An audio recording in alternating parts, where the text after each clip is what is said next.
Hey, what's up, guys? Good morning. Good morning. Can y'all hear me? We should be good to go. Let me know if you can hear me. All right. What's up, team? Hope y'all are well today. Hey, what's up, KJ? Good morning, bro. Yeah. So we got CETX moving, dude. We got mosquitoes all in this room, bro. All in this room, we got mosquitoes. 3 a.m. in Seattle. Hey, good morning, UH. It's over here in Houston. It's 4:50. Hmm.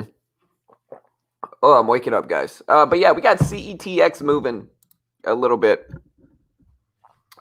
We do have CETX moving. We got SGOC moving some as well. It's at 1470. So we're watching that. This one looks really good. We got Space, which did take off after the weekend. I guess this was probably one of the easiest. Did I get it? I did. I let it go. Damn. I caught it and I let it go.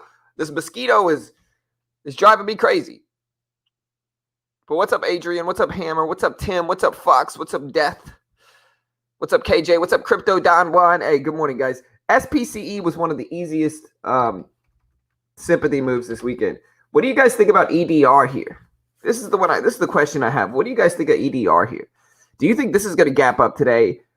The UFC this weekend, I thought it was a great card. I heard some people saying they didn't like the card. I thought it was a great card. I thought there was a ton of great fights. I'm curious if we're going to have some sympathy in EDR from this. Now, EDR is not much of a gapping stock. It's not super volatile, but we're watching it, guys. We're watching it. We're going to see what happens here. Here's SGOC. It's gapping up nicely. We're going to be going over news in a second for these two. What's up, Edwin? What's up, Justin? What's up, Cool? What's up, Brada? What's up, Khalil? Hey, thank you, brother. TBLT did an offering. Not looking good. Yeah, I mean, this is kind of what happens. We got Carve still trying to make moves. We're watching Carve here. A little bit risky, but hey, we're going to watch it.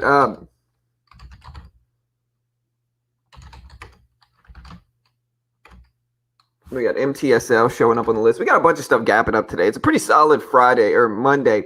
For a Monday, it's not that bad. We've got enough stuff gapping up on our list today that keeps us interested. And that's all really Mondays are about. So hopefully we'll have a good day.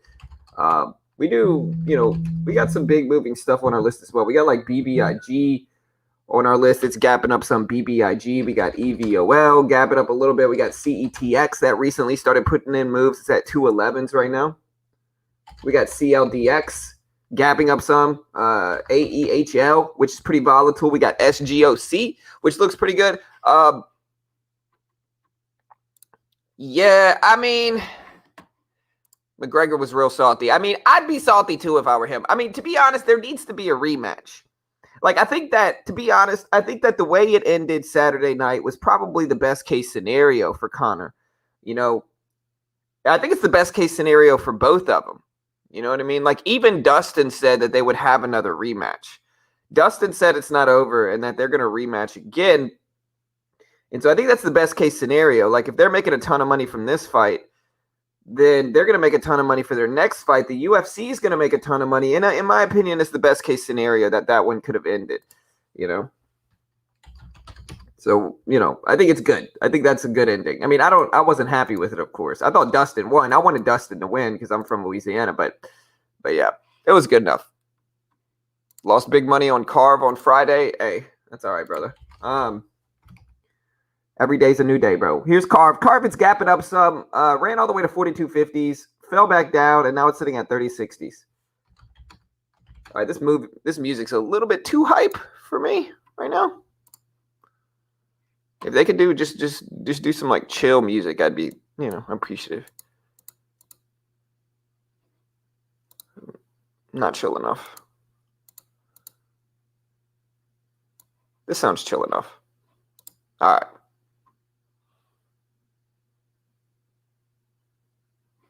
Very unbecoming of a champion, let alone a contender. Not a big fan. Shame on you, Conor. Where's the respect? I mean, okay. Let me be honest for a second here. I think Conor understands the significance of what happened Saturday night. I think Conor's a smart guy. I do. I think Conor understands what needs to happen if you want to pump up a rematch. And there needs to be bad blood if you pump up a rematch. And so Conor got into promote mode. Conor went into promote mode Saturday night because he understood that if he did not go into to promo mode, to promote mode Saturday night after he broke his leg. If he did not do that, there would never be a rematch with him and Dustin. People would say, oh, well, it's the beef is settled. It's over with. No rematch. Right. But specifically because Conor went into promo and basically smack talk mode, that is going to guarantee that there will be a rematch because of that. That is why Conor was acting like that. You got to think about what Conor thinks here. And it's like Conor's thinking, hey, I need a rematch here. I broke my leg. I want a rematch. Right. And so what does he need to get that rematch? He needs to talk smack. He needs to build bad blood. Without bad blood, without smack talk, if they just shook hands and said it's okay, there would never be a rematch. Nobody would want to see it necessarily. People would say, oh, no, I don't want to see that. Let's move on. But because there was smack talk, now there's a rematch. And I think that's what you got to understand he did.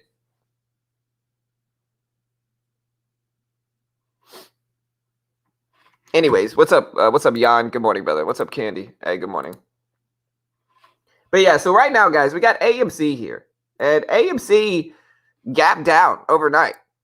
AMC gapped down over the weekend. Why was this? Is there some type of catalyst that I'm missing here for AMC? Is there a reason AMC gapped down like this over the weekend, guys? Does anybody know?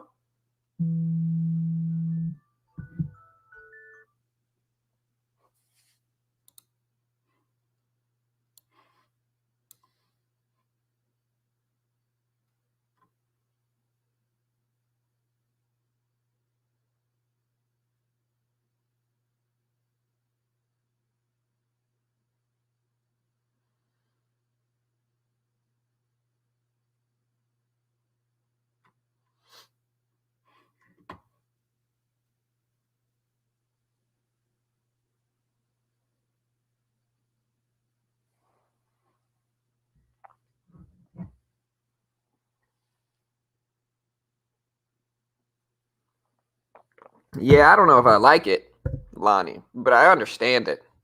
You know what I mean? I don't know if I like it, but I understand why. Because again, if Conor did not talk smack and they shook hands and it was all, wholesome, there would never be a rematch. They were never going to do a rematch. Conor knew he had to go into smack talk mode and build up hype for another one if he wanted another one, and that's what he did. And I understand it. I get it.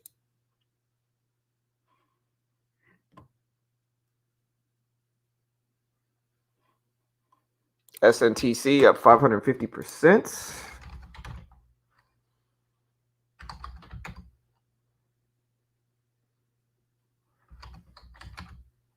I'm not showing anything in there. SNTC? Yeah, I don't see anything.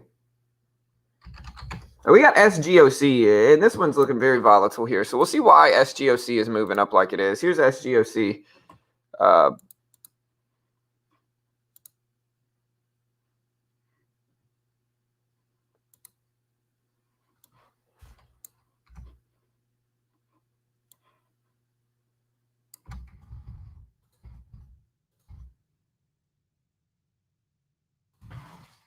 What is with this music, bro? This isn't that. I don't like this music.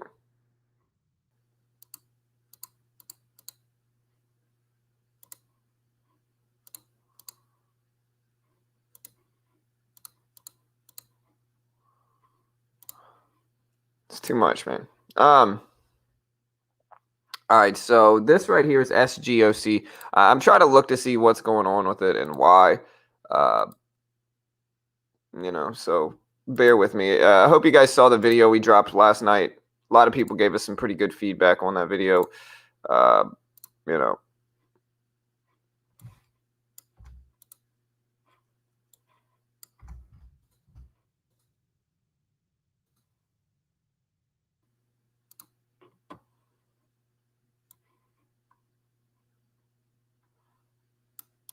right.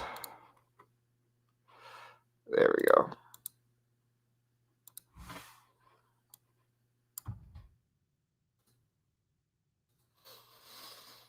All right.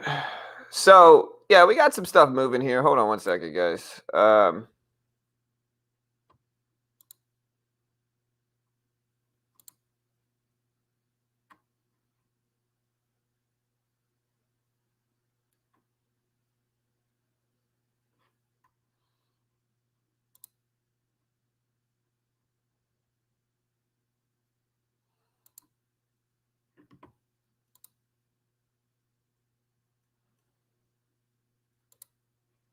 Let me set up the settings here, advanced settings.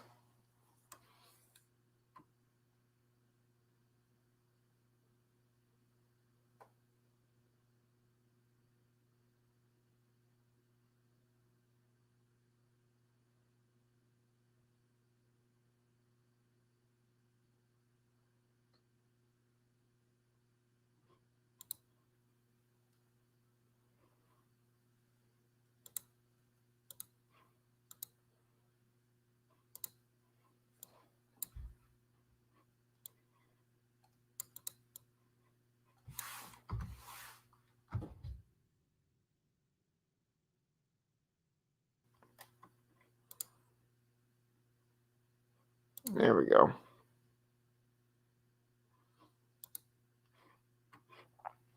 All right, guys, so we're back. Sorry. You can't hear the music? Is that true?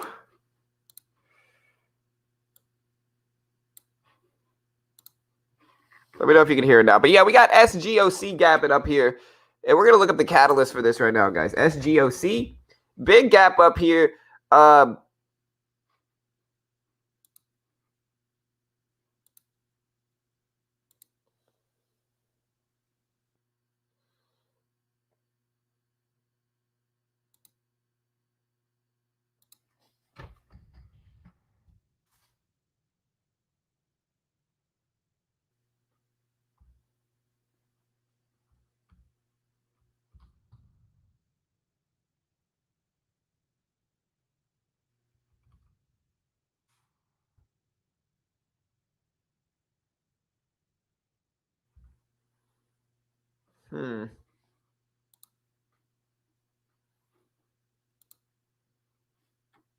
Yeah, SGOC is interesting. I'm looking up the catalyst here. I'm not seeing anything yet. It's a technology company, and I just don't see anything yet. But you can see SGOC here gapping up from 970s all the way to 1480s. Let me know how the music sounds right now. You should be able to hear the music. Let me know how it sounds. No music still? All right, let me try this.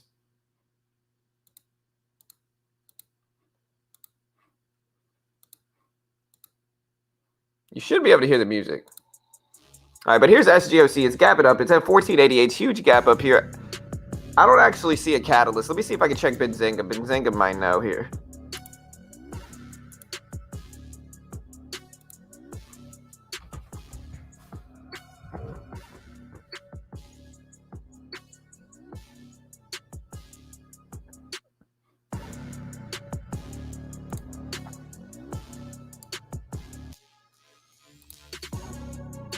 All right, so we're looking at SGOC here. This is the reason it's gapping up. So number one, for SGOC here, we see about 50 million in the float, about 47.85 million here in the float for SGOC. This one had a huge day on Friday, a huge move on Friday. Again, the symbol is SGOC, about 50 million in the float here for this one. This one got halted a few times on Friday as well.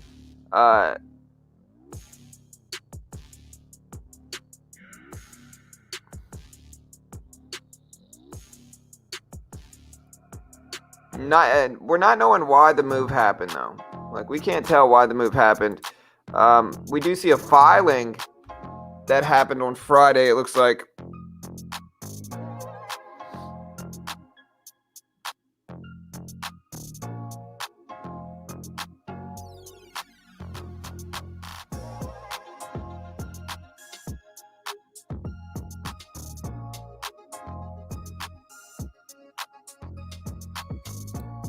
So we did have a filing on Friday for SGOC, but I don't see anything else.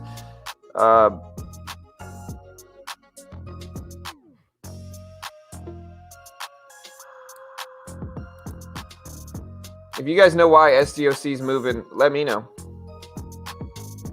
Yeah, we're watching SPCE today, certainly, brother. Certainly, man. Here's SPCE, and the launch was successful, and then we're gapping up some today on that successful launch as well. We can see SPCE here, and SPCE is gapping up on that successful launch. Let me go ahead and build my watch list right now. We got SGOC, AEHL, CLDX a little bit, I guess. MTSLCETX. ARVAEI. That's really what I'm watching right now. And we're going to look at some other stuff to see what else shows up. But this is the watch list right now, guys. I don't see much else. If you guys know much else, if you guys know anything else, let me know. Because this is what I see right now. And you know, that's it. I don't see too much else. We're going to see what else we can find here, though. But hopefully we get something.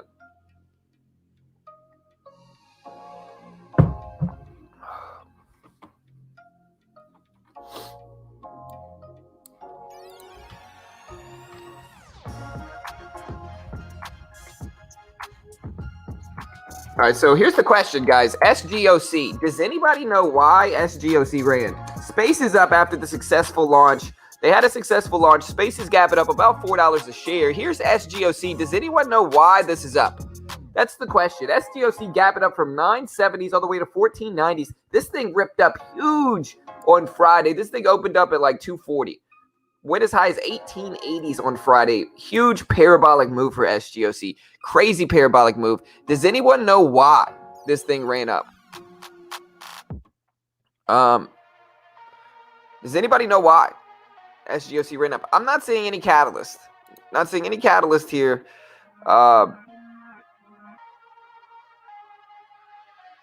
It's up. Volume is up 1,487%. Relative to what it usually is. Yeah, it's probably a short squeeze from what I'm gathering here, Natalie. It's probably a short squeeze from what I'm seeing here. So SGOC is probably a short squeeze, and this thing is squeezing big here. You know, this thing's squeezing pretty big. I'm going to delve deeper into a few other ones here, but we're certainly watching SGOC. Again, about a 50 million float for this one. Let me pull something up. I'll check trade ideas to see if we can figure out what the short float is. Here's AEHL.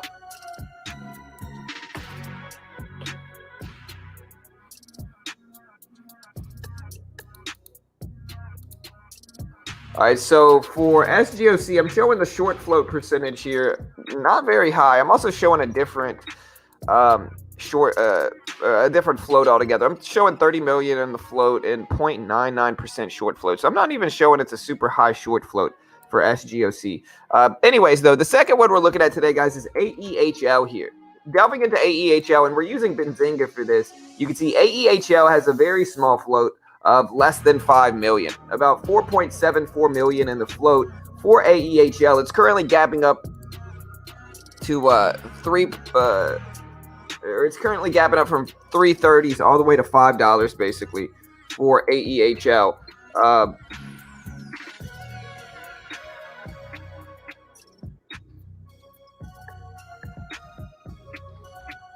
See, we got a catalyst here for AEHL. This is Antelope Enterprise Holdings. Let's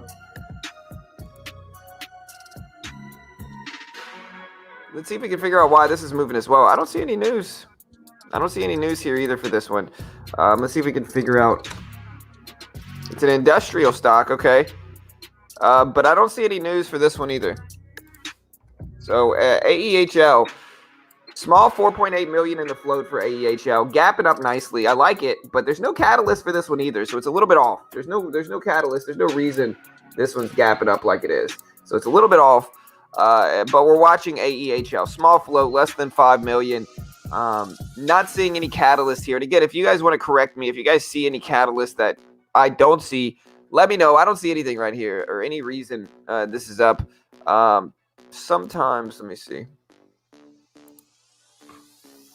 All right, so I'm looking at the Motley Fool for why SGOC ripped up like it did. Didn't release any news.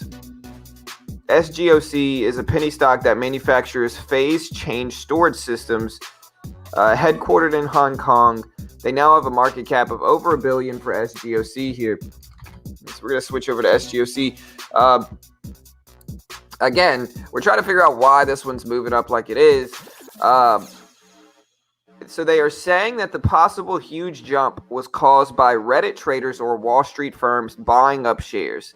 So I'm guessing it's Reddit traders because, you know, they're just the more likely people here. So Reddit traders attacking this one. We'll change this.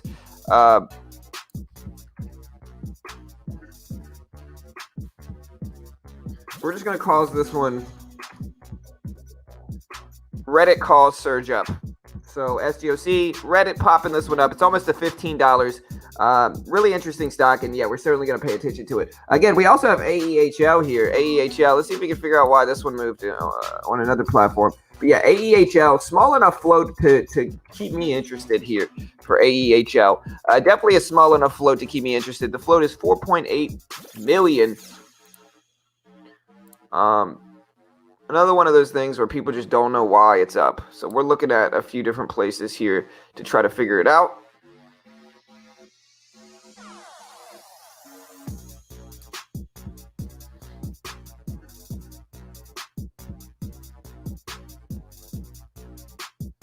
All right, so analysts at the scale of 1 to 5, with $1 representing a strong buy and 5 suggesting a strong sell. None of them are recommending AEHL as a hold. One view it as a buy, though. So basically, it doesn't have that much hype either. If we look deeper into this, the PEG ratio for AEHL is currently positioned at 1. Basically, this is just a pump. Let's just be honest here for a second, okay? Like, we can try to delve deeper into why AEHL moved. This is just pumped up. Somebody's pumping this thing up, whether it's Reddit, whether it's firms, whomever, right? Somebody's pumping AEHL up, and it worked. It's up from 330s all the way to 503. Let's just be real here for a second. And it's at 503 right now. We're going to see if it holds at $5. Here's $5 right here. There's 550s that we're looking at too. I mean, it's also the pre-market high. We're going to just round this down to 550 here and watch that. And so these are the levels that we're watching for AEHL. We'll see what happens, but it's a small float stock. It's small enough to keep me interested. We also got CLDX. This one's not as interesting to me. Gapping up on lower volume. So, like, we're going to watch CLDX, but it's just not my favorite one right now. We do have MTSL, which sparked up right before the closing bell on Friday. And we'll probably end up going over these again once a little bit more people get here. But we got MTSL. Not seeing any company-specific news either. I'm assuming this is just a pump as well here for AEHL or for MTSL. I don't see any reason this is up. Let me see what the float is here. So I'm showing 2 million in the float. Incredibly small float here. Again, another stock that has no known catalyst that is just getting pumped up, basically. That's all it really is here. Unless there's something else that you guys tell me. This is just another pump up here for MTSL. So we got 3 different stocks this morning, all low floats, all getting pumped up. We got CETX that's moving some as well. CETX here. Guys, here's CETX. Let's see why this one's moving as well. So small float for MTSL. CETX has a pretty small float as well of about 16 million. Looking into the actual numbers for CETX, though, they did drop second quarter revenue last month, about a week and a half ago.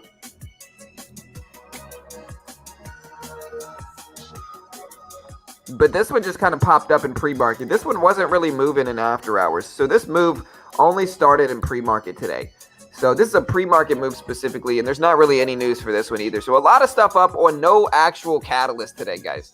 So a lot of this stuff is up on just no known catalyst. Like, we don't know why these are moving.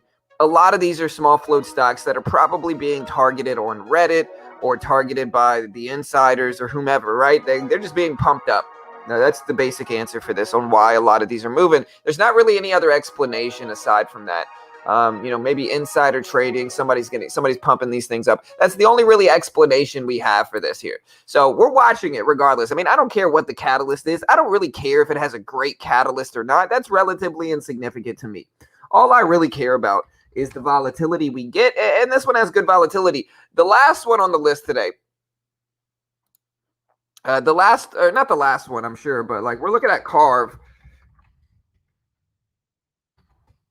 We're looking at Carve, and Carve had a huge run last week. I mean, Carve was the belle of the ball last week, the hot chick, if you will, to take two-ways terminology. This one has some very self-evident and isolated highs up here at around $40. Right under $40. We got $37.50 and we've got $40 right here. So we've got some really isolated levels up here. that we could pay attention to for CARV. Those are the levels we're really watching. I'm not really going to be super hyped up with this one, even though it is going to be moving up. Like if it gets up to 40, this thing's up 33%, repeating technically. But if it gets up to 40, it's a big move. It's a big percentage move. So we're going to watch that. We're going to see if it can get up here. And yeah, we'll see what happens. But we're watching $40 here. This is mostly just the resistance at 40. So we're going to extend this to the left, and we're going to watch this $40 resistance here. And then we got that high up there. We got the pre-market high at here at 34 that we can pay attention to as well. But Carve put in some big runs last week. Bro, there's freaking mosquitoes everywhere. I got you. Ha ha. Man. Bro, I'm sorry, guys. All last night, I woke up and I had mosquitoes freaking everywhere. They were feasting on me. I was like Thanksgiving dinner to these mosquitoes last night. I woke up like 3 or 4 times just getting beat up by mosquitoes, bro. I got you. I just got one. Revenge is sweet. Time to die, mosquito. Anyways, we got CARV at 3050s. At 3050s. We're going to watch it. All right, so those are what we're watching right now, guys. We got SGOC. We've got AEHL. We've got CETX. We've got MTSL. We've got CARV. And we also have AEI here. AEI is on the list, although it's not a hugely volatile stock here, to be honest. Like, it's gapping up, but it's not gapping up on anything crazy.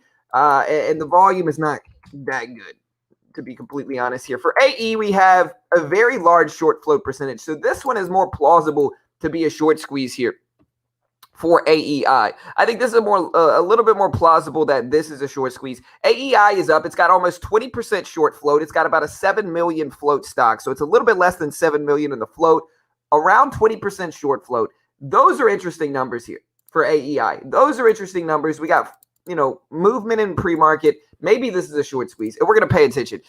Again, I don't see any known catalyst for this one. Man, it's such a weird market, guys. It's such a weird market where I would say 75% of stocks do not have a catalyst when they gap up in the last 2 weeks. Like 75% of them just don't have a reason for them being up aside from getting squeezed and pumped up. So it's a weird market, guys. It's a weird market. But, hey, we'll trade it. We've been having a good time trading it, and we're going to continue to have a good time trading it, I hope. But here's AEHL. We're watching that too. Of course, we've got AMC, which AMC actually dropped in pre-market. I was surprised. I thought we had some momentum coming in. Does anybody know why AMC dropped? Does anybody know why AMC dropped? If you know why it dropped, let me know. Here, let's ask the question.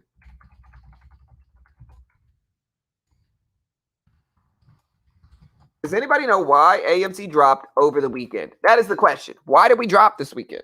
Why did we drop? That is my question to you all. Does anybody know why AMC dropped? Because I don't. I don't know why it's up. Or I don't know why it's down. At least it's volatile. It's getting some movement here. I don't think it's necessarily the end of the world here either. I mean, Friday we were testing 38s and 39s. And so I think being up here at 45 is fine. And yeah, we'll see what happens. We'll see what happens with this. Is the music stopped? Yeah, I think it did. All right. There we go. All right. Hey, what's up? What's up, JoJo? Good morning, brother. Good morning, man.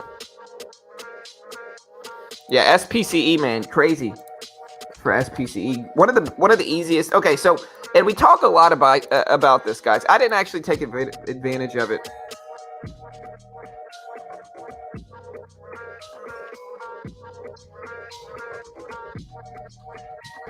Without being too sleazy, SPCE in trades like it can be one of the easiest ways for new traders to profit. Okay, so all last week, everybody in SPCE was talking about the flight that was going on this past Sunday for SPCE. It was almost a guaranteed successful flight. Like, it wasn't going to fail. Like, they checked all their notches in it, and it was almost a guaranteed successful flight. And so with that guaranteed success, you had some, sympathy in SPCE over the weekend. After that successful flight, SPCE ripped up today. It's gapping up really big. And again, just like the title suggests at the bottom, this is really one of the easiest ways for new traders to profit. Like, a lot of the time, people come to me and they really want to learn day trading, and I kind of discourage them to a certain extent because I think that new traders are going to have an easier time building a bankroll, taking positions like this, right? You're going to have a few opportunities every year, multiple times a year, over and over again. You're going to have opportunities like this at the market where the correlation is self-evident, where the correlation is obvious, and you just have to take the trade. You're going to have opportunities like this multiple times every single year. And if you can be patient and disciplined and actually wait for opportunities like this, new traders are going to have an easier time making money. And the beautiful thing about it is that you have to be less efficient you don't need to be as efficient at charting to see this type of trade. You don't need to be super efficient at charting to get into trades like this. This is just story-based correlating trades. That's all this is. These are just stories in the market, right? Everybody knew SPCE had their launch on Sunday. And, we gapped up nicely from it. We gapped up from 49.20s all the way to 54s, all the way up to 60 at a few points in pre-market today. So, we gapped up pretty big from this move, and that's a profitable trade to get involved with. Again, if you're new and you're coming into the market, most people are going to lose day trading, especially in your first year. So if you enter the market and you just try to day trade, you're going to lose most of the time. And that's okay, because you need to lose, because losing is going to teach you risk management. But if you want an easier type of trading that'll help you build your account up a little bit, I think a much more likely success situation for new traders is to enter the market, take swing trades like this, correlating story swing trades like this, where there's correlating stories within a specific stock and a specific event that's going on in the market, taking these trades, building up their account this way, and then when they have an excess of their account that they can spend, then they learn day trading. You know what I mean? I think that's going to be a much more favorable situation for a lot of new traders. Some traders are going to be able to jump in and be successful day trading, but I also think that this is one of the easier ways to trade in the beginning. You don't need to be an expert at charting to see these stories in the market. These are going to be new traders are going to have a lot more success taking trades like this. And again, I have no reason to lie. If anything, I day trade. So, I hope that makes sense. If anything, it's probably counterproductive to what I actually want. But I'm going to be honest with you guys and say, look, if you're new and you're struggling, maybe switch it to these type of trades. These types of trades are incredibly powerful. And if you can be disciplined and selective enough to just wait for good opportunities like this, then there's a bunch of good trades you can get involved with that you can grow your account fairly easily with. These are the most profitable trades for new traders to take because, again, it needs less technical charting skill. And it just needs for you to be able to spot a story in the market. And so I hope that makes sense, guys. Hope that makes sense. There's another one.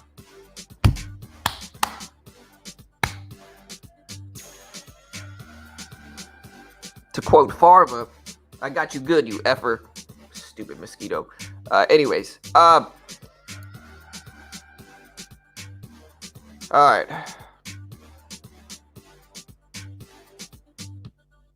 Yeah, but I mean, we can't ignore the fact that Bob says space has been fading after that first 5 minutes today in pre-market below the VWAP. Yeah, but okay, so space is going to be below the VWAP right now. And the reason it is because it put in this really huge gap up originally, right? So sure, when you get volume like this that comes in and then it completely dies down, which is just the initial spark, of course it's going to maintain below the VWAP. It's still gapping up, what? $4 a share. You know what I mean? So it's still gapping up a solid percentage. It's certainly a big enough percentage for traders to be able to capitalize on it. And that's without even mentioning the fact that it might run after the opening bell today. So even if new traders just took advantage of this, they just waited here and they sold at 55 or 54, they're still going to profit huge and they can get in, get out, and move on with their day. You know what I mean? I'm not saying you got to get these huge gains. You guys know me. In fact, that's exactly what I preach against. You don't need huge gains. You just need small, good edge trades to get involved with. And if you can, then you'll be successful. You know what I mean? Hey, what's up, Jay? Good morning, brother.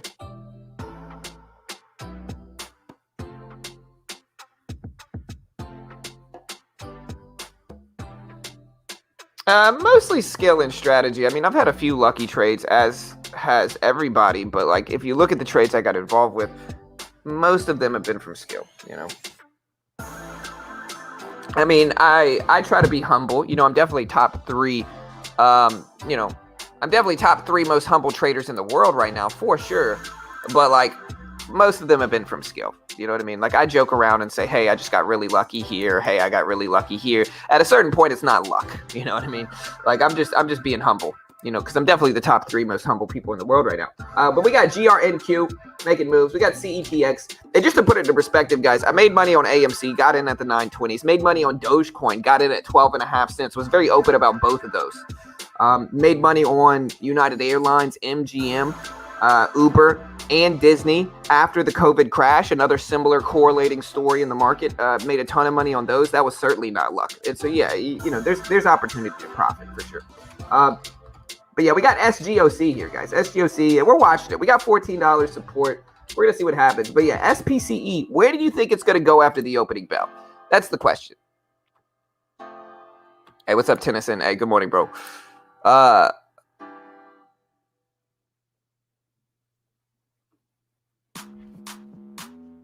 Yeah, but I mean, people knew it wouldn't, Bob. This isn't like a Tesla real. This isn't like a real rocket ship. Like, that's the difference, brother. Like, you know what I mean? Like, yeah, like there was a chance. But I think considering the CEO was getting in the ship himself, they checked all their boxes, brother. They checked all their boxes with space. And so I think it was pretty safe to assume that the flight was going to go successfully. And maybe it doesn't. I would give it probably an 80-20. You know, but I think 80% is a huge percentage to take advantage of. And I think that if it was a conventional rocket ship like Tesla, that is a different story. But space is not a conventional rocket ship. It's basically like a fancy airplane. Like, let's just be honest here. It's a fancy airplane, you know? In fancy airplanes, while there's still risk involved, it's not the risk that you're going to get with an actual spaceship. Let's just be real for a second. And so because of that, I think there's an easy correlating trade for space. And yeah, we'll see what happens. Hey, my man's back. Hey, thank you, brother. Hey, shout out to you, SPAC. He said TPST, PM runner, micro float, high short float percentage. Yeah, TPST, huge run. NASDAQ listed. Thank you, brother. Hey, I appreciate that, dude. Let me see why. We still got a bunch of push-ups we got to do today. Oof, man.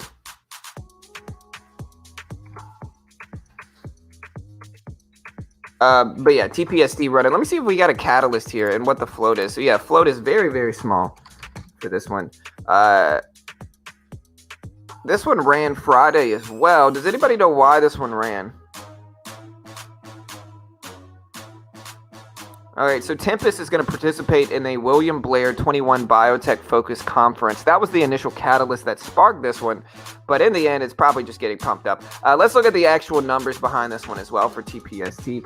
I don't see any short float percentage here as well, but huge percentage moves, and it's definitely one I could pay attention to. Look at the range here. It's got to have a tiny float, so y'all just be careful. It's not really my style just because the float is a little bit, a little bit too small, I think, for me. The range is too large, but I think that there's some opportunity here, and we'll see what happens. As always, guys, you know me. I'm not an investment professional, not liable if you lose.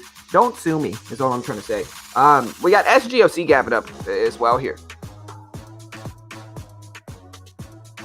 And again, does anybody know why AMC dropped over the weekend? I don't think we're ready for that. But no, thank you, SPAC. I appreciate the love, brother. Thank you very much, dude.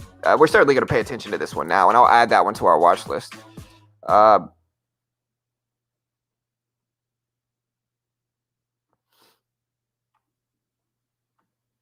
Are trading options dangerous? This is a good question. Yes and no. It depends on what form of options you're trading. There's a lot of different forms of options. Leaps, long-term options, those are relatively safe. I mean, they're not perfectly safe. Nothing that is speculative in the stock market is completely safe. But the longer term the option, generally the safer the option actually is, because you have more time to simply sell it. Now, with leap options, those are very profitable vehicles of trading. But if you're selling options specifically, like if you sell options, that is where the risk lies. When you buy options, you have a very obvious and self-evident risk level. You're risking what you're paying for that option.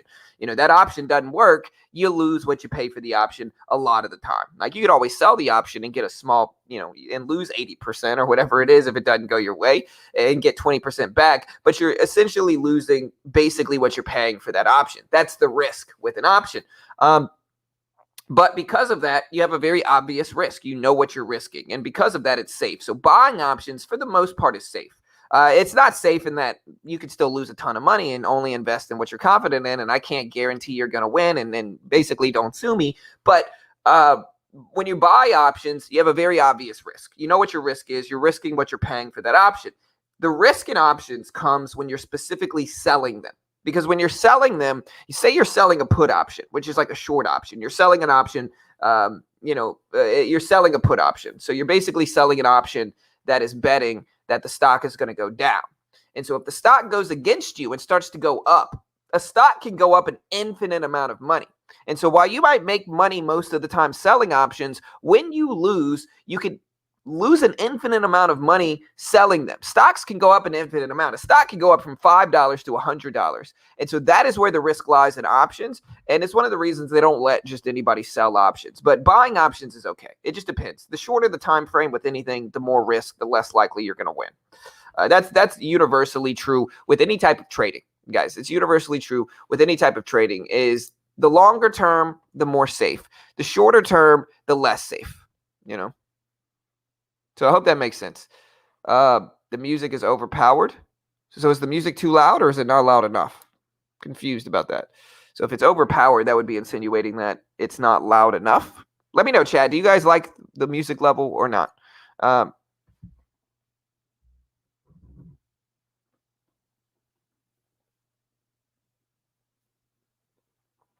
Good music. Yeah, and we got some options content coming soon for this channel as well. So we do have some options content coming soon here. So y'all be on the lookout for that. We got some contractors working for the channel that are going to be dropping some stuff pretty soon here. There he goes.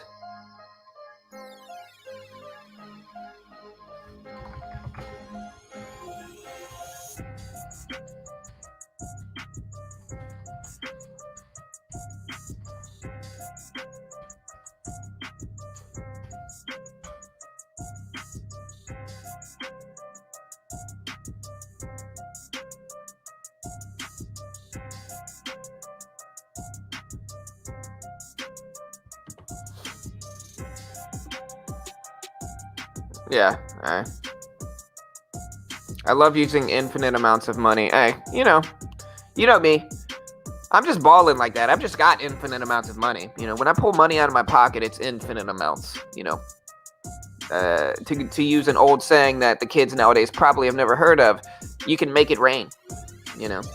With infinite amounts of money. We don't hear any music. Can y'all hear the music? Y'all should be able to hear it. But here's SGOC. SGOC is probably one of my favorites. It's got the range. It's got the small float. It's got the volume.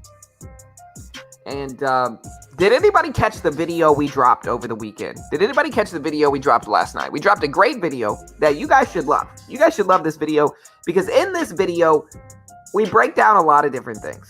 I did kind of a little preface to it on Benzinga, and then I figured I wanted to drop a similar video on my channel.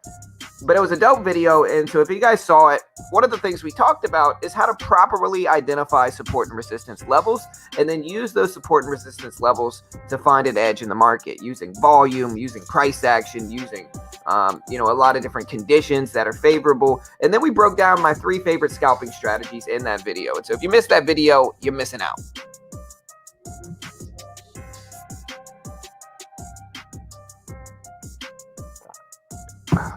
But yeah, we got SGOC popping up, making moves. TPST up over pre-market high. Yeah, TPST, man.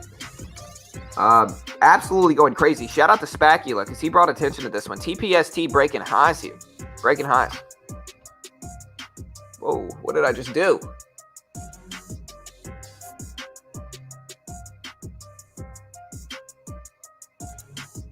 Wow. How did I do this? This is dope.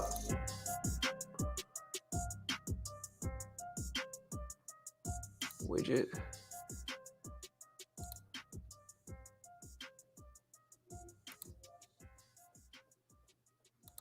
This is cool.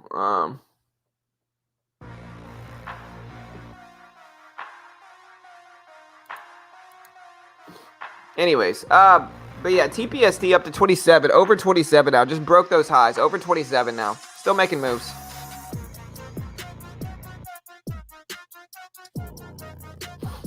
Stodfather says, can you check out HVBT for us? Enjoy the channel a lot. Love the new format. Hey, thank you, Stod. Appreciate that, brother. I'm assuming this is going to be an OTC stock. No, it's not. Okay, so, yeah, HVBT. Gap it up a little bit. I like the daily chart. I don't really like the intraday chart. So the intraday chart's just too slow for me as a day trader. Like, it's just too slow. It's just not really doing that much. Oh, yeah, guys. I did lose money on Friday. I forgot to tell you. But in terms of transparency, I did lose money on Friday. So I kept trading. I don't know why I kept trading. I was green and I was nice. There's the freaking mosquito.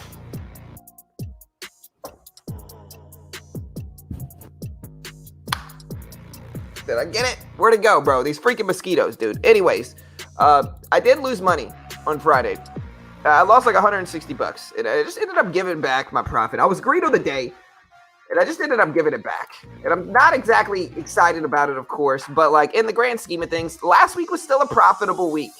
You know, last week was still a profitable week. And so I can't be too upset. You know, we did lose money. But, you know, it is what it is. You know, last week was a profitable week. And, you know, it happens. It happens.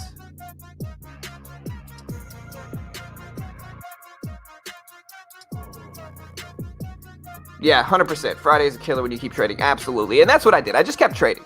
What is the price of AMC now? So, yeah, if we look at and this one's not bad. I like the daily chart, just to put it into perspective for HVBT. Daily chart looks good. You know, we're pulling back the major support at 250. We're at 270s now. I like the daily chart. I'm not an investment professional. I'm not liable if you lose. Please don't sue me. But I don't mind the daily chart for HVBT. But looking at AMC here, AMC is currently at $45, basically, 45 bucks. Why did we drop over the weekend? Does anybody know? I thought this one might have some momentum. Does anybody know why we dropped?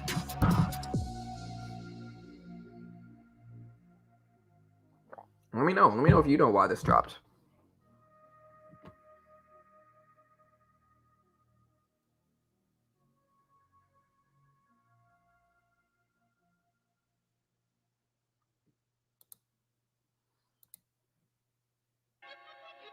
Good day, sir. If that guy I just blocked is over 12 years old, he should be ashamed of himself, man. He's really struggling at life if that guy is over 12 years old. He could try to justify acting like that. But, you know, if that guy's over 12 years old, that guy is just struggling in life. He could say, oh, I was joking, or oh, I was trolling. He's struggling in life, man. You know, he needs to reevaluate his life, figure out how he got to this point in time. And, you know, what he needs to do in order to change it. Because, you know, I'm embarrassed for him right now, to be honest. Anyways, we got AMC, and it's at 45 bucks. We're going to see what happens.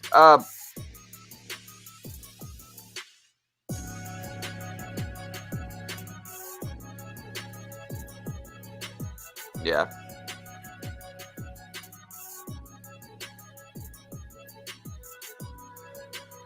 What did you think about Poirier versus Conor? I mean, I was obviously a little bit disappointed. Now, you know, it's bittersweet because I'm excited because, you know, that sets up the potential for a rematch, which I think will be the biggest UFC fight ever. You know, I think that's good. I think it'll be the biggest UFC fight ever. I think Conor has to train takedowns and leg kicks like crazy. If I'm Conor, I'm training takedowns and leg kicks all day. That's the only thing I'm training, you know.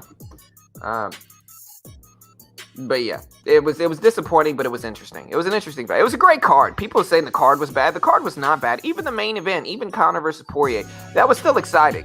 You know, that was still entertaining. You know what I mean? And so we'll see what happens now. I'm sure there's going to be a rematch.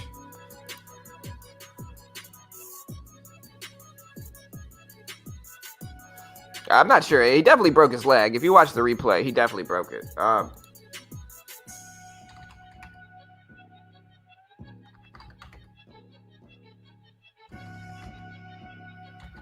We got CETX here. CETX, most of these have no known catalyst, so we don't know why any of these are moving.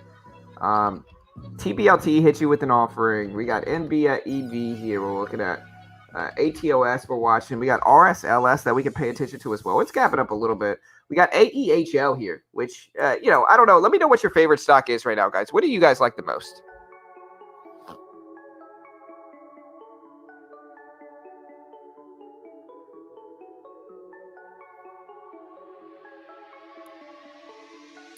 It's my understanding that for a meme stock or any stock to go up, you need other buyers to buy it at a higher price. When the buyers don't line up, the stock will fade, right? For AMC, the next entry is $36. I think that's, I don't know about 36, but I think that's obviously true. But who's to say that there's not going to be buyers that step in here? You know what I mean? That is what ultimately matters, is where do the buyers step in? I mean, they could step in at 36. I don't know if I like 36, because I think if we look at 36, like 36 way down here, I don't know. I don't know. I think this is $35 support right here. And so I think $35 might be the level. But we're still within the range that we've been in for AMC. So, we're still in that range, and we'll see what happens. Eyes on space. Yeah, I think space, again, guys, I think space is, I think space is one of the most interesting stocks today for sure. We'll see what happens with it, but I think a lot of people are paying attention to space and watching it. Now, of course, I think a lot of people held over the weekend in anticipation of the flight that went on Sunday. And again, this was one of those correlating trades that people got involved with and people made money with. Even if you were predicting space was not going to go up or whatever it was, I mean, space is still gapping up from $49 all the way up to $53. So it's still, it's still a $4 a share gap up here, which was plenty to profit from. You know what I mean? So, you get 100 shares, you're making hundreds. You get 1,000 shares, you're making thousands. So it's one of those things where, people are making money with space today. Now, the question is, when do those people that held over the weekend, just simply in a swing trade over the weekend, when do those people decide to sell is the question for SPCE. When do those people involved decide to sell? Do they decide to sell today? I think that is the question we have to ask ourselves here with SPCE, is when did those people that held this thing overnight for a swing trade, when do they decide to sell here? When do they decide to sell? I think that's what a lot of people are looking at. And I think only time will tell. I think we're going to watch it and judge it for strength. I've made a lot of money on SPCE in the last few days. Not on a swing trade. I didn't actually hold it for the swing trade, but we made some money with it. And we're going to watch it regardless. Again, we got AEHL making moves. Just starting out, Kinsey says, just starting out in penny stocks and trading in general. Any tips? Sure. So here's some good tips. I'm going to give you tips that nobody else is going to give you because everybody else is going to try to sell you something. All right. So if you're new and you want to be successful in trading, listen. Only going to say it once. Maybe I'll say it twice. I don't know. But if you're new in trading, listen. All right. So you're going to get started in trading. And you're going to research day trading, especially day trading penny stocks, especially penny stocks in general, right? And you're going to research these penny stocks, and you're going to come across these gurus.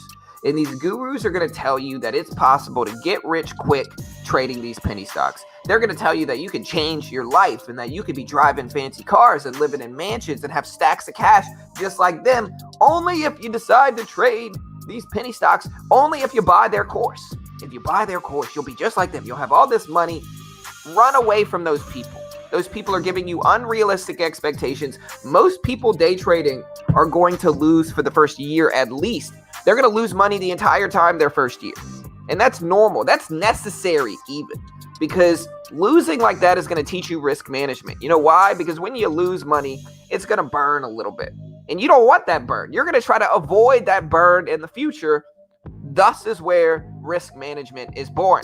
Okay? My point is, though, ignore all the gurus trying to sell you courses in the beginning. You don't need that. Most people, listen, I promise you, they're going to try to sell you on their course. And they're going to act like you can get rich quick if you just buy their course. And they're going to act like they've got some super secret information. The reality is most trading content is publicly available. You can find most of it out there for free already. You don't need to spend thousands of dollars on a pre-recorded course that a million other people have seen. In the end, understand that. You don't need to spend thousands of dollars on a course. Take it slow. Trade small. And if you really want to make money in the beginning, maybe learn to swing trade. Because, like I said earlier, there's certain correlating trades that you can get involved with that are going to be more, the odds are going to be more in your, ever in your favor, to quote Hunger Games. Space, for instance, right? There's going to be a few, like with trading, guys, there's a few stories that you can profit from in the market every year. And they're easier trades for new traders to get involved with. Say Space here, SPCE as an example. All last week, everybody was talking about Space and the launch that went on Sunday. The launch that went on Sunday, speculating that if we had a successful launch, then SPCE would gap up at least a little bit. And even more so if you got in earlier than that. And so if you look into what the launch actually was, this isn't a real spaceship launch. This is a fancy airplane. It's kind of a mix between an airplane and a spaceship. And so the chances of success in this launch, considering that Richard Branson was actually going to be on the plane, I would say was over 80%.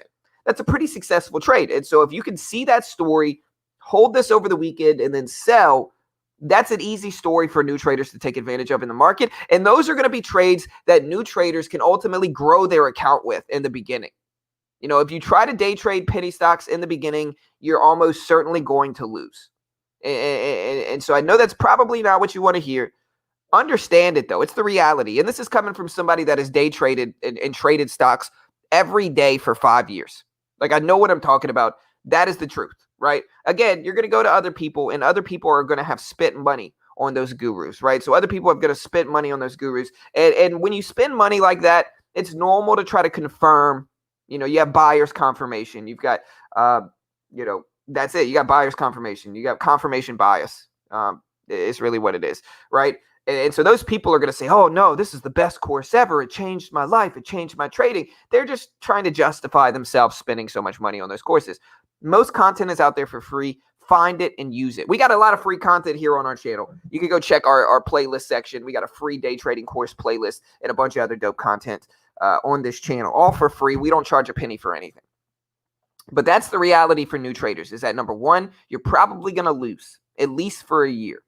Mentally prepare yourself for that. One of the reasons 90% of traders fail is because they go on YouTube, they get an unrealistic expectation of what trading actually is. They think they're just going to change their life and get rich quick in the next month or two if they just follow some guru, and then they lose a bunch of money and they say, F this, I'm out. Then they're in the 90%, right? So just have reasonable expectations for your trading. You'll get an early rant from me today, but that's the truth, right?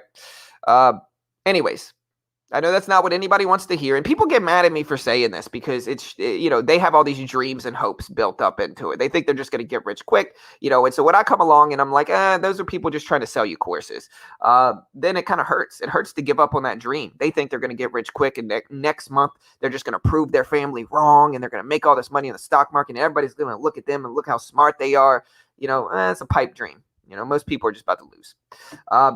Anyways. But yeah, Space gapping up. It's at 53s. We'll see what happens there. We got AEHL. It's looking solid too. It's up at 480s. We got MTSL gapping up some as well. It's at 606. We'll see if it holds there. We got CETX that pushed up a little bit earlier and kind of fading back down now. We've got CARB, which just based off of last week's volatility is still one of the tops on our list today, just based off of how much this thing moved last week. And so we're going to look at CARB. We're going to watch it. We're going to pay attention to it. And yeah, if you got anything else that I have not looked at today, let me know. I'm down to look at these too. But if you got anything that I have not seen today, let me know. There's a lot of stuff that, we can watch today, to be honest here.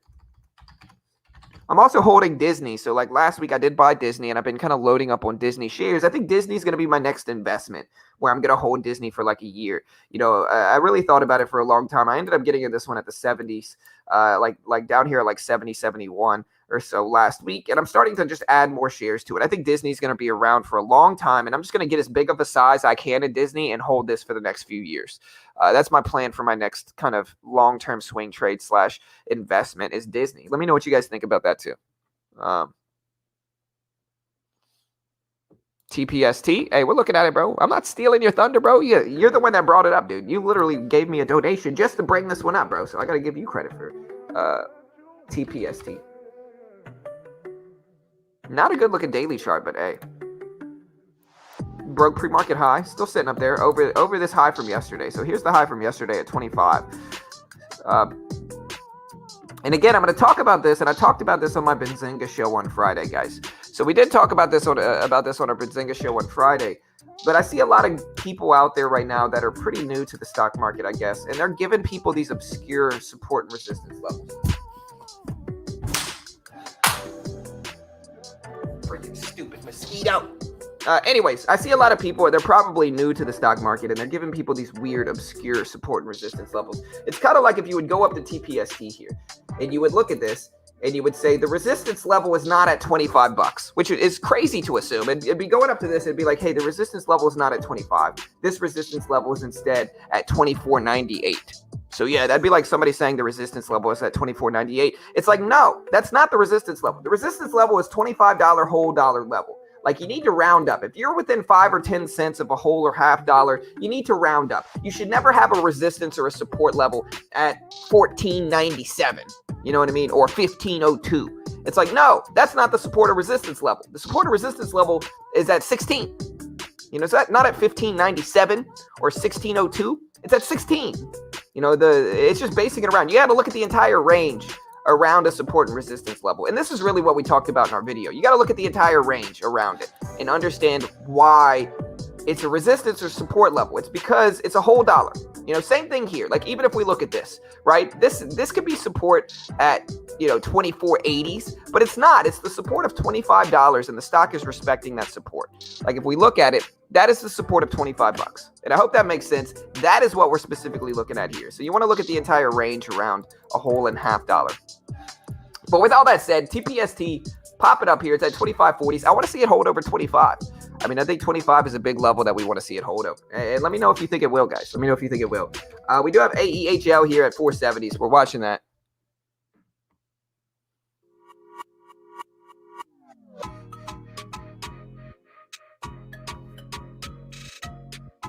What's a swing profit target you're looking at for Disney?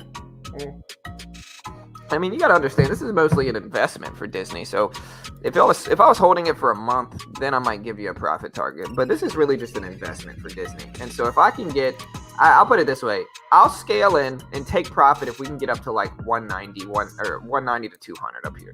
Like, once we get up here, I'll start taking profit off of it. It depends on how long it's going to take to get there. But like, that's kind of what I'm doing with Disney here. And we'll see what happens. But I started loading into Disney shares last week. And those Disney shares are doing really, really well. The last 2 days, we got a beautiful bounce. If you guys heard me talk about Disney beforehand, I was talking about waiting for a dip. And I finally got the dip. So we finally got the dip. And luckily, I was able to see it and capitalize on it. But I was waiting for a dip when we were up here at the 180 level. And we finally got the dip.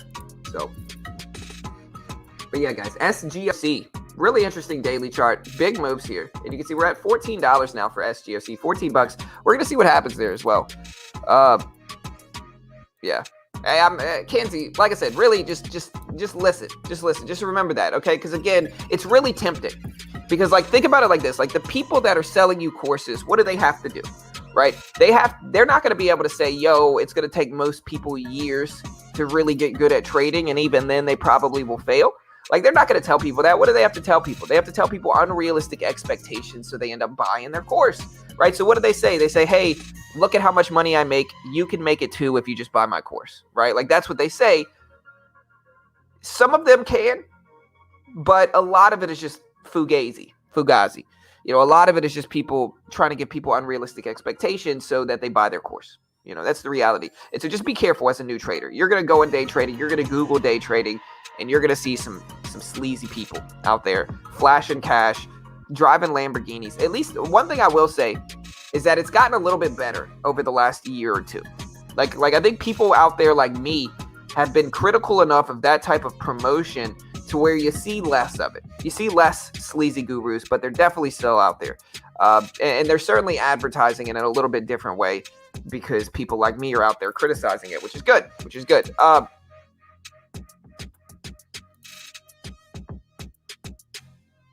Yeah, Disney stock usually moves really slow, though. Been holding for 2 years. Yeah, for sure. And that's why it's an investment. You know what I mean? It's more so an investment than anything. Hey, what's up, Phoenix? How you doing, brother? What's up, dude? Good to see you, Tony.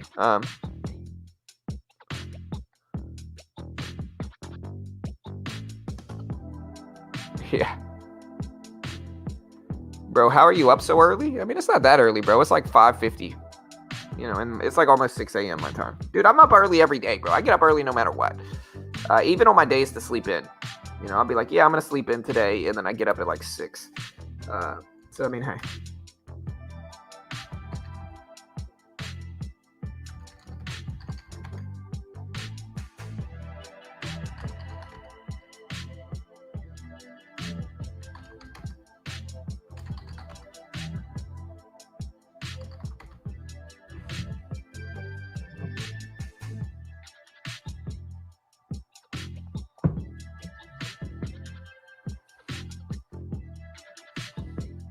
No, I don't see any news on AEHL, SGOC, MTSL. Most of these do not have news. So most of these are just up on No Known Catalyst.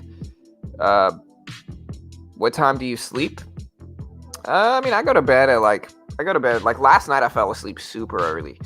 So like last night I fell asleep at like, sorry, mosquitoes. Last night I fell asleep at literally like 7 o'clock. Carol tried to wake me up, but she knows, like, if you try to wake me up 3 times and I'm still not up, I ain't getting up.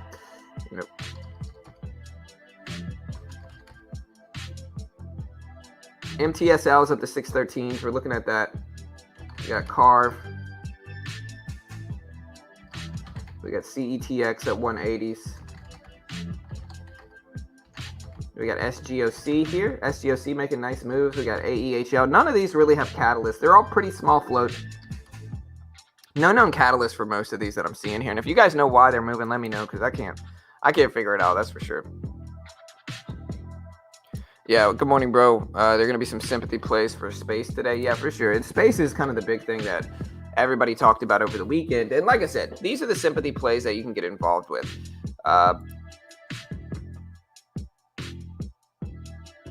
Right, they sold out T-Mobile Arena, the pay-per-view numbers, yeah, for sure. And I'm in EDR as well. EDR is another stock that I bought. I bought some last week. So we added to it. We were already holding EDR, but we bought some more last week. And we'll see what happens today, though. Maybe Connor breaking his leg might not be good for them. Who knows? So, I mean, I think that's something to consider, is that maybe the leg break is going to make the sympathy kind of go away. At least I'm hoping it's not, but, we'll see. You never know.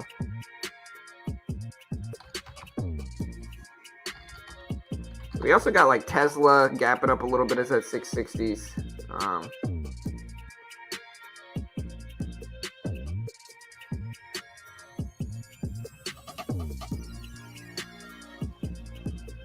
Yeah, personally, I'll be happy if we get this move, because it'll create some A+ sympathy opportunity for ASTS and VISL. Oh, you mean Space?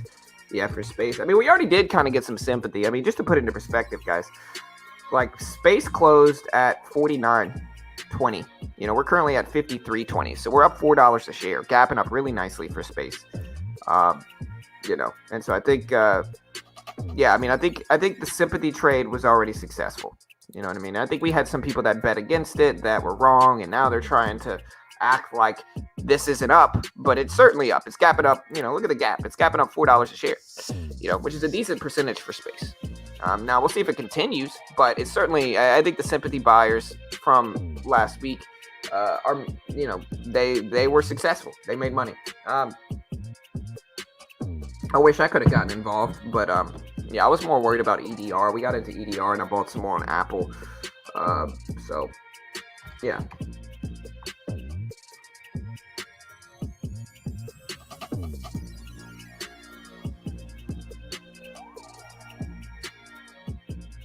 Yeah, I saw that, man. I saw that. Yeah, it was rough.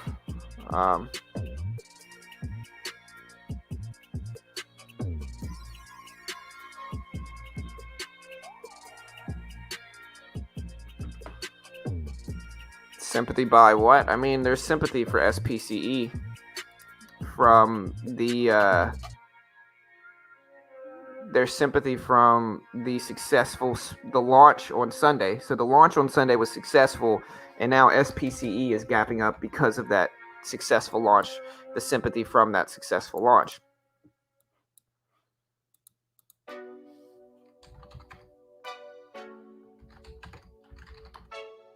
We also got MTSL we're looking at as well. Let's put a 1 minute chart up. Let's look at it from that perspective. So yeah, we got MTSL looking good. We got SGOC. SGOC is one of my favorite ones. Same thing. These are my two tops in penny stocks: is AEHL and SGOC. We got AEI that we can watch. We got CARB that we can watch as well. I also see FAMI show up, but.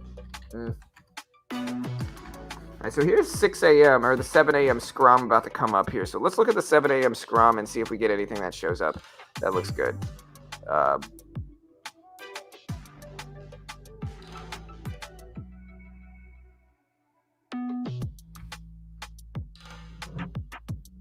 CCXI.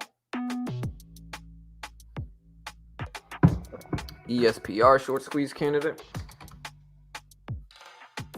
This is Esperion Therapeutics. Let's look for ESPR here. We can look. All right, so yeah, I'm showing almost 50% short float percentage here for ESPR. So this one is highly, highly shorted. So yeah, this is definitely something that we can watch for a short squeeze. This one is highly shorted. I'm showing almost 50% short float. 27 million float, 50% short float. So yeah, big short float percentage for ESPR. Definitely seeing that. I'm showing higher than that SPAC. I'm showing 44%, 45% really. CCXI.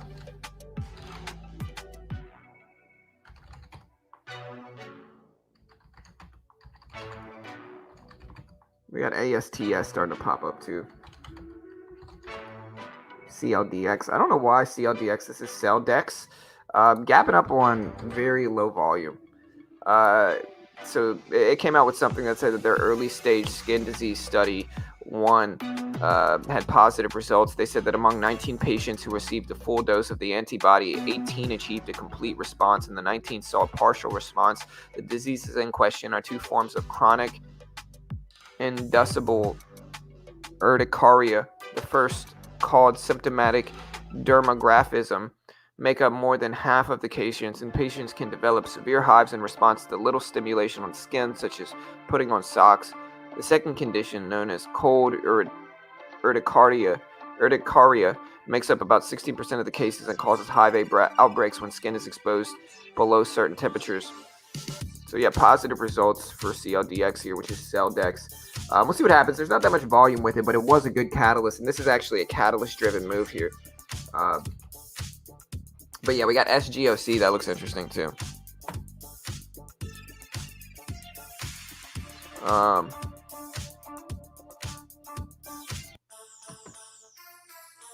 CCIB has news for later in the week. Well, on what?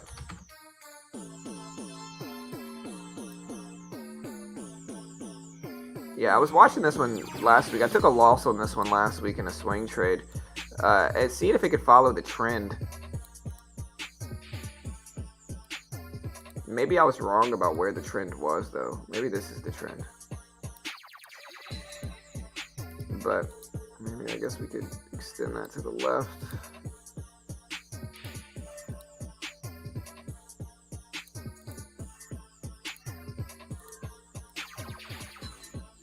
Maybe that's the trend. I guess I could see that trend if we remove this study for CCIV.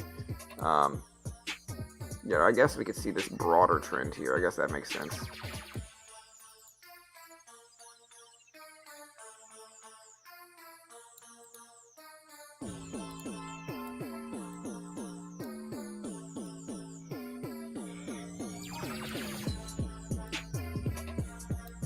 Yeah, I mean, I guess that makes sense. There's a trend that we can watch here. My trend drawing skills are a little bit... There we go. I think that trend makes sense, I guess. So maybe I was wrong about the initial trend that we got in the beginning. And so we'll watch this trend here for CCIV. We'll see what happens with it. So they're having their meeting on July 2nd or 22nd. Okay. Possible merger date for this CCIV is July 23rd. Interesting.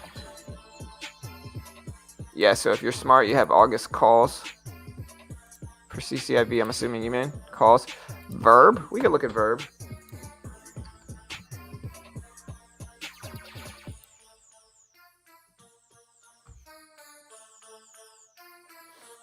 We can look at Verb and see what happens here, but Verb is just a little bit lower volume now.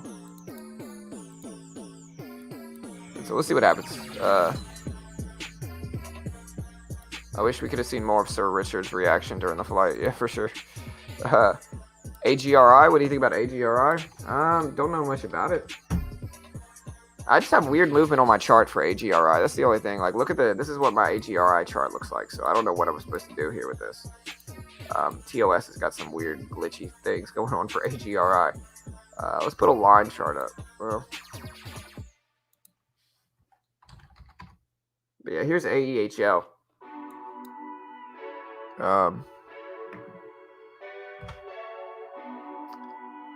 Did I say it was hitting 100 today?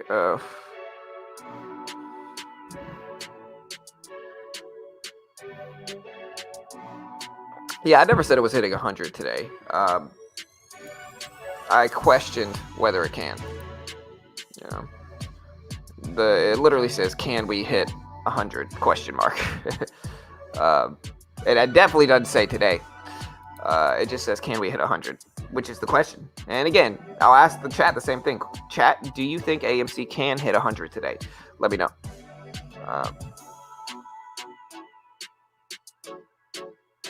I did, Daniel. I did, brother.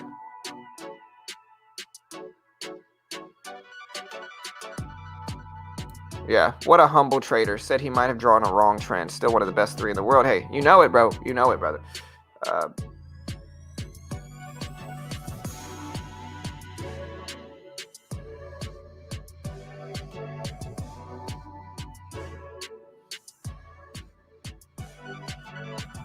Yeah, of course it's not hitting 100 today. I mean, not today, guys. Do you guys think it can hit 100 total overall?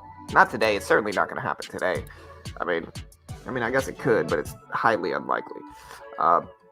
More so, do you guys think it can hit 100 overall? That's the question. Now, here's Carve. Carve popping up. It's at 32. Definitely 32 gigs. If you want, if you especially if you're using TOS, Jim, 32 gigs is what you need.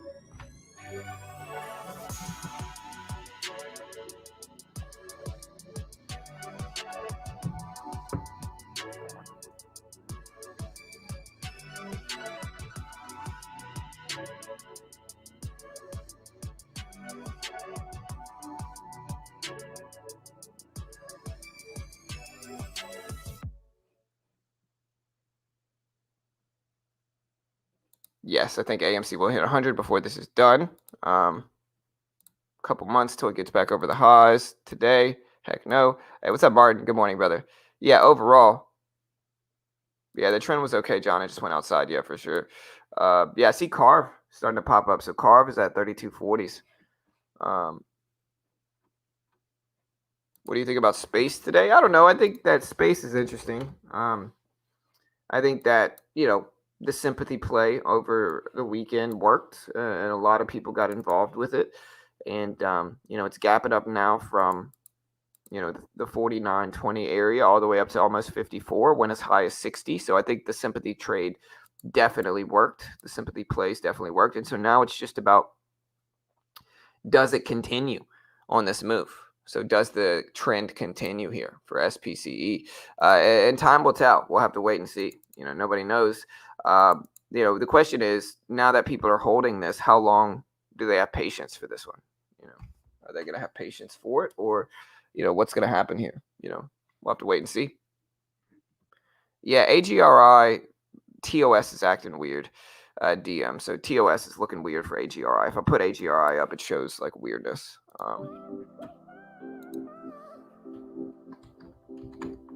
But yeah, we're watching AEHL. We got Carve. We got CETX. We got SPCE. We got AEI. So we got enough stuff to pay attention to today. BLIN. We've had a few people ask about BLIN. It's moving a little bit. But here's MTSL. We can pay attention to too. CCXI. We had a few people mention CCXI here as well.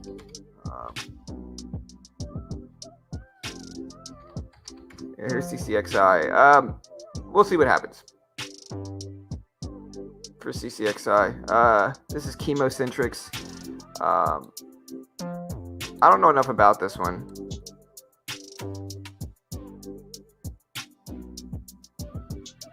CCXI was changed from a hold to a buy on the 7th. For the first quarter, they had an EPS of 43 cents profit compared to a year ago quarter EPS of 35 cents profit. Current stock performance of ChemoCentryx shows a 52-week high of 70.20s and a 52-week low of 9.53. That's a pretty big range, to be honest, for CCXI. So we'll see what happens with this one, but it's a little bit volatile and kind of risky. We'll see.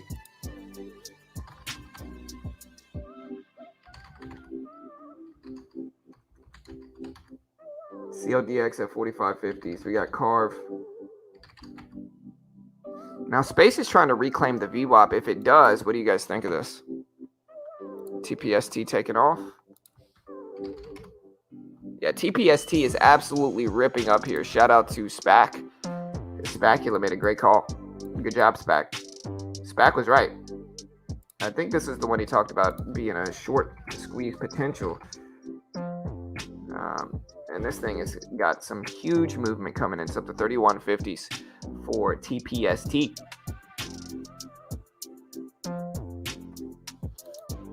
You know, hey, big movement here for TPST. Big moves.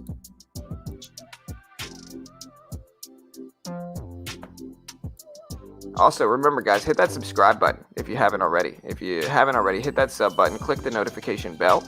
I certainly appreciate it if you do. We day trade live on stream for free every single weekday morning right here on YouTube. So we don't charge a penny for any of the content we put out. And if you appreciate, this type of content, hit the subscribe button if you haven't already. Hit the notification bell as well, guys. We certainly appreciate it if you do. And yeah, run those numbers up. Hit that subscribe button. Hit the like button. Run those numbers up. Let's keep growing here, team. But yeah, TPST still moving. Looks good.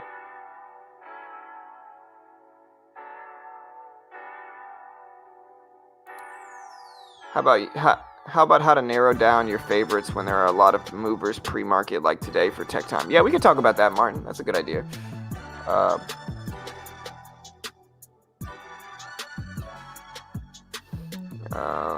What do you see as the float on TPST? I'm actually not showing one, so I don't see what the float is. I can look at Benzinga. Maybe Benzinga knows.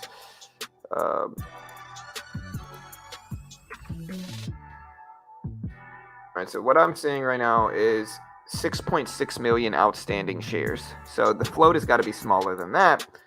So less than 6.6 million float. So less than 7 million in the float for TPST. So that might explain why it's going crazy like it is right now. Just a huge range from a small float. So yeah, guys, look at TPST. Huge run. Up to 42.50s now for TPST. 42.50s. Over $40 now. Huge range though, guys, so y'all be careful. This one has a monstrous range, and so there's whenever there's a range this big, there's risk, and so be careful. But shout out to Spacula. He had a great call on this one this morning. Let me see what he said. Yeah, so if we look at, he said TPST. Let me go all the way back to it.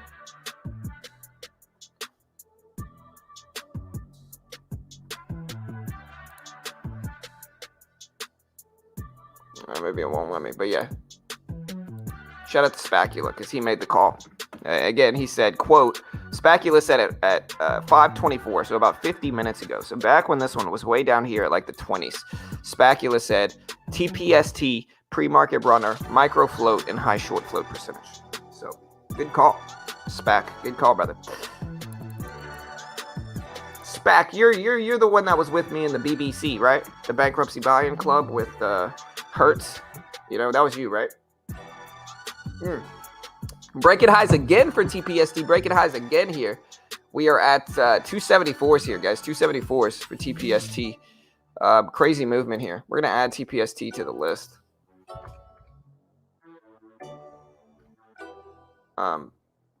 Yeah. Hey, we're up to almost $50 a share, guys. Look at TPST run. This one's going crazy.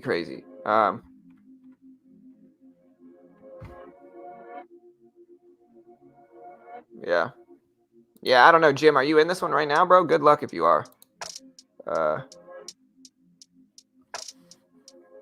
Hey, nice, Gary. Hey, congrats, brother. Yeah, nice SPAC. Good call, bro. Good call. SPAC, though, you were, what's his name? From, the guy that was, trying to make sure. What did your name used to be? I think it used to be.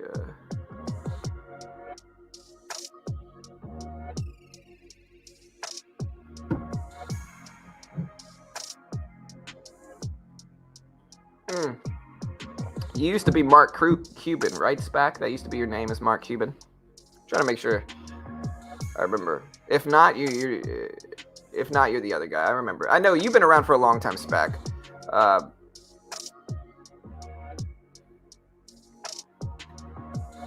Yes, correct, Kinsey.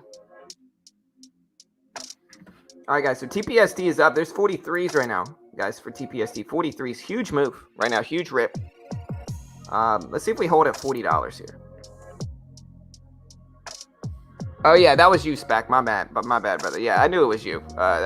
Different guy I was thinking of with the BBC guy, but yeah, I remember the you can do it guy. So my bad. But good call, Spack. Yeah, that's what Spack was saying earlier. He said high short float, micro float. So good call, man. Again, he called it out like an hour ago. So nice work.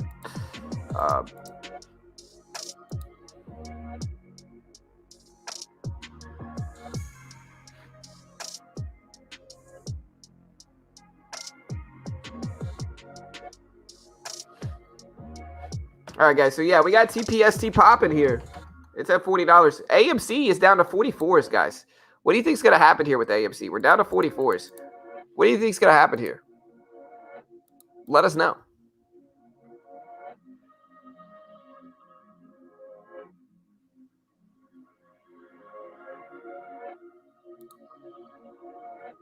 MTSL next. Hey, we can look at MTSL.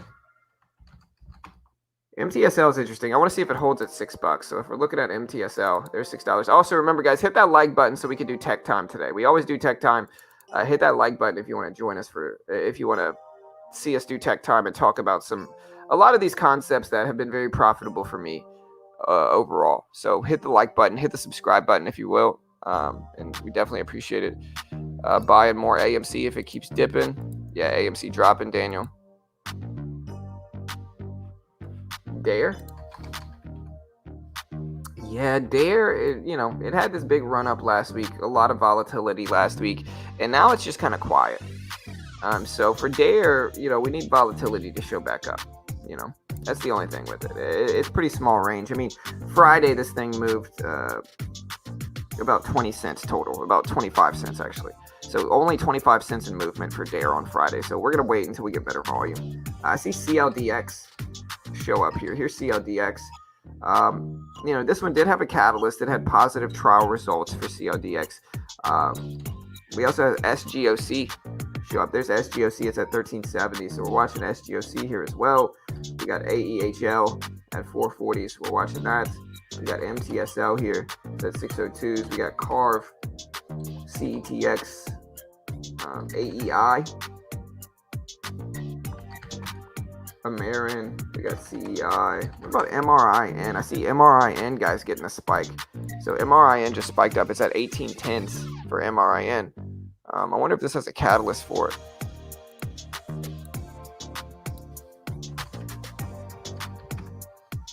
I don't see any reason MRIN is up, but MRIN spiking up, getting some volume in pre. And this is one that moved a lot last week. We actually used this one as an example on our weekend video that we dropped. So we'll see what happens with MRIN. It's up to 18s though, and we're watching that too. Here's AEHL. Here's the question is, do we hold here at 430? Do we hold here at 430? Historical support line at 430. Do we hold here? That's the question.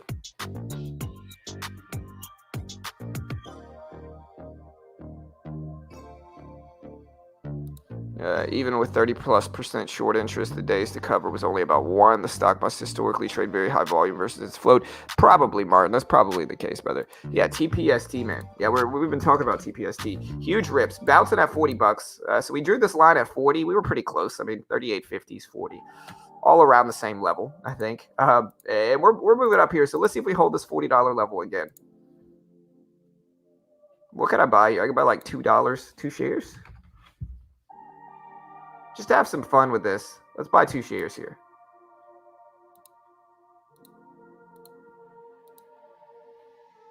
Fail me. All right, we're in with 2 shares, guys. 2 shares. Honestly, I'm kind of nervous about 2 shares too. But we just bought 2 shares of TPST. Just have some fun with it. Our entry is 41.70. It's not the best entry, but hey, it's 2 shares. I'm looking at the spread, though, guys. The spread is a little bit crazy on this thing, man.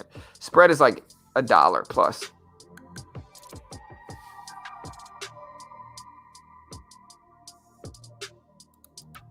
And the question, I guess, now is the squeeze over with here? Like, I could lose $6, $10. It's relatively insignificant. But this is definitely the support level now. $38.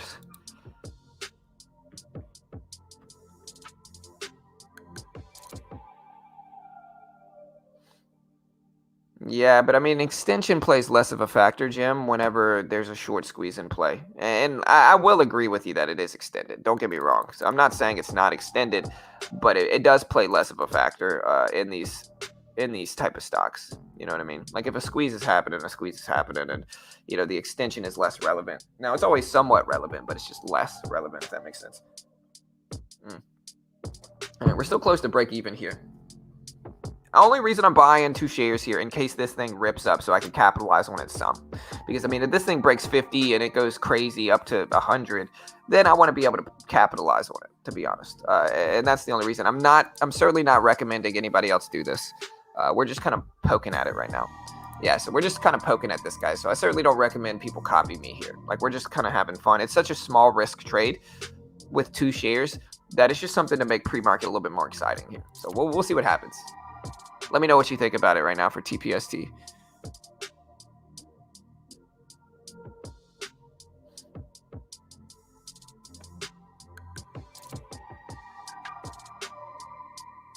Yeah, we can consolidate, and consolidation is good. Yeah, spread is absolutely crazy, IG. 100%, brother. Spread is crazy. So we're about break even right now.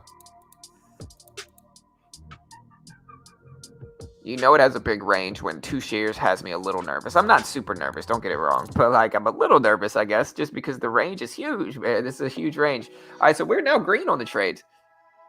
So let's see what happens. Yeah, I should have bought 1,000 shares of this one on Monday. Or on Friday, huh? I'd be rich, you know?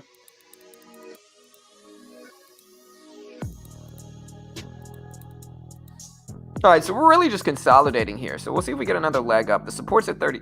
The support's at $38, and so we're really just consolidating here. That's all this is. We're talking about TPST, Joel. TPST, brother. He says, which one are we talking about? TPST. Look at the first one on my top stock watch list at the bottom. TP is in TPST. Tom, Perry, Sam, Tom. Yeah, we'll see, Anthony. We'll see, brother.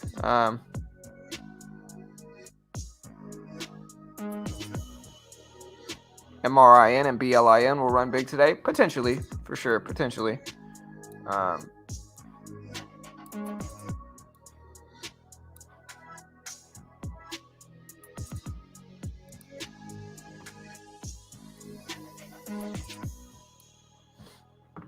looking at AEHL. I want to see if it holds this level too. So yeah, we are in this. What did AMC still dropping? Last time I looked at AMC, it was dipping down here.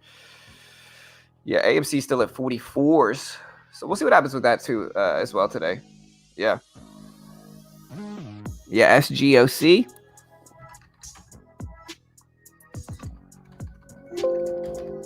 Yeah, SGOC with the crazy rip earlier today as well. But right now, SGOC is just dropping down some. So we'll see if we bounce at 12s for that one. We're just kind of poking around on this one right now. I just want to see us hold over $40. In the end, we're just consolidating. Ultimately down to 38. It's still consolidation.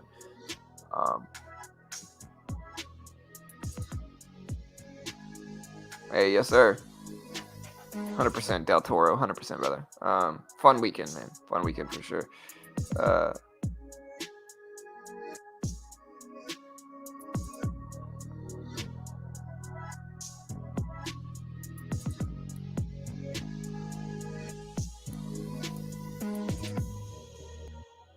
All right, Kim, I'm going to ban you, bro, because you've been posting the exact same thing multiple times on my channel. I'm pretty sure you're a bot, but yeah, you're gonna get banned, bro. Sorry, dude.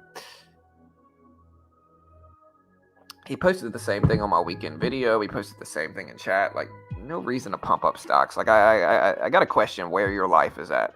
If your goal is just to pump up stocks, you know, if you go to chat room, just pumping up stocks you're in.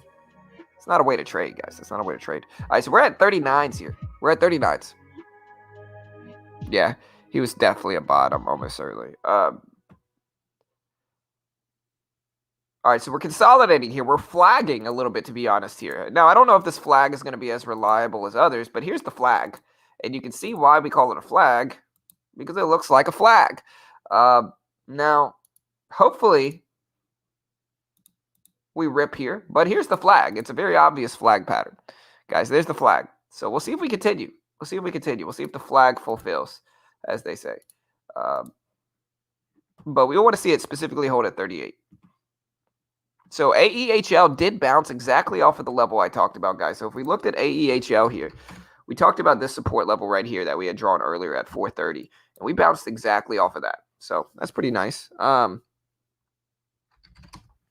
right, so here's TPST, still heading back up here. Again, we got a small little entry. We just want to see if it moves up. I mean, it's such a small trade. We're not super concerned about it. But we're almost break even there. We're at 4160s. Our entry is 4170s.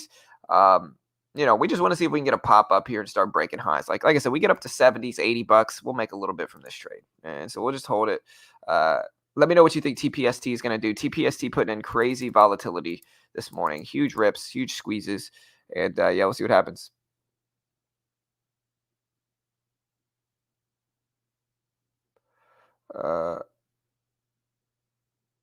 On which one, Jim? The flag is usually just a consolidation pattern.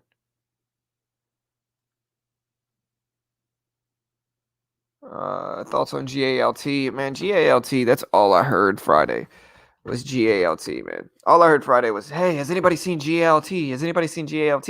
GALT didn't look good at all Friday. It was very boring and slow, you know? But like all I ever heard was, I heard so many people talk about GALT, and it's like, y'all are talking about a stock that the only real run it made was this one, and it failed it. Right after that run, we just kind of maintained slowly underneath the VWAP all day. But like I think there was a lot of bag holders in this one, so you know everybody's always like GALT, it's going to the moon, and it's just kind of like, no, it's not. All right, so we're probably gonna have to get out of here if we break under $38, and maybe we can jump back into it if we find something that we like here. But hopefully we can hold support at 38, like we see here.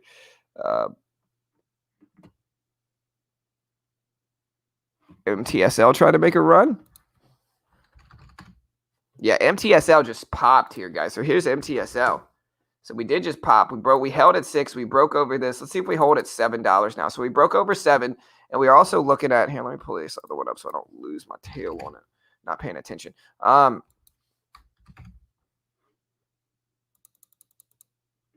right, but yeah, MTSL skyrocketing up here. Huge rip.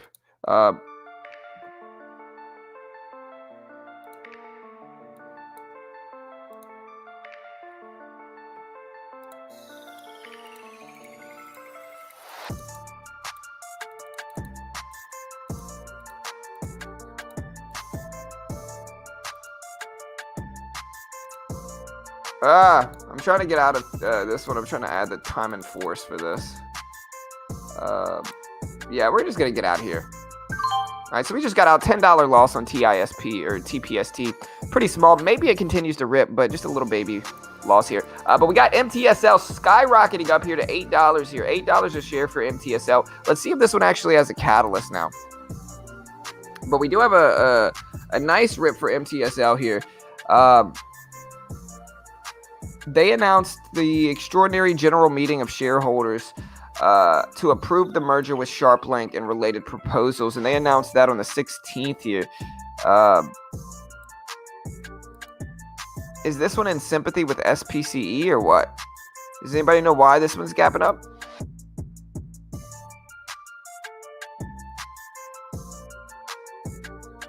Yeah, I'm seeing a lot of reasons this one's up, but I don't see why.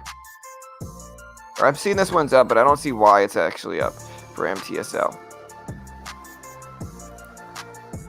But we're up to 780s for MTSL. 780s here. Big gap. Nice squeeze. Let's see what happens now. Maybe 5 pound. Maybe, brother. Yeah, MTSL. Nice rip. It's at 790.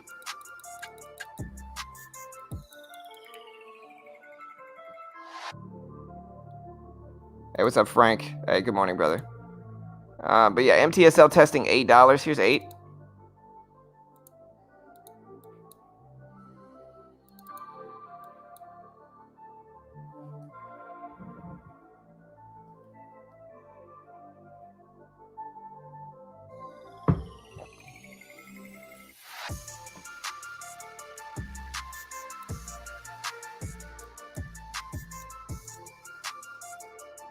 All right, there's 760s.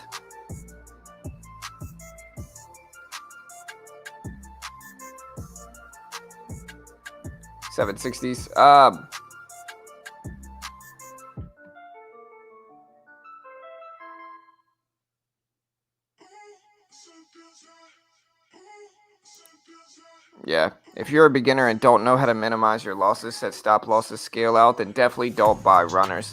John knows what he's doing, so it's safe for him. Buy dips, not tips. Hey, 100%. Like, I understand how much I could potentially lose with each trade I'm getting involved with, and I accept that risk. One of the big things that new traders need to learn to do is just accept your risk in the trade, right? So it's like me taking a few shares there. I understand I could potentially lose anywhere between like $5 and $20 in that trade, but my account's 30,000. Like, I don't have to worry, you know. Like, if I lose $10, it's a drop in the bucket. Like, it's relatively insignificant. But a lot of people are gambling away like the full size of their account with trades like this. Like that for TPST, that was a little feeler trade. Like, I even said that, you know, because it might work, it might not. And you know, I think even though I lost $10, I think if it did work, the reward was going to compensate for that. Because if it worked and ripped up to 70, 80, 90, which it could still, then I'm going to make a ton on that trade. And so even though I lost, it's a small risk, and maybe I'll jump back in it if it sets up some. I'm not necessarily opposed to that. And we'll see. I see there's Carve. MTSL, guys. Let's see if it holds 7. So we talked about 7 earlier. Let's see if we actually hold 7. You know, we do have some support here at like 712s right here. Let's see what happens there. Yeah, 2.5 to 3 million float for MTSL. Interesting. All right, so there's the bounce. All right, there's 760s. So we did bounce there for MTSL.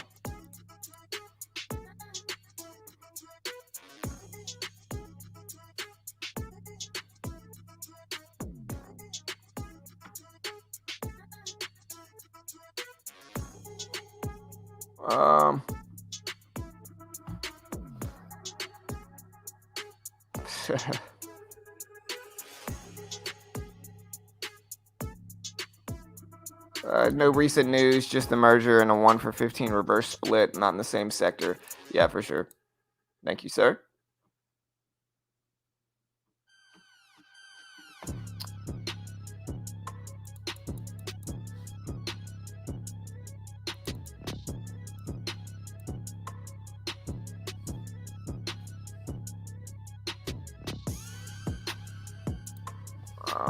We got SGOC still sitting at 1350s. We still have AEHL that we're watching here. AEHL bounced at 330 and now it's just continuing down, so it's less favorable. So how many likes do we have? I also see XELA starting to pop here, guys. So here's XELA. So look at XELA. So XELA is starting to run here. It's at 314. So we're going to watch XELA as well. Definitely going to watch this one. What are your thoughts on AMC this week? I don't know. I think AMC is still in the consolidation range that it was in. I'm not going to worry about AMC necessarily until it starts to break again underneath $40, like underneath this really right here. I guess this new low at 39. You know, that's going to be where I'm you know, watching AMC here. I'm not going to necessarily be concerned about it until it breaks underneath that. because aside from that, it's still in a range. Here's the range for AMC. I think a lot of people are watching this range, and as long as it stays within that range, it's not necessarily good or bad. I just think that it's in a range, and we'll have to wait for it to break outside of that range. Again, if it breaks under 39, 38.50, then we'll have to reconsider the trade. But for now, we're still in that range, and that's what we're going to pay attention to.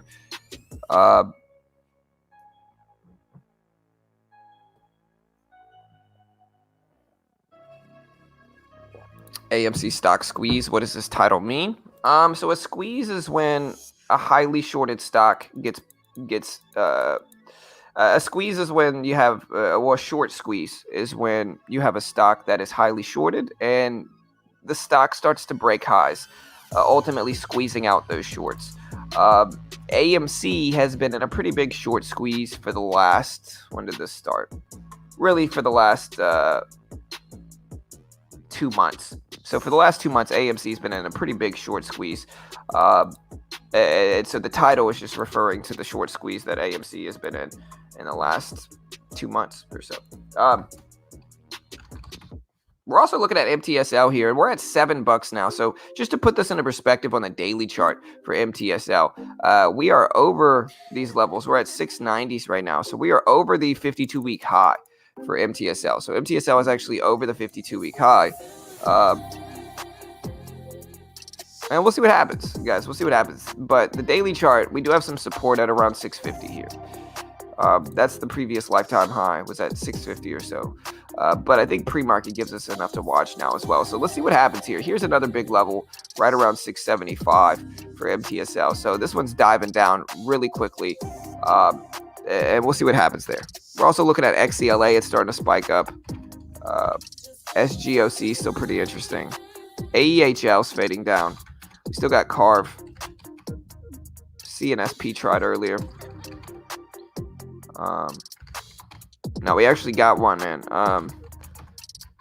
Dude, freaking mosquitoes.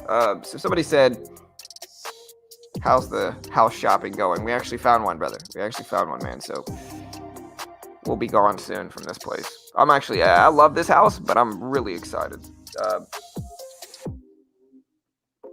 I love this house, but I'm really excited to be leaving this.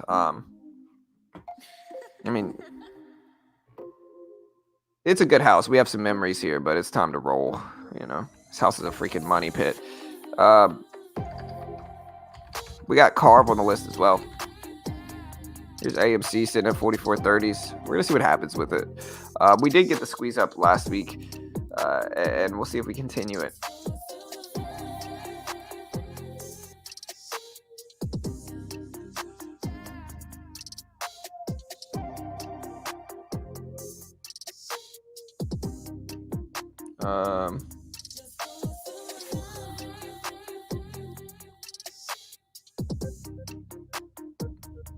No offense to Scott, but he can't afford to live next door to me.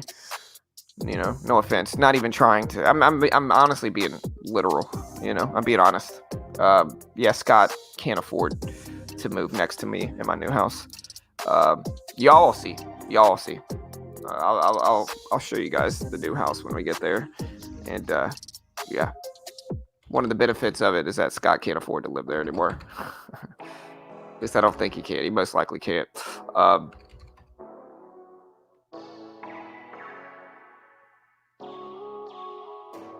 Yeah. Hey, thank you, Joel. Hey, I appreciate it, brother. Yeah. My new house, we have in the new house, we have a pool. We have a diving board. We've got like a waterfall. It's super dope. Here's XCLA. XCLA is up to 318s. We're watching that. We got AEI up to 560s. We got MTSL. We're going to see if we hold this previous pre-market high right here. I think this is the big level everybody's looking at. So we have all these levels here. We're going to see if we hold here at 680. I think this is what we're looking at now. So you can see all the confirmation here. We'll see if we can hold this now. I think this is the big level everybody's paying attention to, which is right here at 680, 675 or so. Right around 675 is the level. So $0.25 level. Let's see what happens here. Sorry, I got these freaking mosquitoes I'm attacking. Hey, good morning, Terry. Good morning.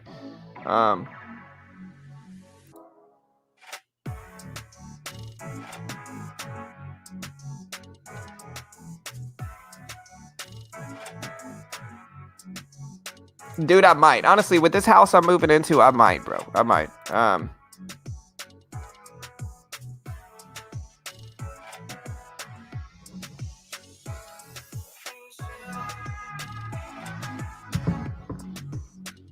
Yeah, this house I'm moving into, it's a literal 3-story house. It's got a 3rd story. Now, it's a little bit misleading me saying that. Like, it is a 3-story house, but it's only got 1 room on the 3rd story. So it's got like an office area on the 3rd floor. But it is a 3-story house, you know. You love to see it. You love to see it. Bro, these freaking mosquitoes, man. I'm about to riot against these things. But yeah, we got CLDX up as well. Let me know what your favorite stock is right now, guys. Let me know what your favorite stock is. We got SPCE that's now finally dipping down here. Now finally dipping down.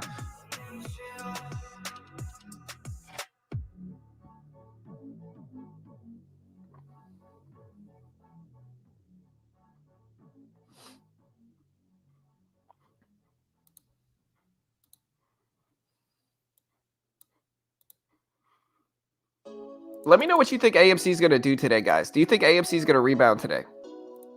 I think that's a good question. Also, does anybody know why AMC dropped over the weekend?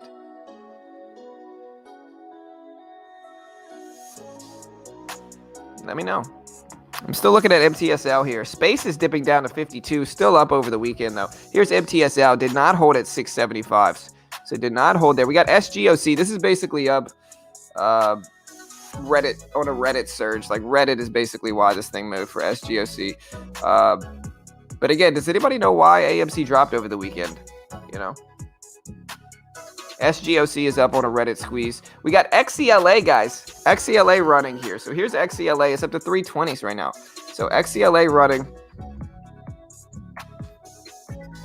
So we do have XCLA running right now, guys. You can see this big move here. It's up to 320s right now. So XCLA is making a pop. It's up to 320s. Let's see what happens here for it. We're watching it, guys. We're watching it for XCLA. Again, let me know what your favorite stock is right now in the chat. And in a second, we're going to do tech time. So it is about time for tech time today. And yeah, let me know what you think about it, guys. Let me know what you think.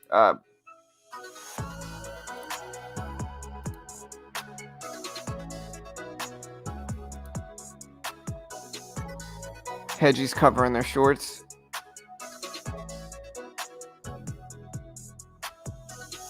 I got 2 tickets for paradise.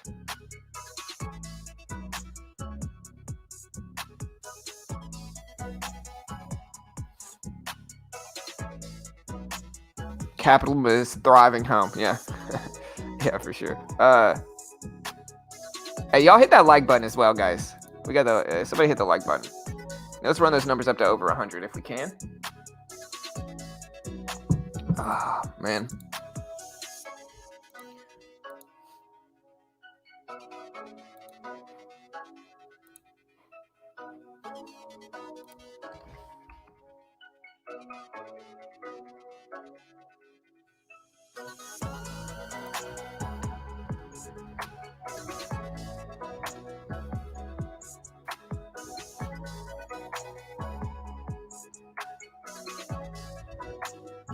What did TPST end up doing? Did it end up running?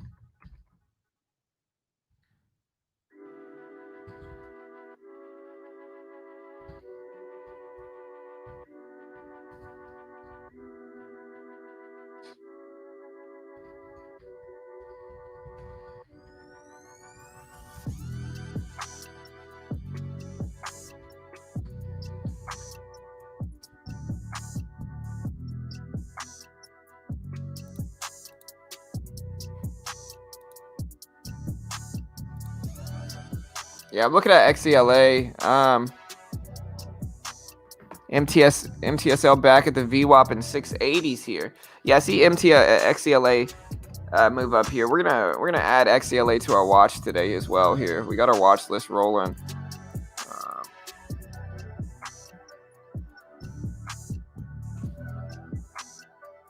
Got our watch list rolling and moving here.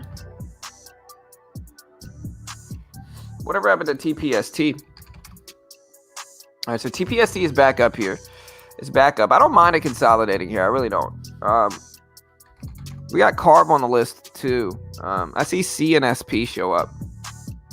Now CNSP ripped up much bigger earlier and then kind of faded back down. Let's see if this has a catalyst here. This is CNSP.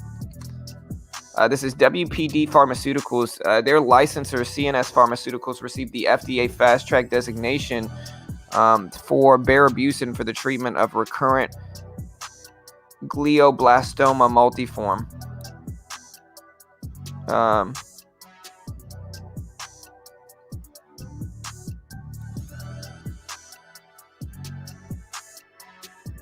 All right, so yeah, this is the catalyst for CNSP. So just to show you guys why this one's actually moving up. All right, so CNSP, the US FDA granted fast track designation for its lead investigational drug, Barabussin. So fast track designation for CNSP here. CNSP, so we're going to watch this and see what happens, but that's the reason this one's gapping up, is fast track designation. We also have AMC here. AMC at 44.60s. We're still green. I'm looking at a few levels for 43. Let's see what happens. So we're watching that here, guys. We're watching that, and we'll see what we get from it. I also see AEHL trying. I see Carve. CETX, we're still watching. SGOC is really interesting. And we're still looking at XELA as well. Space. We're looking at Tesla here, guys. And Tesla is up nicely today as well. So looking at Tesla. Tesla's Fame AI-based ETF sells Facebook, Walmart, and buys AMC.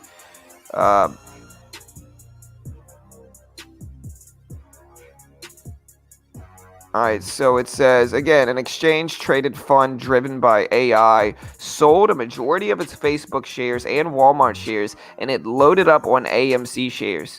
So again, I guess this is AMOM, which is a meme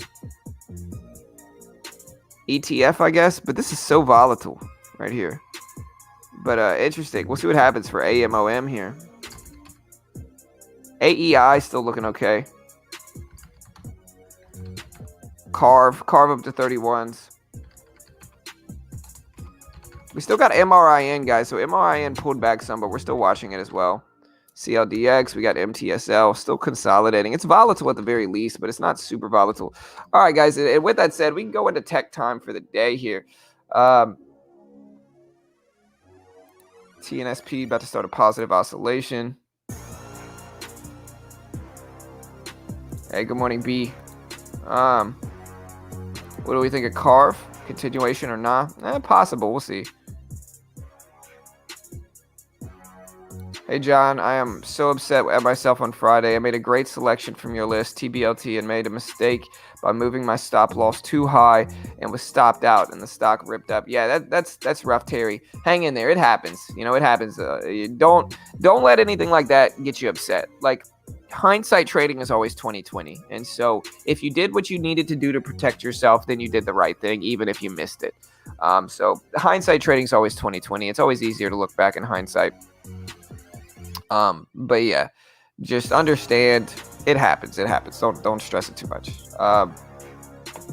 Yeah, I mean, we're looking at MTSL here. So here's MTSL. Again, I mean, we have this big level right here. And we're going to do tech time today. So get ready for tech time because that's what we're about to do. All right, so here's 675. This is the level of 675 here. And you can see, guys, what we try to do here, just to show you guys what we try to do here for tech time, is this is what we showed you in the video over the weekend. I noticed the runners ignore the overbought signal because penny stocks are less. Okay, so here's something that you guys really want to understand. All right, guys. The RSI is not going to work super effectively with penny stocks. It's just not. And so if you try to use the RSI to judge the overbought and oversold signals in penny stocks, it's not going to work. The reason it's not going to work is because they're low float penny stocks. Like they don't know what overbought and oversold is. Like they make big drastic moves up and down. They're not real companies like that. You know what I mean? So like you might see them and think, oh, well, this is oversold. It's not. Some of these penny stocks are just going to drop and they're never going to recover. They're just never going to come back. And you might look at some of them and say, oh, well, this is overbought. This is extended. And some of these things are just going to keep ripping. They're going to keep moving up. And so using the RSI and analyzing overbought and oversold on penny stocks is not really what you want to do. Because again, they're penny stocks. They don't care about being overbought or oversold. Like they can keep, like a lot of penny stocks are going to fail. And so if you look at a penny stock and you say that's oversold, it's probably not. It's a penny stock. That means it might just keep going down. There's no oversold of penny stocks a lot of the time. And if it's overbought, it's a penny stock. It might just keep ripping up. So with that said, you don't really want to try to analyze like the RSI super significantly with penny stocks, because there's not really, it's probably not going to turn out well. Now, maybe some people use it, I don't know. But penny stocks are penny stocks, and you got to understand the differences. Like mid and high caps is really ideally what you want to use overbought and oversold signals for, because those are actual real companies that when they say they're oversold, they have a likelihood of actually rebounding. Freaking mosquitoes. When they say overbought or oversold, they have a likelihood of rebounding if they're oversold and pulling back if they're overbought. Penny stocks are a different animal. These are not real companies like that. These are terrible companies most of the time. And so a lot of the time when these are oversold, they're just going to keep dropping. And if they're overbought, they're just going to keep ripping because they're penny stocks. They don't care about fundamental overbought, oversold levels. You know what I mean? So I hope that makes sense.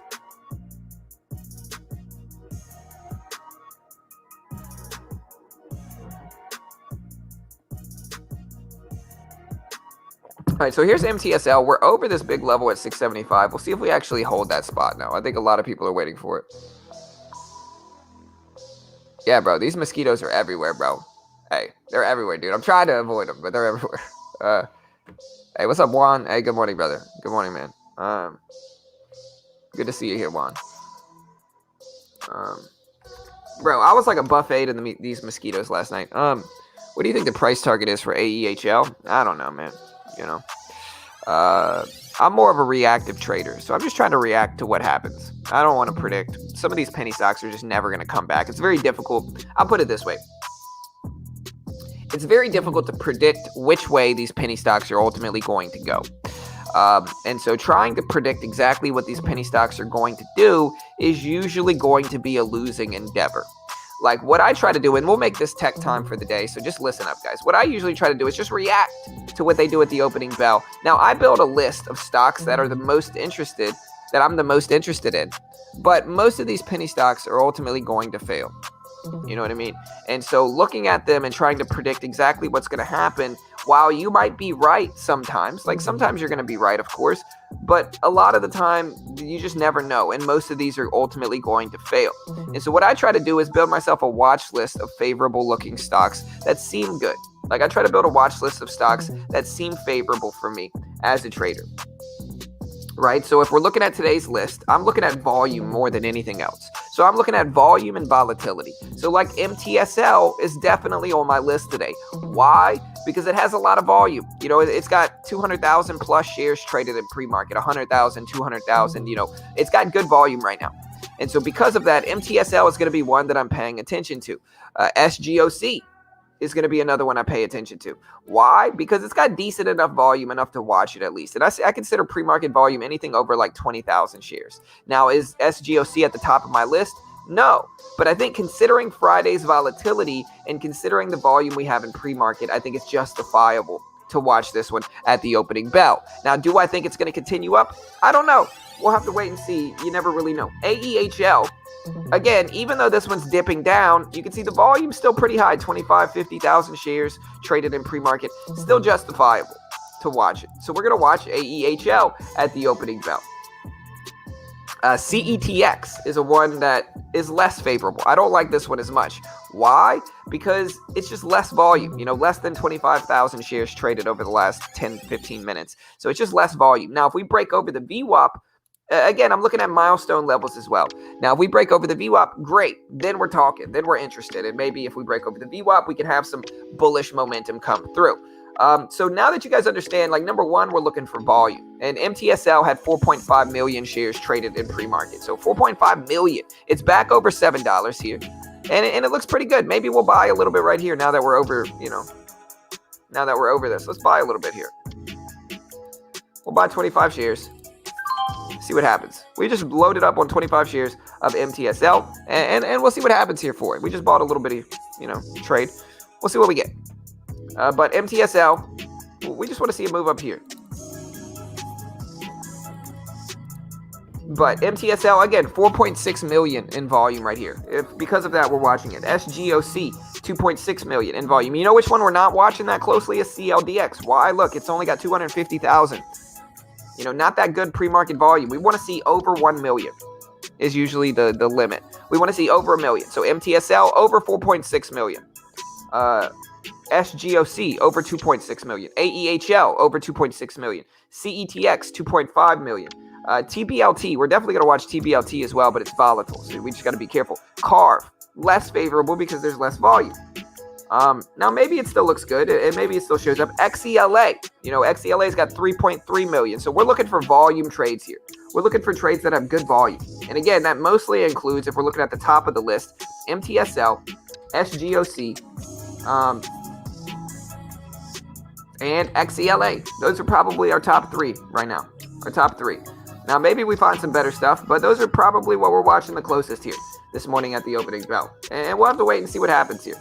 We'll have to wait and see what happens. But here's MTSL. We're in this. But volume is absolutely crucial. The other thing, guys, is that we look for milestone levels. Like, as always, guys, we're looking for milestone levels in a stock's movement. So we're looking specifically for levels that influence the sentiment of a specific stock. Like when we're looking for levels in pre-market or after hours or wherever, right? We're looking for levels that specifically influence the sentiment of a stock. That is the mentality you need to have if you're looking at trading these stocks. And so what are those levels that actually influence the sentiment? Well, there's a few of them, and let's take a look. So the first level that we're talking about is usually a pretty obvious one. It's the pre-market high up here. This level is going to really drastically influence the sentiment. I mean, let's be honest here. We break this pre-market high up here, the sentiment is going to change. People are going to be more bullish naturally in this stock because it's breaking the highs of pre-market. The other level that we're looking at is the previous closing price. So this is the opposite of the pre-market high, basically. We break underneath this level, and the sentiment is going to change in a negative way. It's going to turn from green to red on the day. It's going to be bearish, downward sentiment, weak sentiment. And so we're watching that because we're understanding that this could influence the sentiment as well as this pre-market high up there. Aside from that, we're going to look at a few milestone, usually whole and half dollars in the stock's price in the middle of these two levels. So we have the top at pre-market high. We have the bottom at the previous closing price. The next milestone level that we're really paying attention to is going to be a support or resistance level that's been confirmed. And so the first one that we see here that really has a triple top on MTSL is right around 675. Is exactly off of 675? No. But we usually round up to a half or quarter dollar. And then we look at the entire range around that half, whole dollar, or quarter dollar. And so if we look at this entire range, this stock is ranging around 675. And so we're going to watch 675 here to see if that is a major milestone level. With that said, we break underneath this level here, we're probably going to get out of this current trade. And I mean, it's 25 shares. It's not huge. But this is what we do. Again, to reiterate what we talked about in our weekend video, I see a lot of traders that are giving people these obscure support or resistance levels. Like they're saying 692 or 697 or 703 is the support level. That's not the support level. You need to round to the nearest whole or half or quarter dollar. Really, is round to the nearest quarter, half, or whole dollar as long as you're within about a 10-cent range of that whole or half or quarter dollar. And so you should never say a support level is at 697. That's ridiculous. It's the support level of 7. It's the resistance level of 7. You round up. You got to think of psychology here. You got to think in terms of where the psychological levels on a specific chart are. They're not going to be at 697. That doesn't make sense. It's going to be at $7. That's the level. That's what other traders are playing off of, and they just it's never exact. Like you need to round up to the nearest major psychological level. Now, whether that means quarter, half, or whole dollars, or even tens, like like 650, 660, 670, 680. You need to round to at least those levels if you're trying to identify major support and resistance levels. Because again, I see a lot of people trying to tell people major levels on charts, and they're giving people these obscure, 793 and 798. It's not 798. You really think the support level's at $7.98? No, the support level's at $8, bro. It's at $8. Think about it. Just like this example here, we rounded to the nearest quarter dollar. It's 3/4. It's 6.75. Now we could look at this and say, okay, well, it's not 6.75. It's instead 6.74. It's 6.74. And then this right here is the support of 6.81 or 6.82. And then this down here is the support of 6.70. No, we're looking at the entire range around that level. We're looking at the entire 10-cent range around that level, and it's just a quarter dollar support level. And so, you see where we pull back to. Look at where we bounce here after we've already entered the trade. That is how you use, and that's how you document real support and resistance. Don't be the 697 support guy, okay? Again, we got a lot of new people that don't really understand support and resistance that are out here trying to teach people. And again, if you think about it, it makes sense because traders are basing their trades off of psychological levels like $7 and $8 and $8.50 and $7.50 and sometimes $6.75, like this example.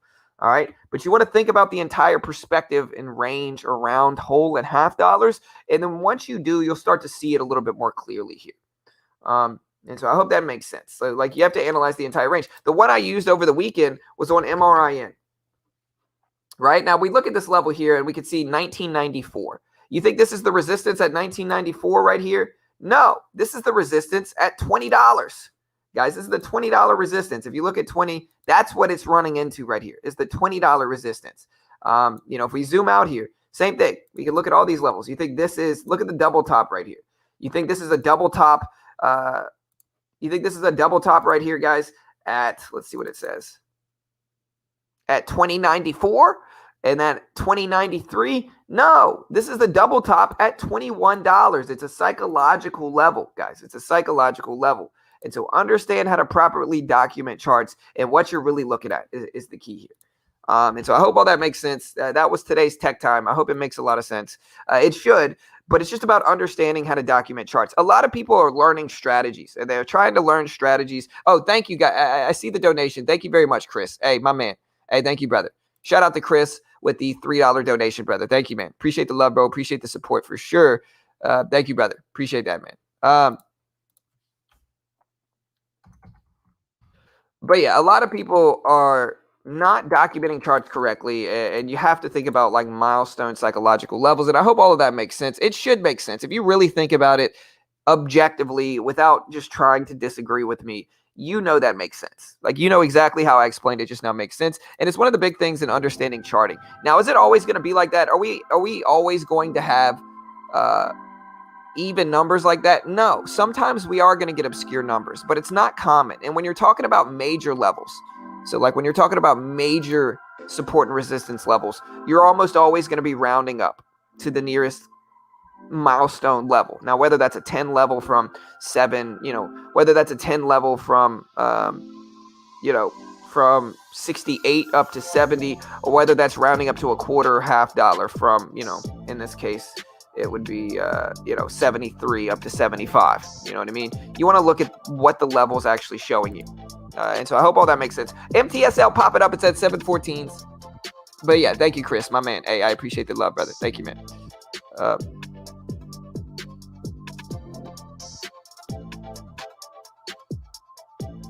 Yeah, exactly, Corey. Exactly, man. The price almost always overshoots to the up and down side. So if $7 is the support level you're wanting to hold, don't set your stop at $6.99 or you're almost always going to get stopped out. Absolutely right.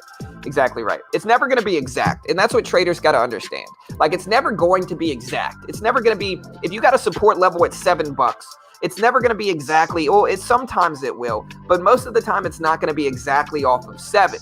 Most of the time, it's going to be at like 702 or 697, 698. It's going to be within that range around 7. And you can't say, oh, the resistance is at 698. No, the resistance is at $7. Like, think about the entire overarching point, of these support levels, which is psychology. It's psychological levels. That's what people got to really pay attention to. But we're in MTSL here. We're in MTSL. And we'll see what happens. It's at 708. We're watching this.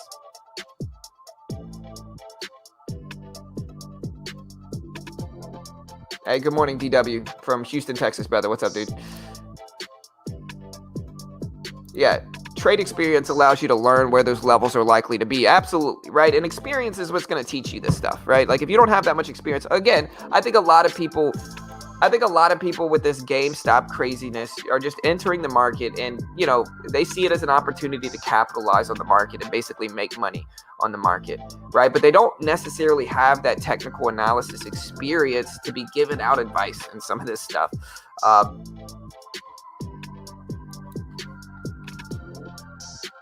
right, there's 35s looking good. We just took we took a little bit more off there of MTSL, so we just took a little bit off. We're holding 10 shares. Left small trade, not super. We're not super worried about the trade. We're gonna let this ride now on the rest. We've already taken profits. It's not gonna be a losing trade, and we can just let the rest ride for MTSL.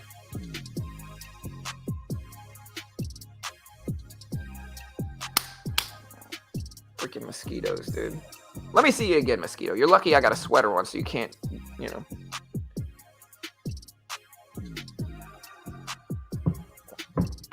All right, so MTSL popped up. And again, I mean, the overarching point we're trying to really talk about is how to identify levels on charts, guys. Like, how to identify donut. So Krispy Kreme. I see my man asking me about donut all day, so we'll go ahead and oblige you, sir. So donut, it's about the story behind Krispy Kreme. It's not really one that I would specifically day trade. It's just not good enough volume for me to day trade. But what I do see donut, when it trends, it trends. It's just so early. What do you guys think? So I don't know enough about this one for DNUT, Ahmed.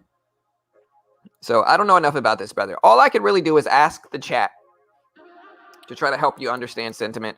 Remember, we are not investment professionals, and we are not liable if you lose. This is for entertainment purposes only. Remember that, guys. Now, chat, where do you think donut is going to go in the next month?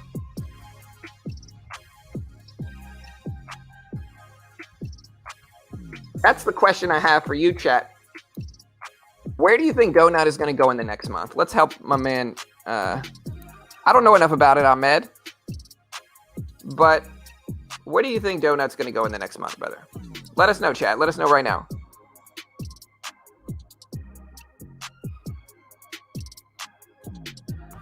All right, here's DNUT. It's up to 1970s. It looks good. Hey, what's up, Salish? Good morning. Yeah, for sure, Corey. 100%, brother. Again, guys, where do you guys think DNUT donut, which is Krispy Kreme, best donuts ever? Krispy Kreme has definitely got the top 3 donuts in the world right now, for sure. Not even joking.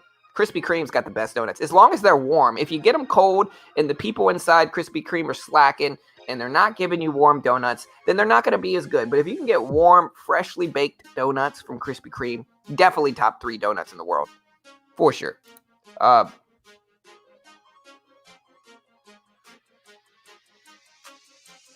So nobody knows anything about donut?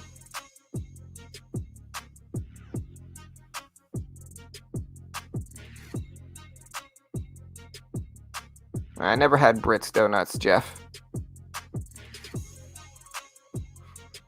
All right, so we're still ripping up nicely here for this. Hey, we're gonna let this ride. See if this can break highs for MTSL here. MTSL up to the 730s, man. You love to see it here. We're gonna take a little bit more off, lock in some more profit, and then we're gonna hold 5 shares. Let this just go. So we are now green in pre-market, which is good. Slightly green, but we're now green. We now start out the opening bell green on the day, which is always a good thing.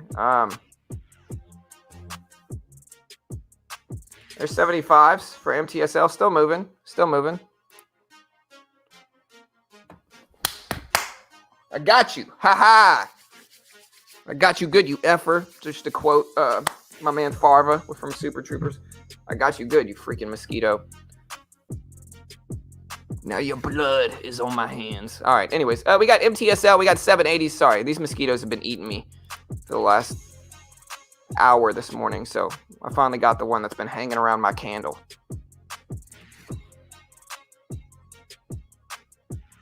Yeah.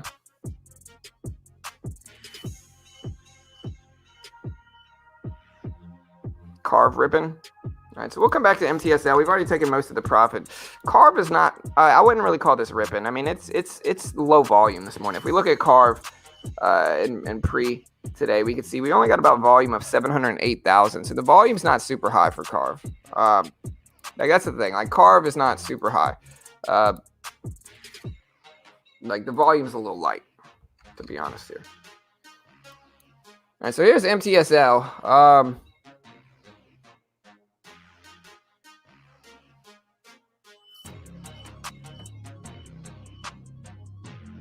I want to hold this in case it keeps ripping up. And so, yeah, I think I'm going to hold this in case it keeps ripping up.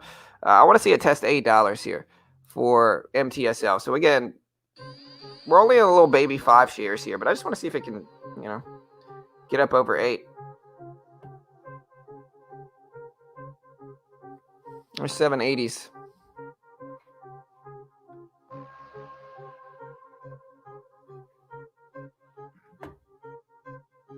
All right, we're still looking at XCLA here, and here's AMC, guys. What do you guys think of AMC today? Do you think AMC is going to end green today? Let me know. We also have Space here that's basically filling the entire gap. Still gapping up a little bit. I see ADTX here showing up a little bit as well. ADTX, not the best volume, though, unfortunately. We still got CNSP that we're looking at, but it didn't do much either. We got Verb. A lot of people are watching Verb. CETX. We got ATNF up there as well. AEHL is trying to make moves. MTSL. Still holding up there, still at 780s here, guys. So we just want to see MTSL is definitely the top stock that everybody else is watching right now.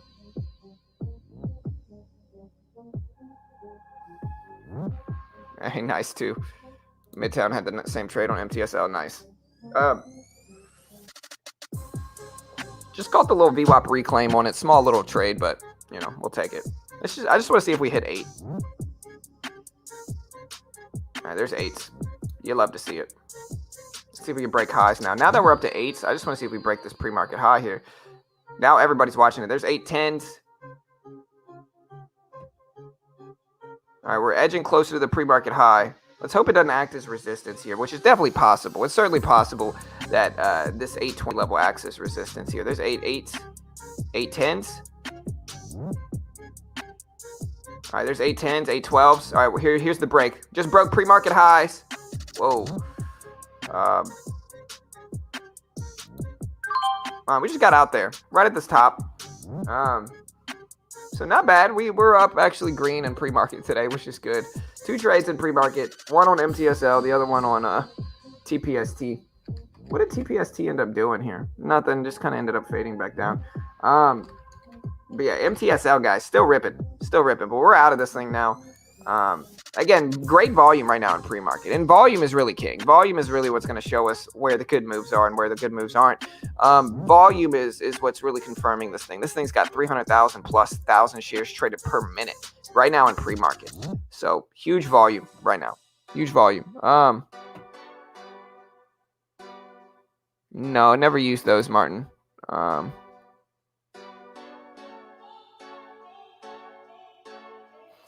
Sean, this is a great question. Sean says, John, I've been trading with a $100 account for 4 months now. I'm ready to scale up. How much should I scale up to, in your opinion? That's a tough question, Sean. That's a tough question, brother. Now, it's going to depend on how much money you have, bro.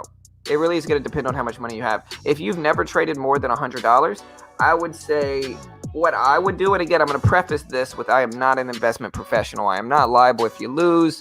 You always got to make your own assessment, trade responsibly. Please do not copy our trades. This is for entertainment purposes only. Now, with that said, though, if I was scaling up in size, and as long as I'm going to assume that you're showing consistency, if I was scaling up in size from a $100 account, I'd probably move to a $1,000 account. But then understand, I'm going to trade very small in that $1,000 account. So like I might scale up from 100 to 1,000, and then I'm going to trade really small on that $1,000 account, see if I can show consistency. If I can show consistency with that, then we scale up to 2,000 or 3,000, so forth and so on. But yeah, it's certainly going to be, regardless of where you scale up to, in my opinion, you need to still trade very small.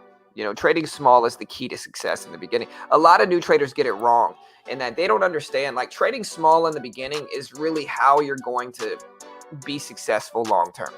So like a lot of people get started and they just can't help themselves. They just have to trade large. They got to take these huge, big, expensive trades. And, you know, their logic is, oh, well, I'm in this to make money. You know, I'm in this to make money. So I just got to trade huge. Don't be that guy. Don't be that guy. In the end, take it very slow, trade very small. That's the key to success. Just take it slow, trade small. Even if you're trading a larger account, just trade it small. And good luck, brother. I hope you do well, man. MTSL, guys. MTSL popping up. It's at 818s here. Let's see if we can break 845. So we're at 818s. Let's see what happens here.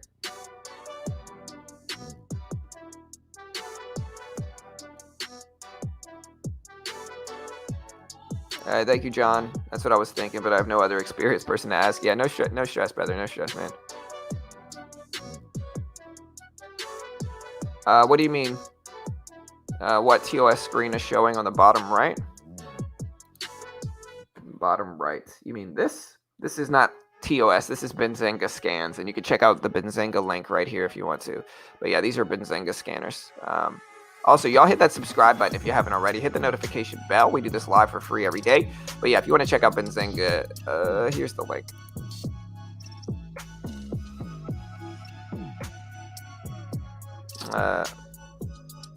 Yeah, hitting base hits and trading is how the pros make a living. The lotto players flash brilliant for a short time, then they flame out and are gone. Slow and steady wins the race. Absolutely, man. And I think this is a really important thing for new traders to understand. Like, okay, so I make my money with base hits. Like, I profit from base hits in the market. And if you guys watch me trade, like I said, I'm trading with like a $35,000 account, but I'm trading it taking small positions. I'm taking small trades. I'm making what, like $20, $30 a trade in a $30,000 account. And I'm doing that because that's how it needs to be done. You know, don't get your, like, listen, there's a lot of people that romanticize trading that is terrible for new traders. Like, don't romanticize it like that. Like, it needs to be small base hits. Like, I get it. A lot of new traders just want to be able to flash a big gain on social media.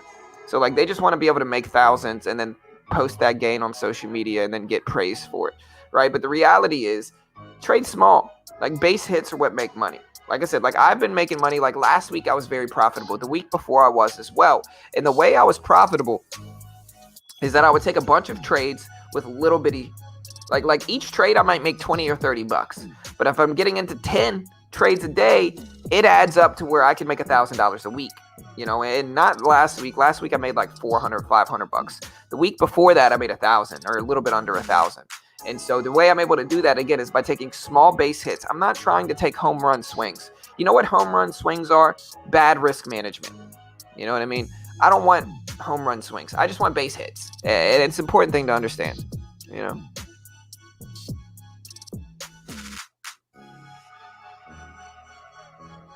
Right. 100%. 100%, man. You know? Yeah, you want to be the Carlos Santana of trading. You want to just get a super high on base percentage in trading. That's it. But there's MTSL. Hey, MTSL up to 790s. Let's see what happens here. We're starting to put in higher highs, higher lows. Oh, I see you, mosquito. Did I get you? I think I got you. Sorry, guys, for the noise. Mosquitoes are attacking me. You know, it's a war out here. We got MTSL back up to $8. We're gonna watch that. MTSL cup and handle. Yeah, for sure.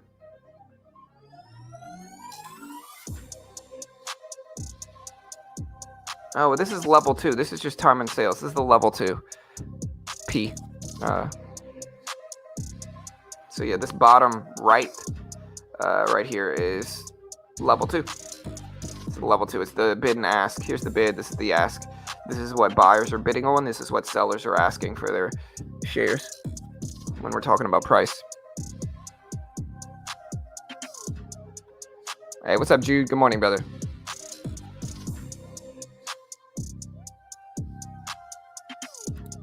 Great advice. I was that guy last week. Swing for the fences like Sosa with a hollow bat. Hey, or steal the signs like the Astros. That hurts, man. Shots fired. Ricardo, shots fired. What's up, Jude? What's up, Raphael? Yeah, if you want to be a successful trader, leave the gambling to the lotto loons. Yeah, for sure. Just bet on favorable probabilities. That's it.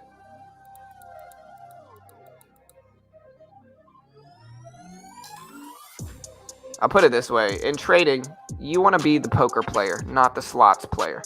Like, slots are for suckers. Slots are the single worst edge game you have in the casino. Like, slots have zero edge. Like, they're just programmed to give you a 30 to 20% chance of winning. And so if you want the best odds in the casino, it's not at the slots, right? They got a lot of traders trying to play slots. Don't be a slots player. Be a poker player. Poker gives you the best edge in trading, for sure. Or poker gives you the best edge in the casino because you're not playing against the house. So that's the reality. We got ADTX here making moves. It's not really super high, but we're watching it. I see XELA still trying. XELA is up to 320s. We're watching that. MTSL is up to 780, so we're watching that. Let's see what happens here. Yeah, we got a little bit of a cup and handle. Just Joel brought the attention to it, so we'll show you guys what Joel's talking about here. Here's the cup, and you can see why we call it a cup, and then here's the handle. So you can see the cup and handle here for MTSL. My favorite way to enter these is on these pullbacks right here. So that's usually where I'm entering these, is on the handle pullback. So I see the cup. This is my favorite strategy. I don't really do it in pre-market, but at the opening bell, if I can see this strategy, I'll swing for it. Not take huge swings, but I'll attack it if we get it.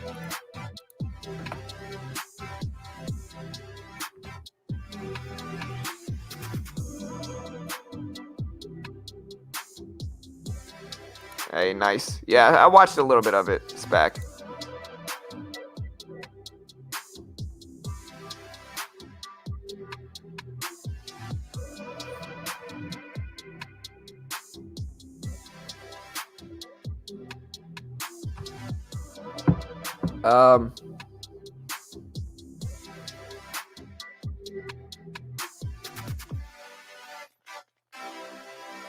Yeah, you mean this? This is the active trader window in TOS. I can remove it. I can make it bigger. It's just the active trader window.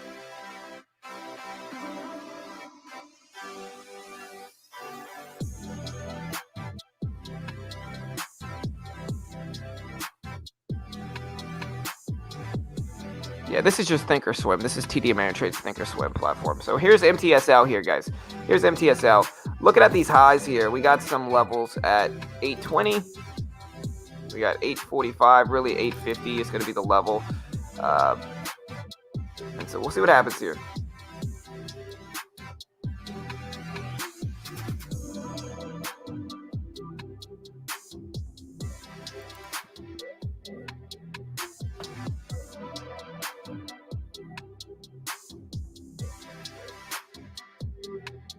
Is the like button broken again?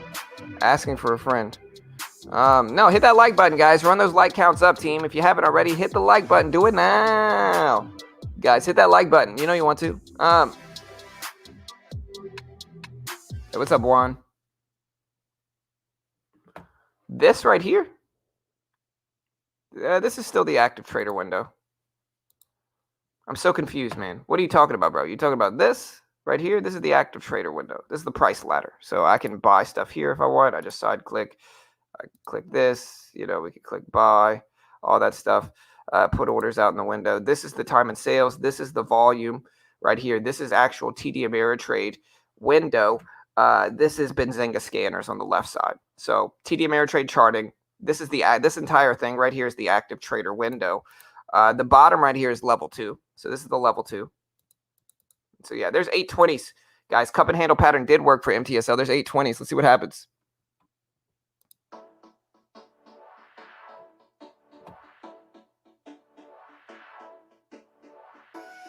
Yeah, cup and handle pattern worked. So shout out to Joel. Good call.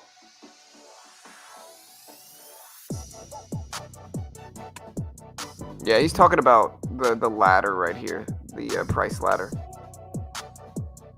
So yeah, it kind of shows you the volume on the left side here, and you can see the volume, and you can see what orders are coming through and where.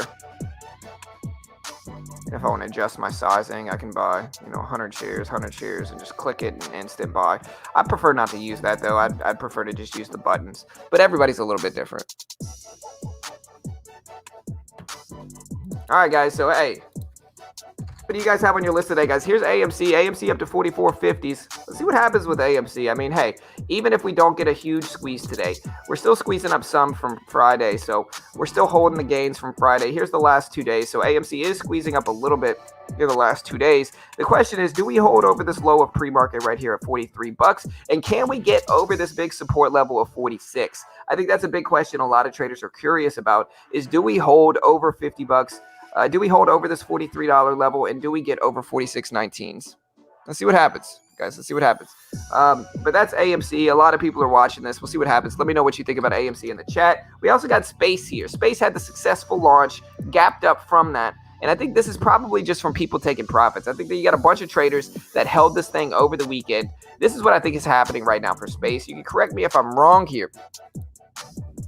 But I think what happened is you had a bunch of traders that ended up holding this over the weekend in anticipation of sympathy from the successful launch yesterday.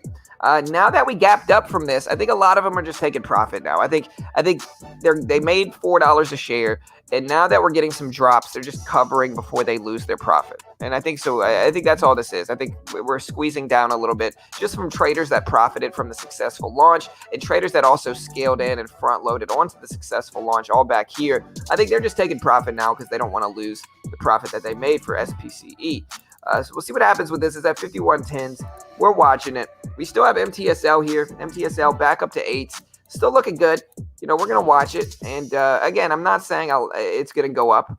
I don't know what this thing's going to do, but we're watching it because it's got a cup and handle pattern, breakout pattern. And so we're paying attention to that here. So we're watching MTSL. It's got a cup and handle breakout pattern. We're going to see what we get with it. And of course, we're going to pay attention to it. We got SGOC here, gapping up. It's at 1330s here, guys. 1330s for SGOC. We're paying attention to that. I see SPI, guys. SPI. Making a big rip, guys. I didn't even see this one earlier, but SPY is ripping up right now.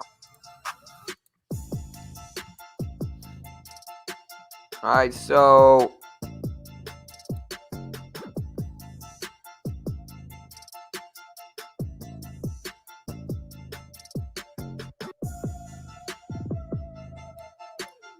SPY is up. We'll add this here.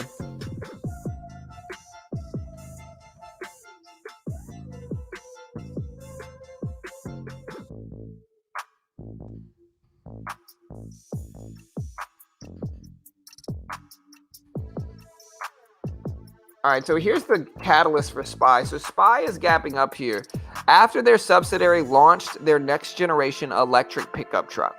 So SPY Energy, their subsidiary, launched their next generation electric pickup truck called the EF1T. Now I'm curious about this.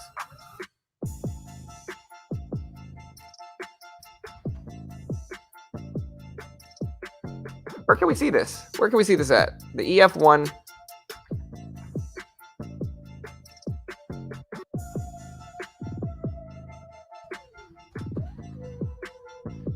Where can we see this at?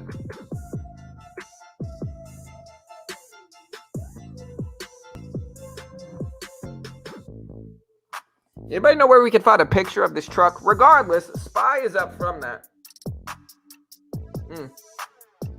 So yeah, SPY is launching its next generation electric pickup truck, and it is up from that. Let's look at the actual news behind this thing here. So with SPY here, let's look into the actual numbers behind it. So here's SPI, SPY Energy. They've got 21 million in the float, so a relatively small float here for SPI, a relatively small float, less than 25 million, pretty small, about 24 million outstanding shares here. So we got their new pickup truck numbers. And yeah, what do you guys think of SPI here? So we do have this one gapping up. We'll add this one to our new watch list. And we'll see what happens. So this list is mostly what we're paying attention to today. But yeah, SPI gapping up some. So we're going to see what happens with this. Again, we got SPY, we got MTSL. MTSL is up to 8s. So we're watching MTSL pretty closely here as well.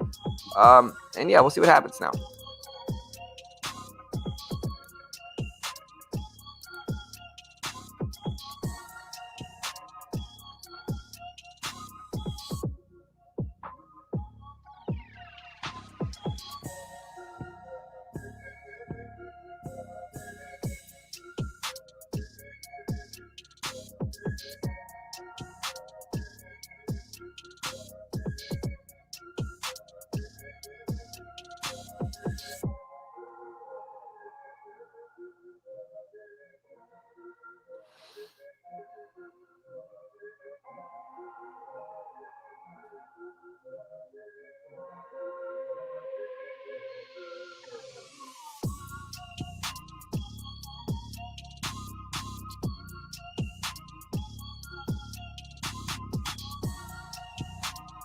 All right, guys. So here's MTSL. We'll see what happens. It's sitting right around $8. What do you? Let me know what your favorite stock is that we're all watching today. What do you guys like the most out of all the stocks that are on my list today? Even if it's not on the list, what do you guys like the most? Hey, where's the link for the truck? Where is it at? I must see it. I can't see it.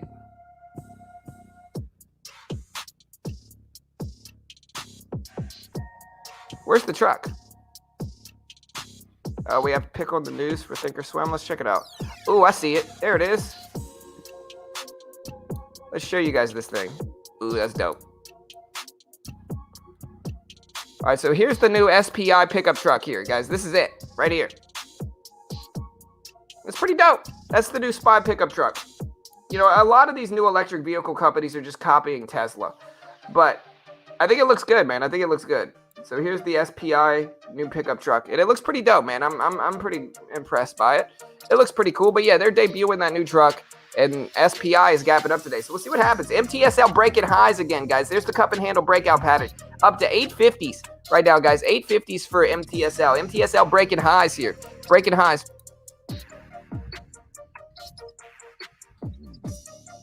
Yeah, MTSL is breaking highs, guys. It's up to 850s right now. We'll see what happens now. We're watching it. But MTSL looks good. We're going to see what we get for this one the rest of the day.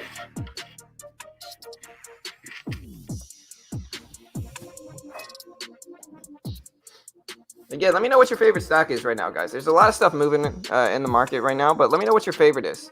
So here's MTSL. It's up to 840s. We're watching that. We're going to see what we get with it.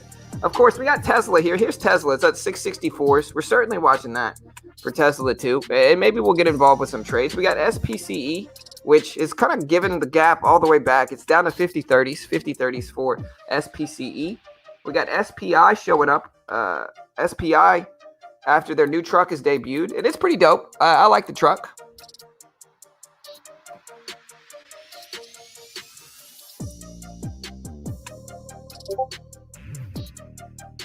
Yeah, I mean, I'm not chasing MTSL. I mean, regardless, though, a lot of the time, catalysts and pumps are insignificant. Like, I'm scalping these moves, right? So, like, for me as a scalper, it doesn't matter if it has a really strong catalyst or not. All that matters is that we have the momentum. You know, it's kind of buy the rumor, sell the news type of thing. Like, I don't buy high of the day breaks anyway, number one. I mean, high of the day breaks are almost always going to fake you out. But it's something that we're still watching. You know, I don't put, okay, I'll put it this way. I analyze the fundamentals behind some of these penny stocks, but I don't put a ton of weight on them.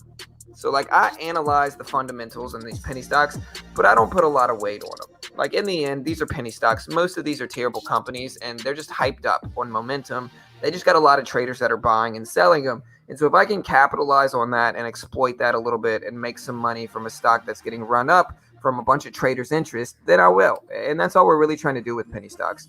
The catalyst, especially with penny stocks, is not the end-all, be-all of any of these because they're penny stocks. Most of these are just garbage companies, if I'm being completely honest. And so regardless of whether it has a really good catalyst or not, I mean, I think you see most of the stocks that I've made money on in the last 2 weeks didn't have a catalyst.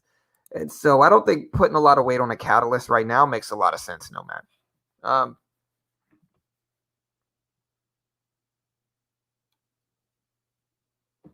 Glad I bought MTSL before market closed Friday. Nice. Yeah. What drove you to do that? Let's see what it was doing. I mean, it was gapping up a little bit Friday, so that's probably what it was. But yeah, good job, bro. Nice trade. No, you're good, Nomad. I got you, bro. Yeah, I know. I'm just commenting on it as well. My point is, I don't think. Okay, you guys know me. Most of these are garbage, terrible companies, and like regardless of what happens to them, these are usually just terrible companies. But there's some potential to make money with them, and that's all that really matters. So yeah, you're good, Nomad. It's all good, bro. Yeah, dude. Honestly, cryptocurrency trading went down big, SPAC. You know me. I trade crypto a lot. Just to show you guys, like the crypto market has been very slow,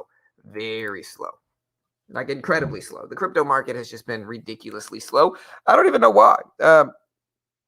We were watching crypto a lot the last few months, but the market has just completely died down.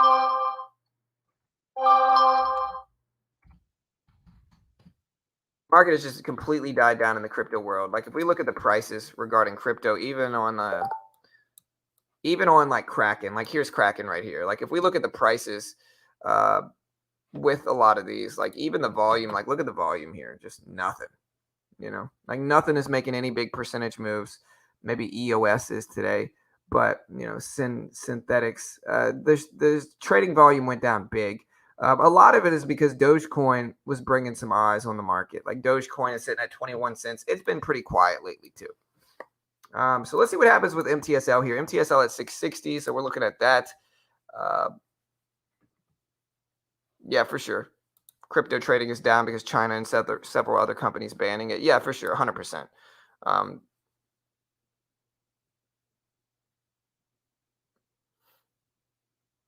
Yeah, Webull added Cardano, ADA. Yeah, I'm holding Cardano. We've been holding that one for a while, Pawn. Yeah, for sure. Joel, 100%, brother. All these stocks are highly shorted today. Hey, we'll check them out, Robert. You know me. I usually watch all those.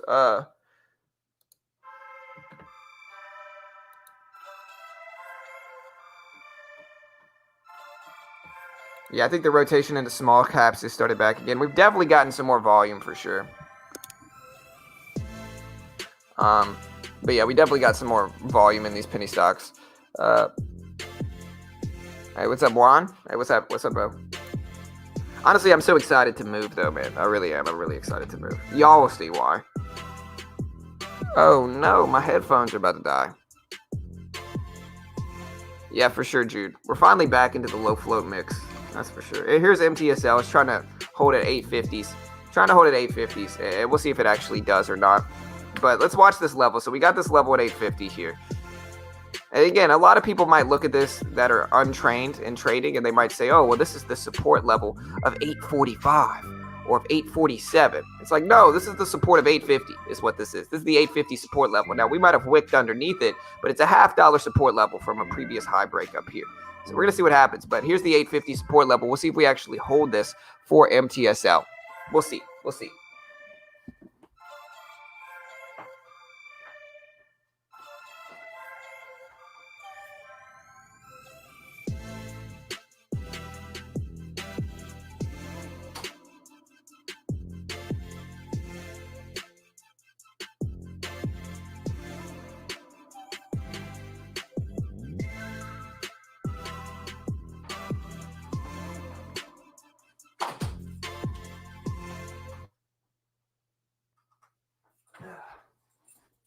All right, guys. Sorry,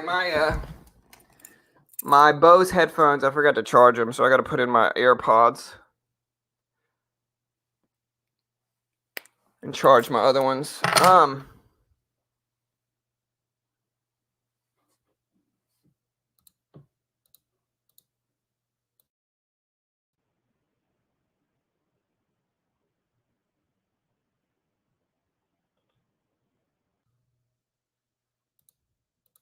There we go. All right, so we got my AirPods in now. I had to switch to AirPods. But yeah, we'll see if we can hold at 850 right here. No, I'm staying in Texas. I think I'm gonna take a chunk of SPY. Yeah, we'll see. All right, so MTSL trying to hold at 850. SPI, it needs to reclaim the VWAP here, I think. So if we're looking at this, I want to see it back over the VWAP.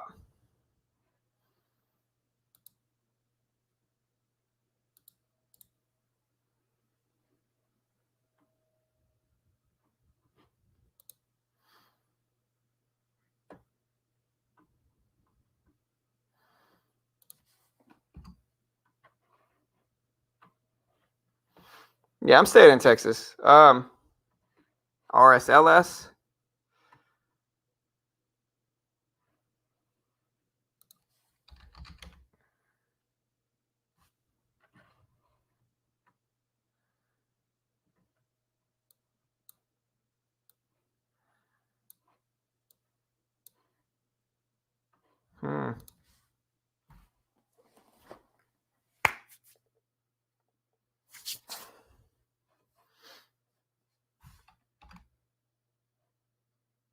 All right, guys. So,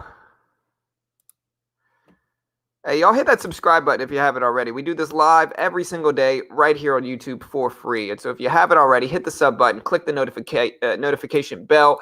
I want everybody to take their mouse and scroll it all the way over to that subscribe button and click that subscribe button. Do it now, guys. If you haven't already, you're missing out. Take your mouse, scroll it over to the subscribe button, and click that subscribe button right now. And then if you click the notification bell, you'll get an alert anytime we go live or drop a new video just like this. And so if you haven't already, hit the subscribe button, click the notification bell, and get an alert anytime we go live. We do this live for free. We trade a $30,000 plus account completely live every single weekday morning right here on YouTube for free. Show your support. Hit the sub button. Do it now. You getting a house with an elevator? No. I wish. RSLS has 28% of the float short. Yeah, I just need some more momentum, but I don't hate it. You know, I don't hate it. We also see OEG getting some volume here. OEG SPY is still trying. It's at 707. It's got to get back over the VWAP for me. So, like, for SPY to interest me here, I need it to go like this. I need it to pop over the VWAP, pull back, and then bounce again. Like, that's what I'm specifically looking at for SPY if we're going to keep trading it. Like, I needed to do that. So we needed to reclaim the VWAP, hold that level as support, and then bounce right back. Did last week. Grateful for you doing this for free for those of us just getting started. Hey, thank you, Jennifer. I appreciate the support. TPST holding the VWAP area. Yeah, TPST is interesting. We lost some on this one earlier. It needs to get over the VWAP and actually hold, and we need volume to come in. So until we get those things, I'm not super interested in this one right now. MTSL pulling back to $8. Let's see if it actually holds. I think the new bell of the ball right now is probably SPY, but I think we still got a lot of people watching. Like CETX is getting some volume coming in. We got Carve on the list. AEHL is still sitting at 420s. SGOC is still sitting up there. We got MTSL. MTSL is probably the main watch, followed by SPY. So MTSL and SPY are the two stocks that I think are probably taking away everybody's attention on other things. So MTSL and SPI are probably the top two. We also have XCLA here as well. XCLA, it's not too bad. We need some more volume for it, but we're going to watch this one at the opening bell regardless. So, like, we're still going to look at it, and we'll see what happens. I did not, Juan. Don't ruin it. I did not see it. Don't ruin it.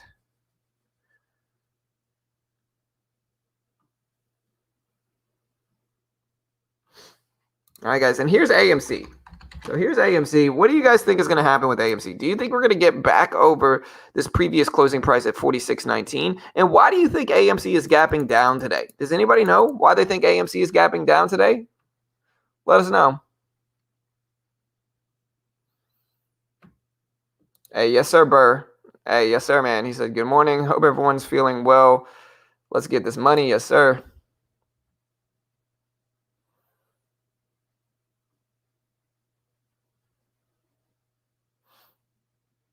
Yeah, my daughter and I are going to watch Black Widow sometime soon. So just don't ruin it for us. We got $8 here at 8:02.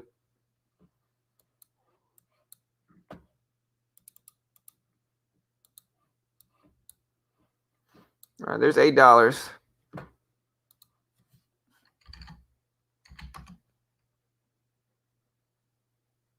All right, there's 1370s.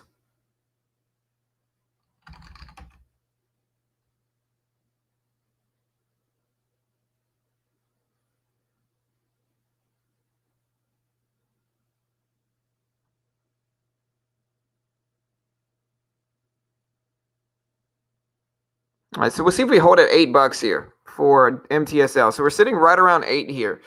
So there's 817s. Honestly, I'm excited to trade again, guys. I'm excited to trade. Since I've been putting in such good green streaks, I get excited to trade now. I get excited to trade. It's been a fun time, man. And hopefully the green streak continues. What I learned from Friday is that I need to just accept my winning day and stop trading. Because I got a little bit bored and I ended up losing on Friday. When I was up like 100 and something bucks, and I just gave it back Friday by just simply boredom trades. Just simply boredom trades. And so what I need to learn from that is that when I'm good and I'm green, I need to just sit on my green and accept it. You know what I mean?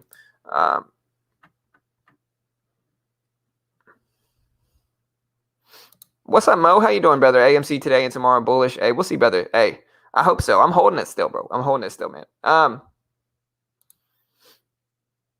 What's your average gain weekly? I've been making anywhere between $500 and $1,000 a week the last 2 weeks since I've scaled up in size. So $500 to $1,000. Hedgies are over extended and covering, probably so. Mo is here, yes sir. How much should I be risking on a $4,000 account for stop loss? I mean, Jim, that's going to vary, brother. So try to think about it like this, right? So if you got a $4,000 account, number one, it's subjective. It's completely up to you. Right. So like certain people are going to be okay with risking more and some people are going to be okay with risking less. What I suggest you do is establish a risk level based off of the chart itself. And so usually you want to exit a position at a level at which the sentiment is going to change and it's probably going to turn into a losing trade. That's theoretically, that's where you should be setting a stop loss. And so by that logic, if your stop loss is 10 cents and you don't want to lose over $100 in the trade, then you take 1,000 shares or less. You know, if your risk is 20 cents and you don't want to lose over $100 in a trade, then you take 500 shares or less.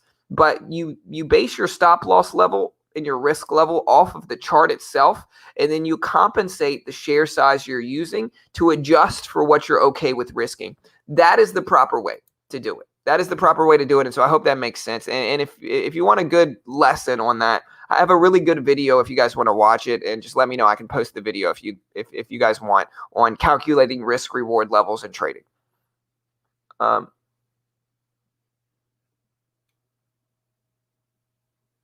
Yeah, for sure. What's up, Kinsey? What you for what? What do you mean? I wasn't talking to you, I don't think, you know. What's the amount you're playing with? I make my account's $35,000. But I have about I realized TOS gave me a lot more buying power, guys. So TOS actually gave me 130,000 in day trading buying power. TOS gave me 130K in day trading buying power. Shout out to TOS, man. They gave me a lot of leverage for some reason. I don't know why, but yeah, they gave me 130K in buying power. So I guess you love to see it. I don't know. Yeah, they gave me 4 times leverage. Hey, I got you, Tommy. All right, so yeah, it's an old video, but it's a good one.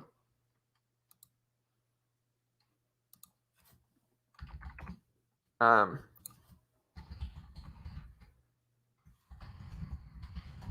to build a trading plan is really what it is. How to build a trading plan. Really useful video. And here's that link.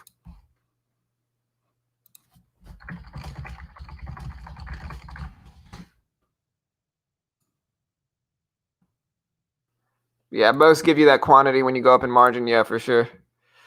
Yeah, I told you 2 weeks ago they give you 4 times in cash. Yeah, for sure. I'm not going to use that much, though. I'm never going to use that much. Here's MTSL. MTSL is up to 830s, guys. 830s for MTSL. We're still looking at SPI. SPI tried to tap over the VWAP and got rejected there. So right now, for me here, for SPI, I just want to see us hold over 7. So, like, I just want to see us hold over $7 a share on SPI, and we'll ultimately have to wait and see what happens here. Here's AMC. AMC is pretty slow and just kind of consolidating around 44.30s. So, like, we'll see what happens. Webull does the 4 times leverage too. Yeah. Leverage is 4 times on cash. If you hold stocks, some have tighter margin requirements. Yeah, for sure.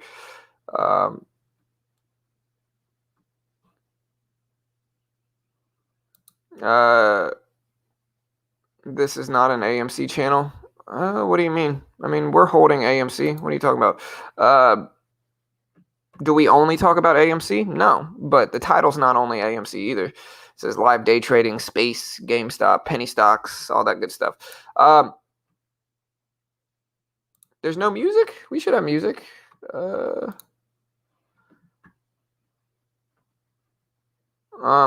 Anyone know what this means when you go to buy stocks? Closing only, market unavailable to open. It means you're restricted from trading and that you can only get out of your open positions. You can't buy more. Let me ask you this, Kinsey. Have you tried to day trade more than 3 times per week with less than 25K? Because if you're new, Kinsey, they have what's called the PDT rule, the pattern day trading rule. Now, what the pattern day trading rule says is that if you have a margin account and you have less than $25,000 in equity in that margin account, then you're restricted to only be able to day trade 3 times per week, right? And so if you day trade more than 3 times a week, they are going to freeze your account. And so if you've been day trading over 3 times per week with a margin account, they're probably going to freeze your account, just to give you a heads up. Now that it's only on a margin account, and so if you have a cash account, you should be fine. And maybe it's for another reason, but that's the only thing I can think of, Kinsey.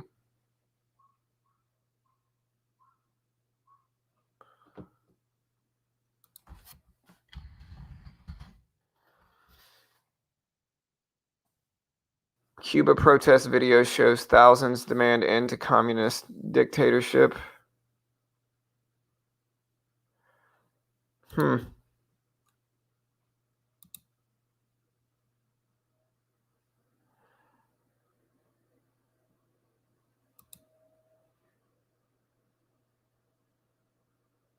Yeah, protesters chanting freedom and unite marched in cities from Havana to Santiago.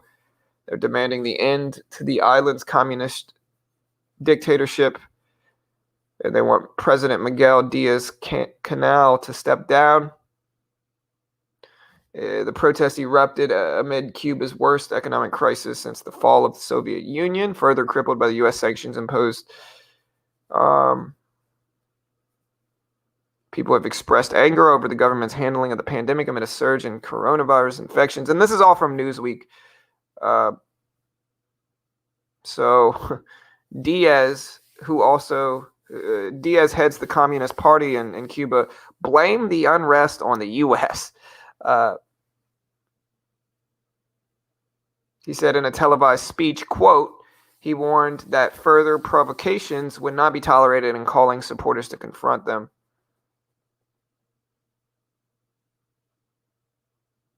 Biden administration official tweeted support for Sunday's demonstrations, saying Cubans were gathering to protest rising COVID cases and shortages.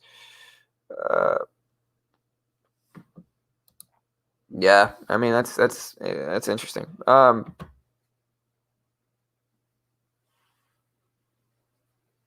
Yeah.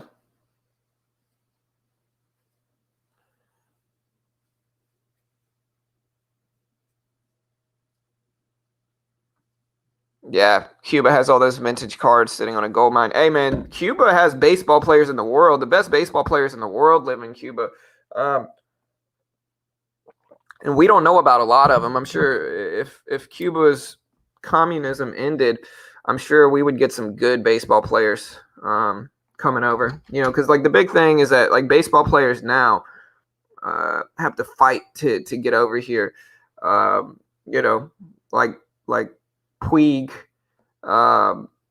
there's a lot of them that have, the best baseball players in the world over at Cuba, but they can't make any money from it because they're in Cuba. And so a lot of them just fight and fight and fight to come here. Look up Puig's story. Puig has a really interesting story about how he had to use all these smugglers to get over here. It's just a crazy story. All right, so there's MTSL. It's at 8:30s for MTSL at 8:30s. We'll see what happens.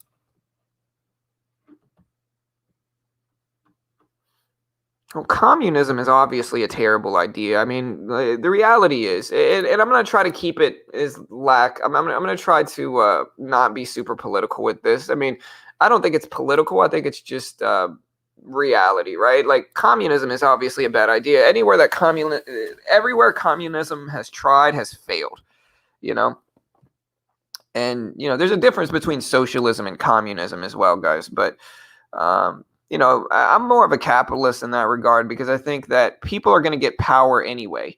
And there's going to be corruption regardless because human beings are corrupt people. Like we're all corrupt and there's going to be corruption. It's inevitable. There's no way that there's never going to be corruption. It's just we're imperfect species and there's going to be corruption no matter what. And so with capitalism, at least the people that eventually get the power had to work for it. So at least they're working to obtain power as opposed to a more communist or socialist like environment where they're basically just voted on and given power, right? And so at least with capitalism, you have to work to get that power, and that thus stimulates the economy. You know what I mean? For that reason, I believe capitalism is just simply more efficient because of that, and it gives us a higher standard of living. And I think that's a pretty objective truth, if you look at it.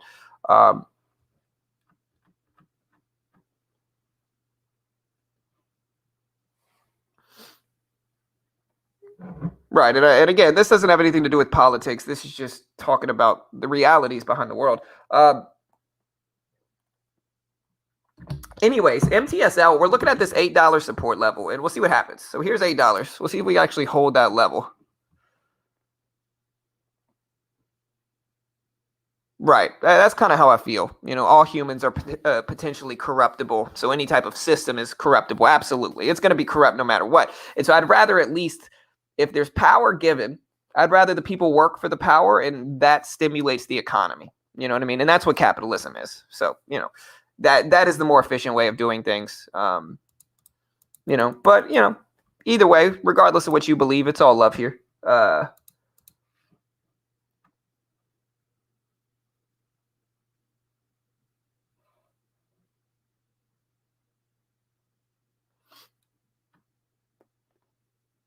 Yeah, for sure. All right, so we got $8 here for MTSL. We're gonna see what happens. So there's $8. We're gonna see what happens with it.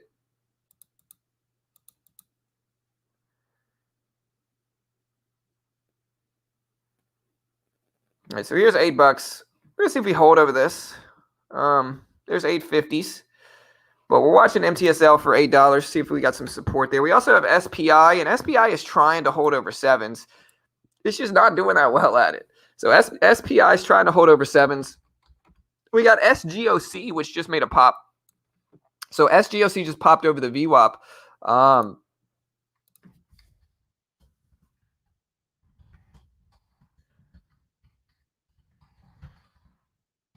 So breaking, SGOC just broke over the VWAP level. We're at 1508s for SGOC, 1508s.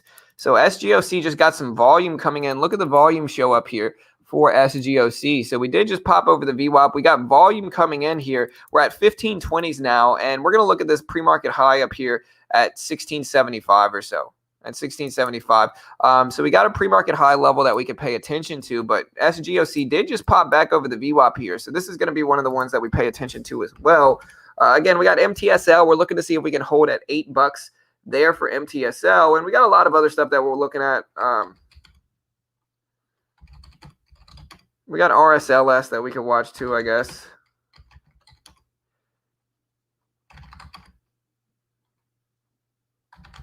And we got SPI here. SPI is still trying to battle 7. But here's SGOC. It's up to 1515s now, 1507s.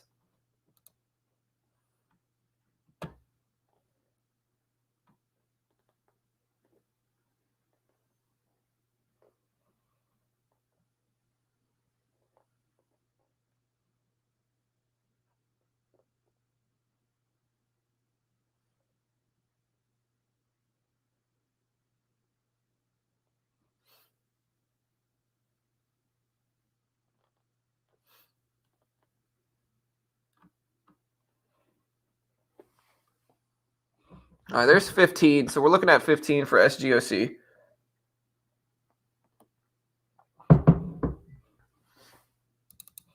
So we'll see if we hold over 15 now, but I really just want to see us hold over the VWAP. Here's the VWAP at 1450. So that's really the level at which we want to see us hold over. And we'll wait and you know, give it time, but that's really what we want to see is we want to see it hold over $15. What about TPST? I mean, what about it? It ripped up and then slowed down, I'm pretty sure. So we're at 35.50s right now for it, but you know, we'll see if we can hold over the VWAP for TPST. I'm not necessarily opposed to it. We just got to wait and see what shows up.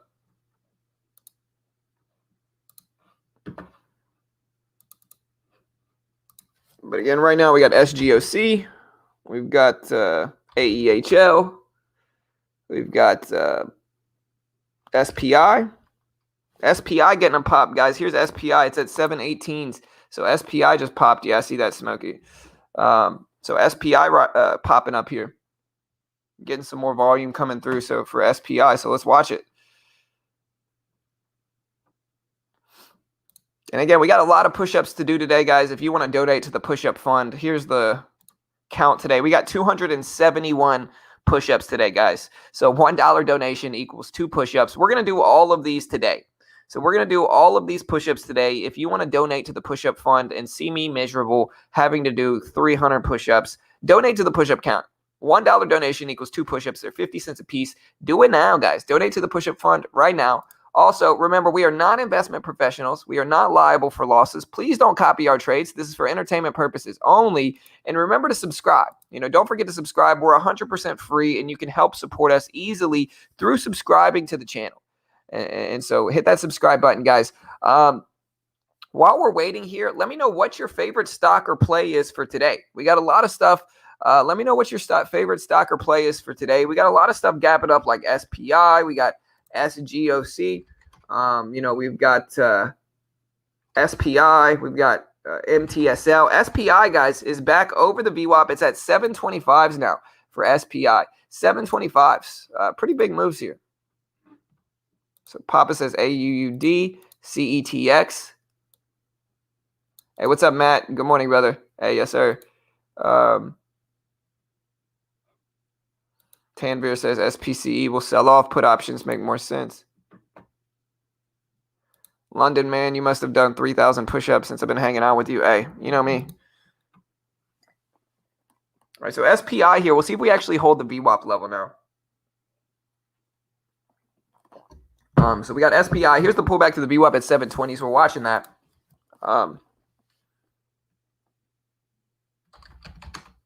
Yeah, CETX is ripping up, guys. CETX looks good. Victor, I saw you ask me something earlier. I forgot to get back to you, bro. Okay, here it is. He said, John, in your humble opinion, is it better to buy NVIDIA now before the 4-to-1 split or afterwards in the next couple weeks? I don't know. It depends on what your plan is for it, Victor. So it depends on how long you're planning on holding it and all that stuff. You know, can y'all hear the music? You should be able to.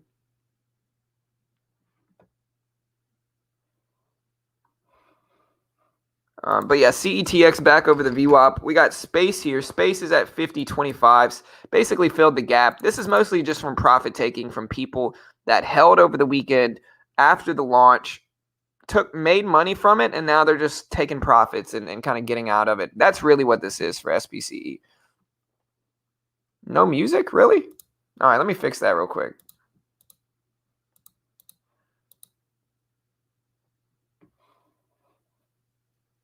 Can y'all hear it now? Let me know.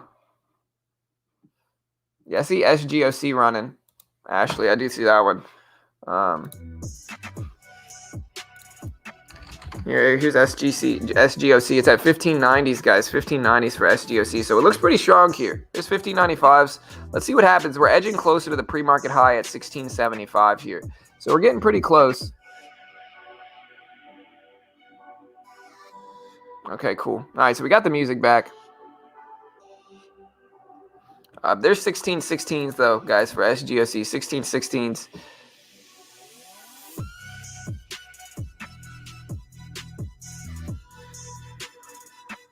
1619s. We're getting closer to the pre-market high, guys, for SGOC. Pretty close. We're at 1620s here for the move here for SGOC. 1620s. Slowly rebuilding my Webull account. Hey. Yeah, you know how it goes. We're on the internet, Jennifer. So you got some people that are just negative. You know what I mean? You can't please everybody. There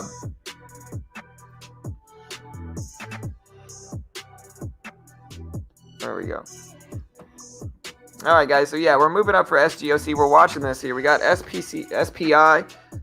See if we hold the VWAP now for SPI. I think that's the next step. So we popped over the VWAP. I honestly am really tempted to buy a little bit right here, because I think we might at least bounce up to this. You know what I mean? Like, that's kind of the range I always attack with these VWAP reclaims, is I just try to get the top up there to 730. So like that 10-cent range is usually what I would scalp.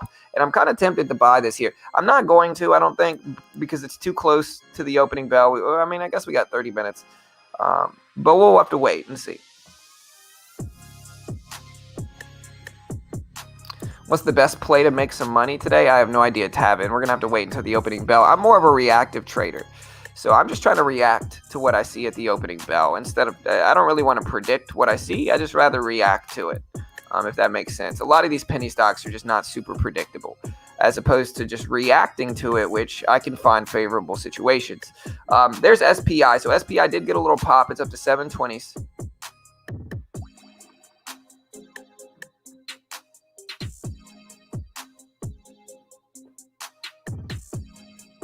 SGOC has a 30 million float, but moves like a 3 million. Yeah, for sure, Joel. We'll see, brother.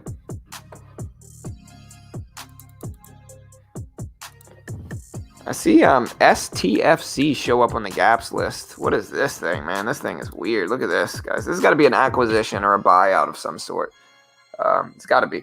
What happened to MTSL? Here's MTSL here. It's at 809, so we're watching that. CETX over the VWAP at $2 here. Let's see what the float and all that good stuff says here for CETX.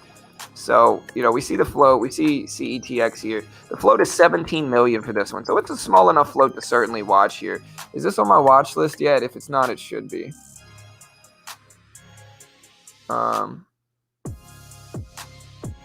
Yeah, it is. Okay, good.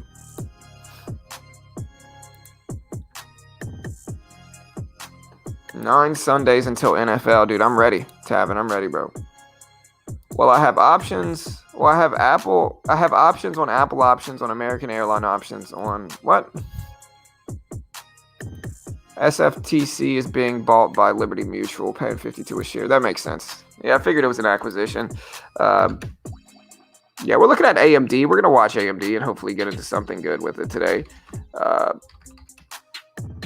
AEHL just dumping down here, so we're getting some drops. We got SPI. All right, so here's SPI. We're watching that. We got MTSL. We're watching that at $8 as well. We got CETX. We're watching that. I see ATEC. We got SGOC that is edging closer and closer to this pre-market high. And SGOC is probably one of my favorite ones here. So SGOC is edging closer and closer to this pre-market high. And so, you know, we got a lot of support at $15 too. So we got like support at 15. We got the VWAP right around there as well. And we're kind of edging closer and closer to this pre-market high. So all of that stuff makes me want to watch this one at the opening bell. And we'll see what happens. Looking at AMC statistics, do you think a squeeze is imminent? Well, I might be a little bit in the minority when I say this, but I think the squeeze for AMC has been going on now all the way back here since the 15th. You know, people get mad at me for using squeeze in my title, but I think AMC has been squeezing for months now. You know, now every time we say this, you always get some people that are like, nah, this isn't the real squeeze. The real squeeze is coming. But I certainly think that this move up was brought upon by some short traders covering their positions, almost certainly. And so with that logic, I'm pretty sure we're already squeezing some. It's just at this point in time, we're consolidating, you know, sideways. So I hope a squeeze is imminent, but we're going to have to wait and see what happens. You know, and who knows? for AMC. We're watching it. Again, I like this one as long as it stays over 38s, 39s, 40s. I'm okay with it as long as it stays over that level. And we'll see. Maybe it does, maybe it doesn't. Who knows? But we're watching it regardless of that. We got SGOC edging closer to the pre-market high. Again, a milestone level. If you remember the lesson we talked about in Tech Time today, we talked about milestone levels and their significance. During a gap up like this for SGOC, during a stock that's gapping up like this for SGOC, we usually have a few milestone levels that traders pay attention to. There's going to be 3 or 4 specific levels that everybody watches in these gap ups. All right, the first one is clear. It's the pre-market high. Right here at 1675. If that breaks, sentiment is going to change, most likely, for SGOC. Now, maybe it rejects. Maybe it breaks over and then comes right back down. That's all a possibility. Nobody really knows. But, sentiment changing level is definitely there at pre-market high at 1675. The other one that I see on this chart, is a major support level in the middle range, right? What I see as a major support level in the middle range is $15. I also see that it's right around the VWAP here. So you can see $15 is right around that VWAP level. And so because of that, it has a little bit more validity as well there. It's right around $15. It's right around the VWAP. And so because of that, we're going to pay attention to $15 here for SGOC as well. So at this point in time, 2 milestone levels that we're looking at is 1675 pre-market high and then $15 down here right around the VWAP. And we're also going to use the VWAP as a milestone level as well. And so I want to see it hold over this level specifically, over $15, over that VWAP area. If we can't do that, then I think obviously the sentiment is going to change on the downside. But that's what I'm looking at for SGOC. And like I said, we'll see what happens. Let me know what you guys think of this one. We also have SPI here, guys. Man, I should have bought the pullback. You guys heard me talk about this one. I almost talked myself into it. I probably should have, but that's okay. But we got the beautiful bounce here for SPI. Should have bought the pullback like I talked about, but that's all right. So again, on this one, we can look at the milestone levels. And again, I can identify where mine are. Number one, we got the pre-market high up here, right around 1750. We're going to make this about 1750 pre-market high. So we got a 1750 pre-market high level. We've got a major support level underneath this, which I see right here at 730s. We also might have another level right around, let me see where this is at. Right around 710s, we got another level. And then we got the whole dollar of 7. But I'm going to move this just underneath this and make this low down here. These 4 levels are what we're watching the most. Here's SPI. SPI just broke over the pre-market high. Again, milestone level. And look at the volume come in. So SPI just broke over the pre-market high, milestone level. And you can see the volume rush in after that happened. We're at 760s up to 764s. Now the next step, now that we've broken over this milestone level at 750, the next step is to see if we actually hold this level as support. That's usually what a lot of other traders like me are looking for, is we want to see a new candle open up after the break, and we want to see it hold 750 specifically as support. And so we can let this candle chop back and forth. But again, we want to see this thing hold over this level as support. We want to see a new candle open up. And we want to see it continue. So yeah, there's the rip. There's the milestone level break. Again, sentiment is changing on the upside. Here's the strong sentiment coming in. Here's the volume coming in, guys. So this is why watching these levels is really important, is because you can see how I can identify all of this stuff just by looking at this milestone level. Look at the volume rush in once that level breaks. Again, these are levels that people are paying attention to. And this is why they're relevant, is because so many other people are watching these major milestone levels like 750. All right, so here's a new candle opening up. Again, the next step is we want to see it hold support at this level. We want to see 750 actually hold a support here. So here's a pullback to it. 750 or 755 is what we want to see.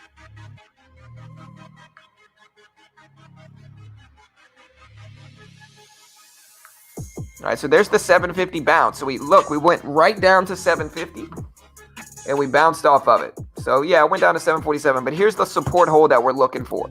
So we were right down to 750 and boom, there's the support hold. We're back up to the 760 level. And so that's what we want to see. We got a new candle opening up. We've got the same support level we've been talking about this entire time here. And there's 762s. So we're starting to head back up 63s. We held it as support and boom, there's 770. So this is how you identify these milestone levels and use them to find an edge in trading. And even though I didn't take this position, we kind of narrated through it if you guys heard me. So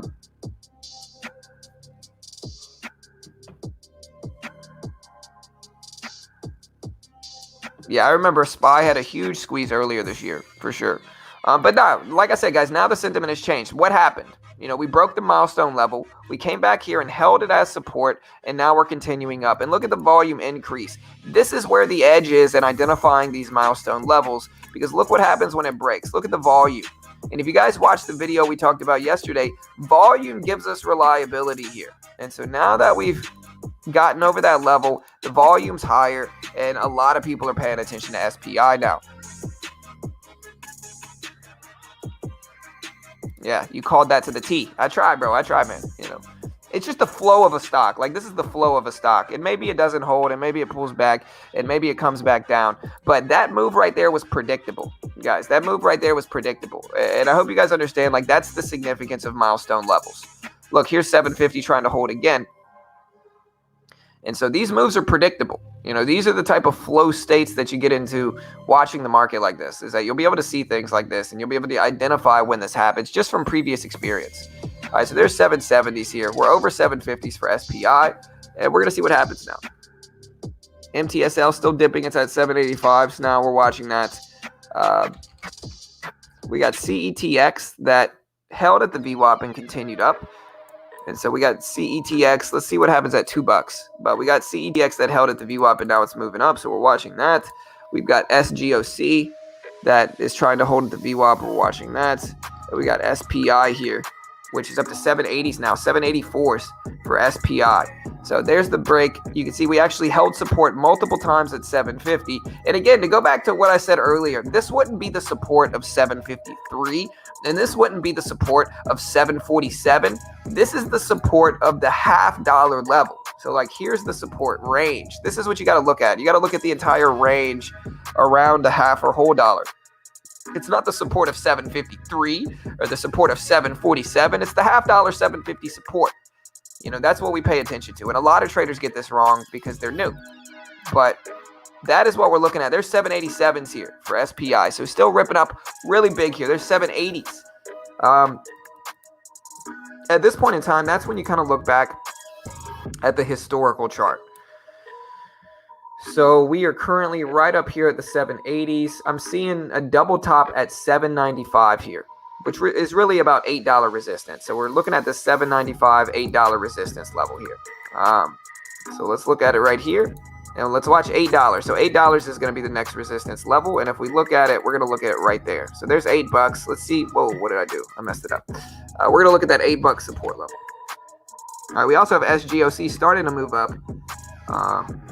Again, SPI debuted their new truck is what this was. So SPI debuted their new truck.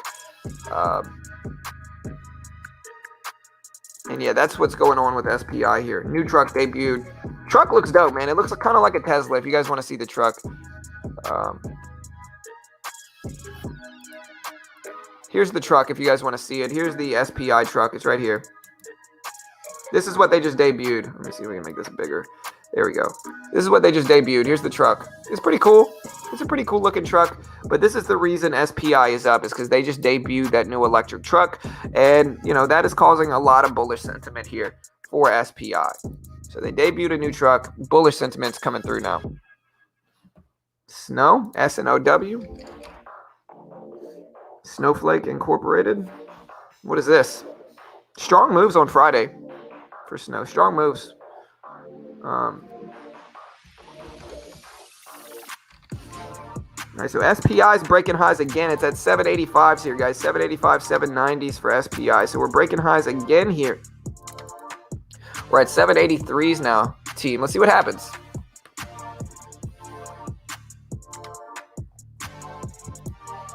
I have to see clients at 10. I don't want to chase anything and come back around noon down 10%. Yeah, for sure.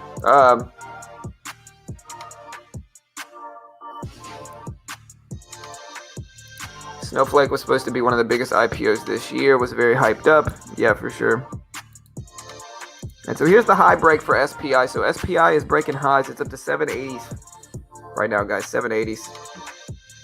Yeah, here's Snow.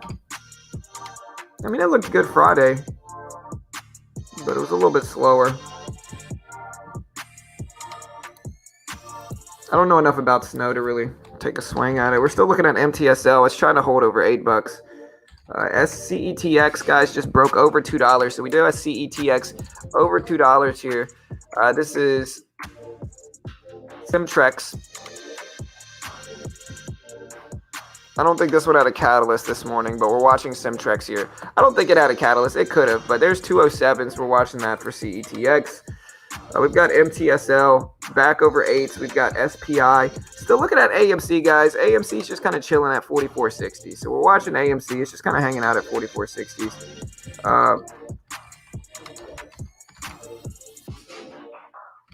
We got a pop in a little bit.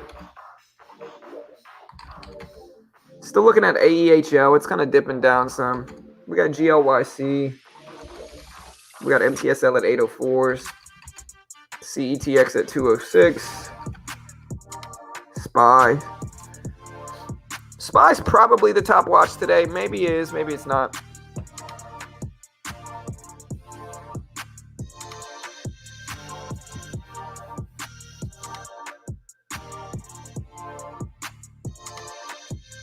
Yeah, it looks like China government is blocking all tech companies from gathering personal data on people. The government there wants to be the only ones that do that. Yeah, that makes sense. Well, data's power, bro. You know what I mean? Like if you have data, what's up, Try? Hey, good morning, brother. Like that data is really power. You know what I mean? Like it's valuable. That data that they get on us is valuable for sure. All right, guys. So top watches right now, guys. We got MTSL. It's over $8. It's over $8 here. We got SGOC over 16s, getting ready to test the pre-market high. We're watching that. We got SPI here. That's finally pulling back, guys. Finally pulling back. Let's see if it holds at 750. So SPI finally pulling back some. We got CETX, guys, that just fought over $2, broke over the VWAP, and you can see why the VWAP is a milestone level. We break over the VWAP, we pull back to it, we hold, and we continue up. Let's see if we hold at $2. There's $2 right there for CETX, and we're watching it, guys. CETX is pretty small float, about 17.5 million float for CETX. So we're looking at that, guys. So yeah, MTSL up to 809s, SPI sitting at 760, CETX sitting at 202s. And yeah, we'll see what we get, guys. We're watching AMC, of course. We're watching SPCE here as well. So AMC, SPCE. SPCE is currently at 50.70s. We got AMC sitting right around 44.60s. A little bit quiet of a day for it. But we're watching it, guys. We're watching it. Here's the range for AMC that a lot of people are ultimately paying attention to now. So we got a range between the lows at like 39 and the highs up there at 65 for AMC. And so I think that's what a lot of people are waiting for. Yeah, we can look at CARV as well. You know, Aaron says look at CARV. CARV is interesting. The volume's just a little light. You know what I mean? And it's a little risky. I mean, look at the daily chart. It went all the way up to 42.50s. It's back down to 26s. So, you know, just dropped pretty big percentages, and you know the volume's not incredible today or anything. Now if volume picks up, then we're talking, and maybe we're going to be a little bit more interested in it, but for now the volume's a little bit light for CARV. We got Verb here at 219s. We do have Verb here that we're paying attention to. We got AEHL at $4. We got SGOC breaking high. So SGOC, guys, breaking pre-market highs here. So SGOC breaking pre-market highs. So we got SGOC breaking pre-market highs. It's up there at $16.92. Let's see if the $17 rejects it. Let's see if the $17 level rejects it here for SGOC. So SGOC up to 16.80s here. The float of SGOC is 47 million. So it's not necessarily a small float stock. SGOC did just reject 17. So we talked about it. We did just reject 17. It doesn't mean it's necessarily done, though. It might pop right back over it. But we broke the pre-market high and then got rejected right at 17. Sorry, I got these freaking mosquitoes I'm trying to kill. Die, mosquitoes. Anyways, we got $17. We're testing that level again here for SGOC. So $17. We're watching that. We're at 16.80s right now. We'll see if we hold here. We'll see what happens if we continue. If we make this break for 17. But we're watching it, guys. We're watching it for SGOC. It's at 16.80s. 16.80s. So we'll see if we continue here for SGOC. We got SPI on the move. SPI on the move. We got CETX sitting at 206. We've got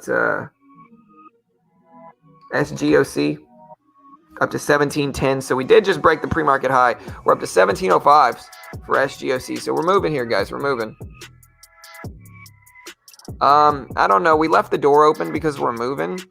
Juan. So like we moved and okay. So we had a lot of old junk that we had to throw out of our house, right? Like we had an old junk that like old kids' toys and old clothes that we didn't use anymore. And we tried to give them away, but nobody wanted them. Goodwill wouldn't take them. And so we just decided to throw it out. So we rented a dumpster and we threw out all our old junk. But while I was throwing some of the stuff away, we had to leave our door open. And I guess when we left our door open to throw away all that junk, mosquitoes freaking got in. And now they're invading my household. So, you know, I got stung like 30 times last night when I was sleeping. So freaking mosquitoes are everywhere. So now that I see them, they're flying around me. I'm trying to get them.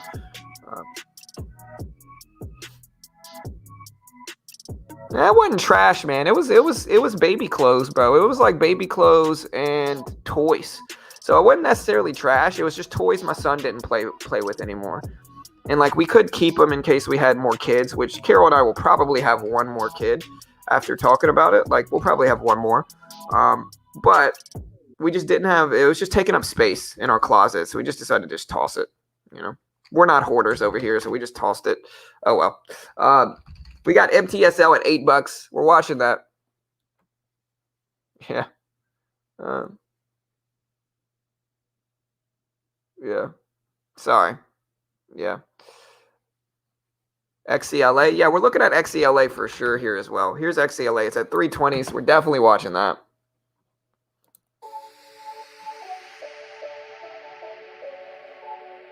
Nah, Goodwill's actually pretty strict with stuff they want. Like, they don't take most stuff in.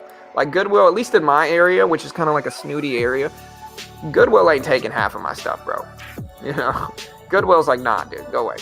I'm trying to do the right thing. It's much easier to just throw that crap out. But yeah. All right, so we rejected at 17 here, and look at this level. So we popped up to 1710. But again, this wouldn't be the resistance at 17.10. This is the resistance at $17. We've been talking about it. It's a whole dollar level we've been talking about all day.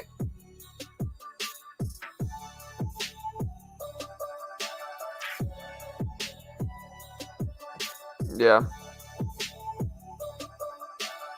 I'll try that, Roger, for sure. All right, so we're watching SGOC. Again, we got SPI, SGOC. Top watches right now, guys. XCLA, CETX, MTSL, SGOC, AMC, and that's about it. And Space, right? So we got Space. We're watching Space. It's bouncing up to 5170s. We're watching SGOC. It's testing 17. We're watching MTSL. It's testing 820s. We're watching CETX. It's testing $2. We're watching SPI. It's testing 760s. Those are the 5 or 6 stocks that we're really paying attention to today. Those are the 5 top stocks on our watch list right now.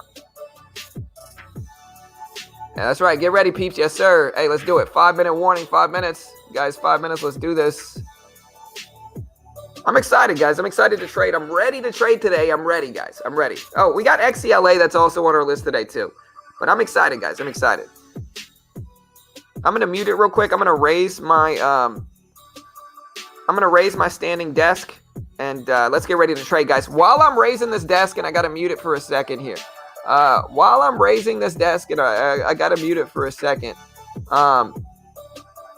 Hold on. The opening bell. What are you watching at the opening bell, guys? Let us know, guys. Let us know right now.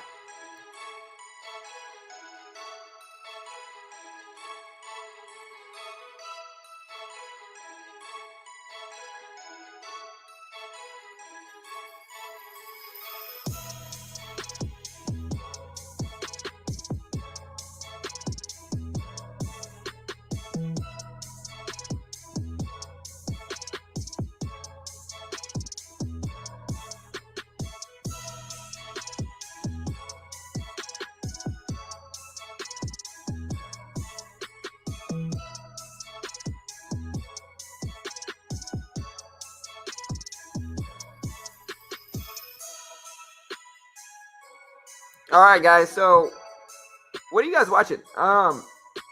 Let's see. We got SGOC, SPI. happened to the music? Can you guys hear the music? We got XCLA, SGOC, MTSL. Hey, what's up, Caitlin? Good morning. Good morning. RSLS, SGOC, SPI, AEHL, MTSL. Hey, we'll see. We got 2.5 minutes, guys. 2.5 minutes. Can you guys hear the music? It says it's playing, but I can't hear it. Let me put these headphones back and then start them up again.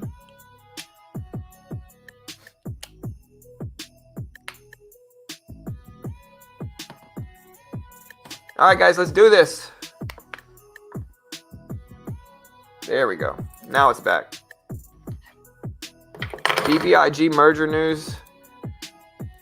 Okay, cool.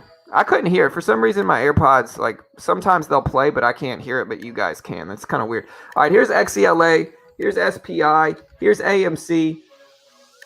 Here's SPCE. Here's CARV. We're looking at CARV. Man, look at SPCE just dump here, man. Just dump. At 49.60s. 49.60s for SPCE. I think everybody's kind of like, okay, the move is done. Let's take profits now. Here's MTSL. It's at 813s. Hey, good morning, guys. Good morning, Nails. Good morning, James. Good morning, Paul, Kevin, Jim. Hey, let's do this.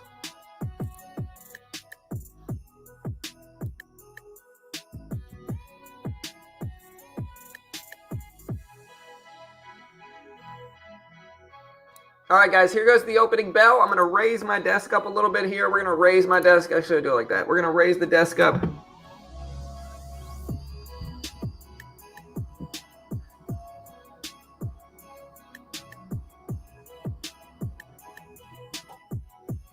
It should be good. All right, guys, let's do this. All right, we got MTSL on the list. NTSL.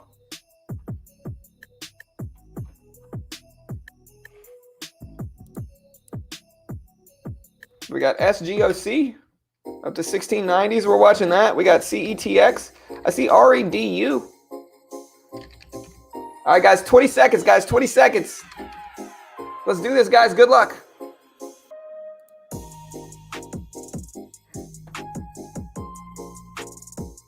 All right, guys. All right, good luck. Here's the bell.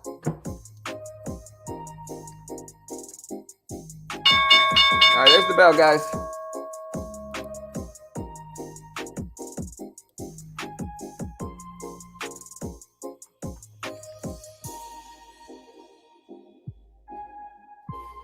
All right, guys, there's the opening bell. I see AMC at 44.50s, 44.60. So AMC is actually spiking up a little bit here.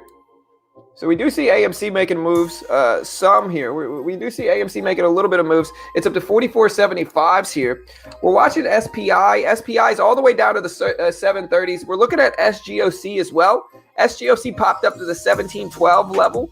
We do have MTSL here, guys. MTSL making moves. It's at 820s, guys. 820s for MTSL.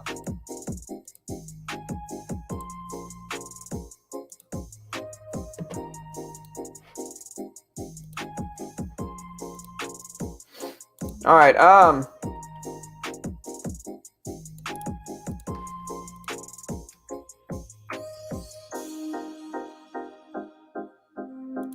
many people here watching. If you haven't already, hit the sub button. Show support for the channel here, guys. So there's MTSL popping up to the 850s here. 850s for MTSL. Making moves. SGOC is halted on the way down.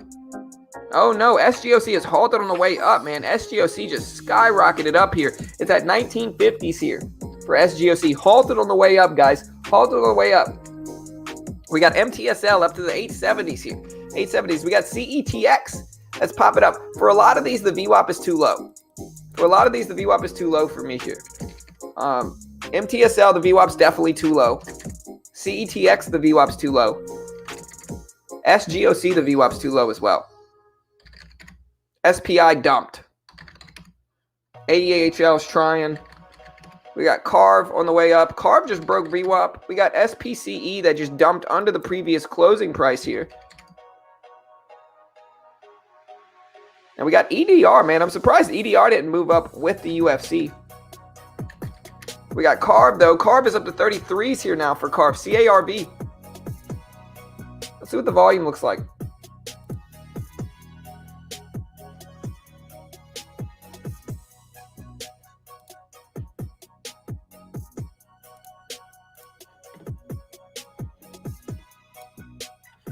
All right, so CARB rejecting. TYHT moving. I see HIHO trying. DTSS is trying as well. Look at UTSI. Low volume, though, for UTSI, but we're watching it.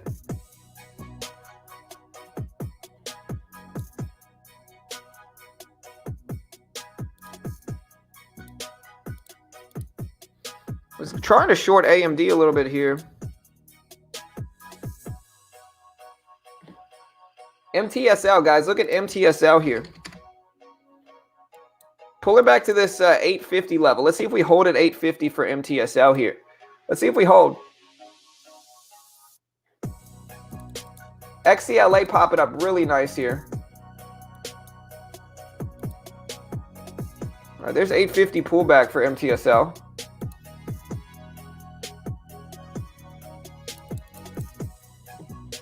XCLA looks pretty solid too.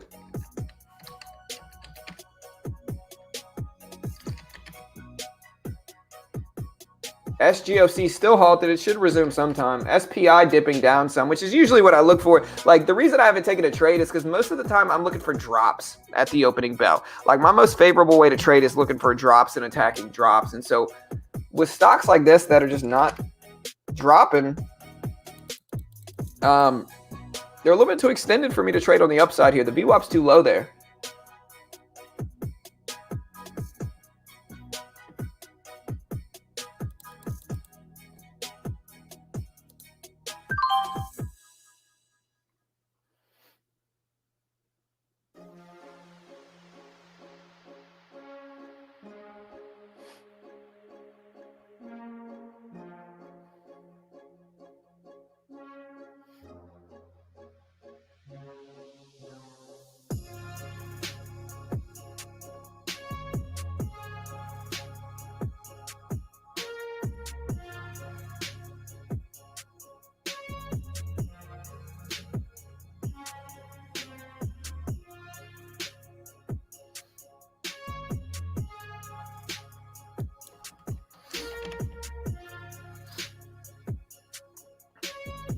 All right, so here's MTSL with 820s here.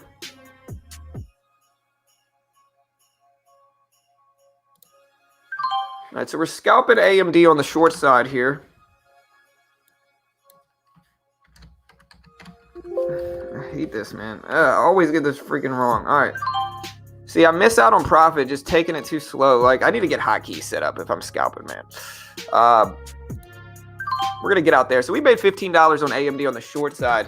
I was up 20-something, but it just took me too long to adjust the share size, unfortunately. We got UTSI. It's at 190s.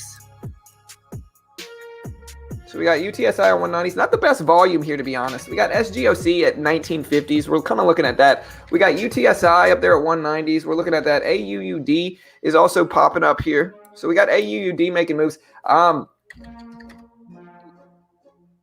What was the other one? SGOC was halted, right? So this one was halted on the way up. Let's see when this one resumes. It should resume now. So SGOC, let's watch this one for the resumption here for it. So let's watch it for the resumption. I see BBIG showing up on the scans, but there's not any volume to accompany it. So I'm seeing BBIG on the scanners here. We're waiting for SGOC to resume. It's at 1950s right now. So we're waiting for this one to resume. SPCE is halted on the way down. Man, that's crazy. SPCE is just dumping down. I wonder why. I mean, I assume that what's going on for SPCE is that you had so many people that sympathy traded SPCE over the weekend that it's kind of causing this big squeeze on the downside. Dude, space was shady, bro. Space was shady. Virgin Galactic filed for a $500 million shelf offering of common stock. That was shady. That was shady. Like, Space should be ashamed of themselves. Space just pumped the price of their stock up and then destroyed shareholders with that offering. That's a terrible thing for the company to do. That's a shady thing. All right, so here's AMC. AMC popped up here, guys. It's at 45.30s here. for AMC. AMC popped up. It's at 45.30s. Hey, what's up, Track? Yeah, MTSL dumping down big. So is Space, man. We're watching Space. That's a little shady for Space, though, to be honest here. AMC's looking good. AMC's up to 45.70s. Guys, so here's the squeeze. It's up to 45.70s.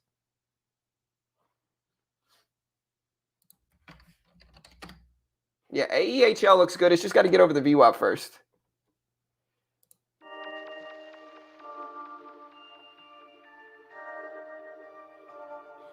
All right, did SGOC eventually resume?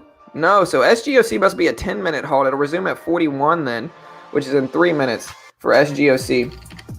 MTSL just dumped down, so glad I got out of that one. We got CETX here down.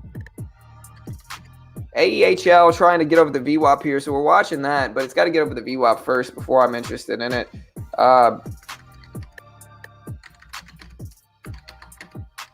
MDIA and BBIG, we're looking at both of those. But here's AMC, guys. So AMC starting to rip.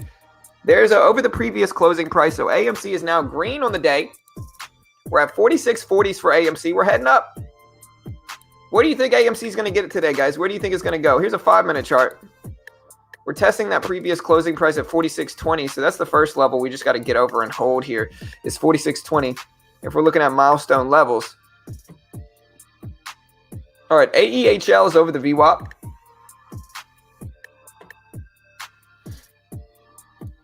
So yeah, here's AMC. It's at 45.90s here.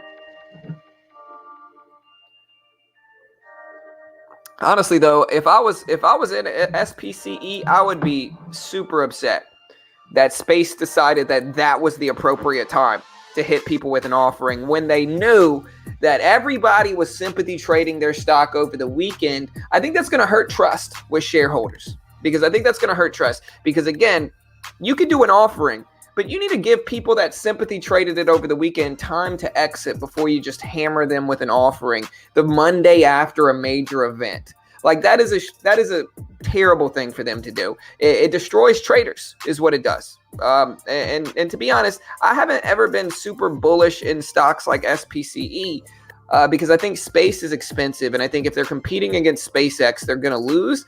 And, I don't know. But I just think that was a bad timing for their offering. I think that was a little uncalled for. We got AEHL that's now over the VWAP, holding it as support.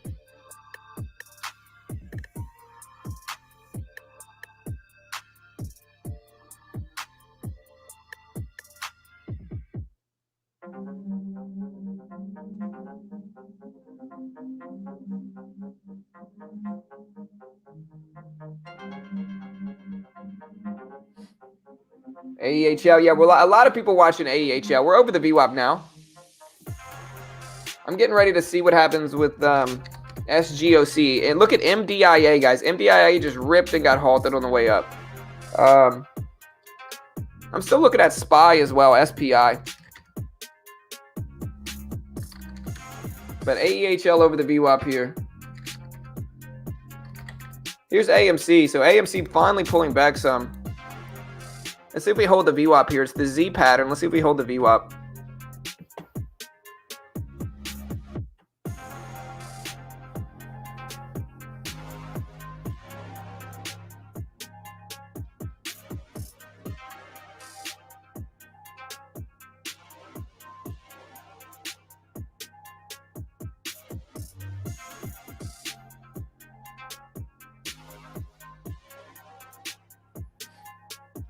Yeah, a little shady, guys. To put it into perspective, like offerings are fine, but there's an understanding that should be there with companies like SPCE that like you got a few people that are helping prop your stock up over the weekend.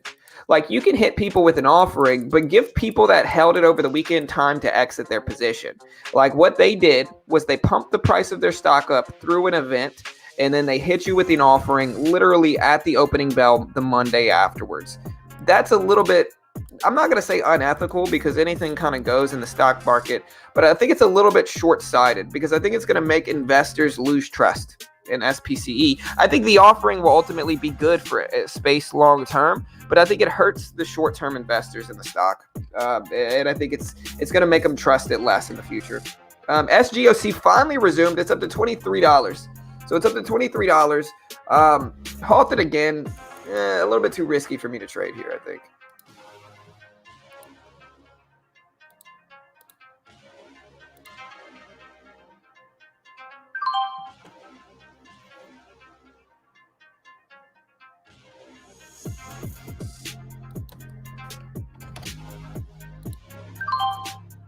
All right, we're scalping out of AEHL. We got a little bit on this move. We're holding 25 shares left. Caught the rip. Didn't get much after that. There's 75s, 77s. Nice.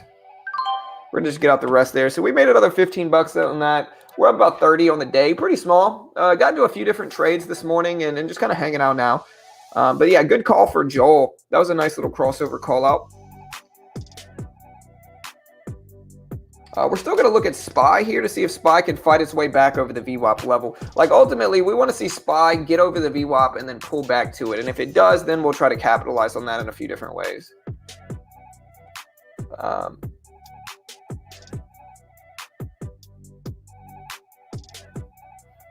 Hey, congrats, Terry.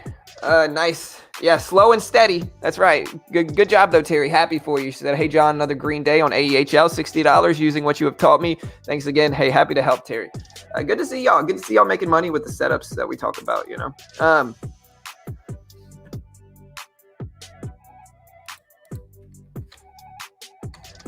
right, so here's AEHL. Now, if we pull back to 450, I might buy some more here, but we're going to wait for that pullback.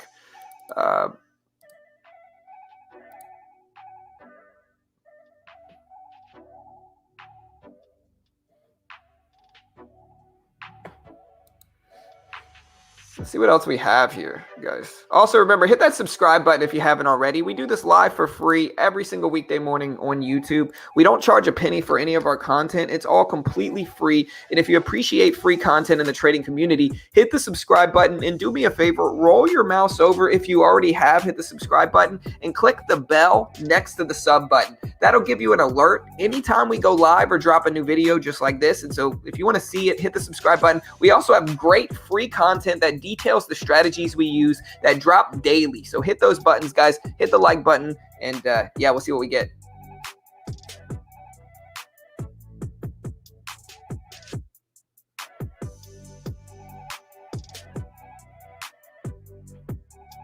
Hey, dope, Austin. Hey, nice, man. Yeah, just message me, brother. No stress. No stress either way, you know.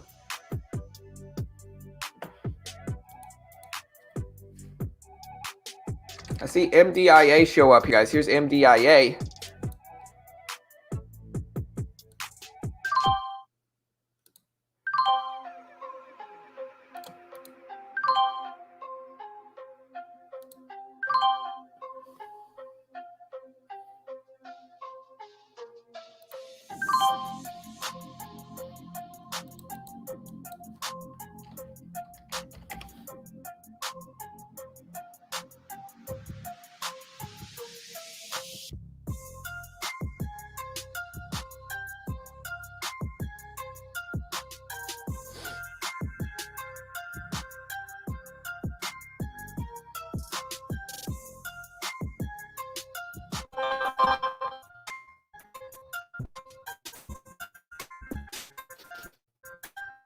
And so here's MDIA at 550 right now. That's the first trying to get over is 550 here.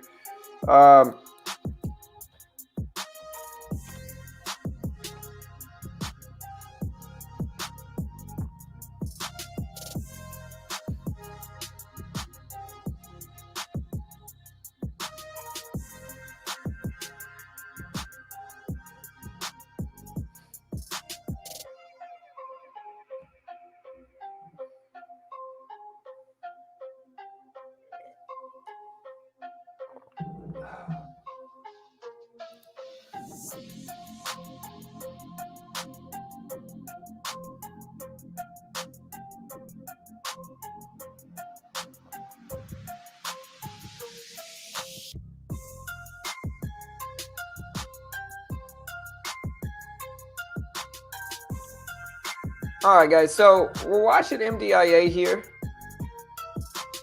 If we can hold the VWAP, then that's great.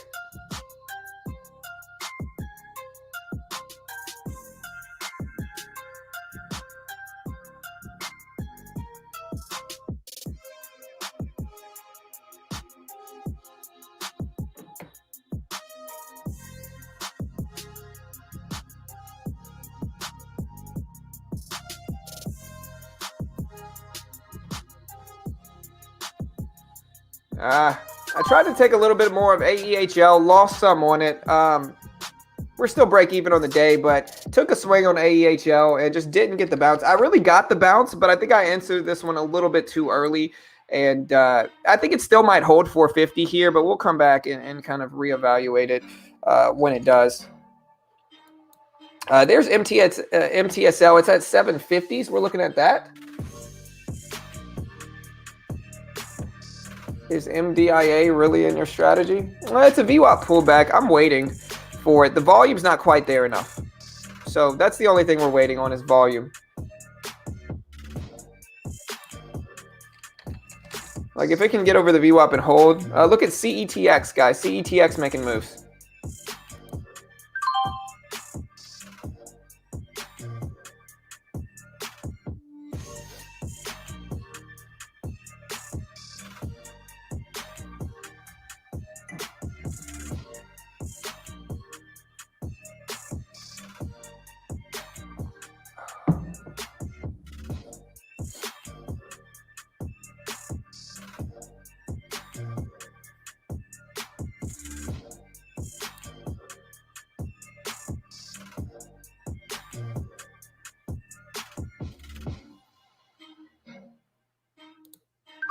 We're scalping a little bit more off of AEHL, so we made our money back plus a little bit. We're riding this up now. We only got 100 shares left.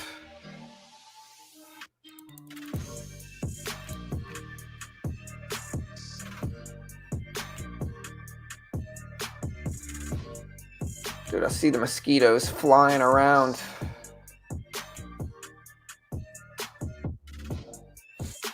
Luckily, we got a good entry here at 54.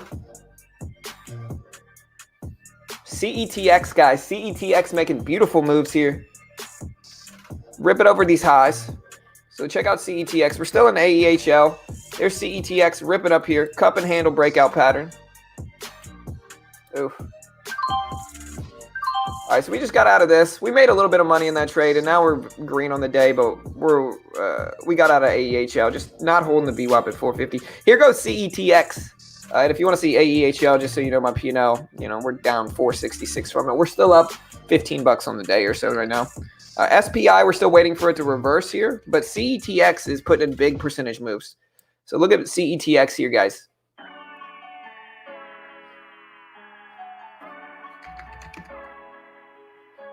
Here's BBIG, which doesn't quite have enough volume, but we're watching it anyway.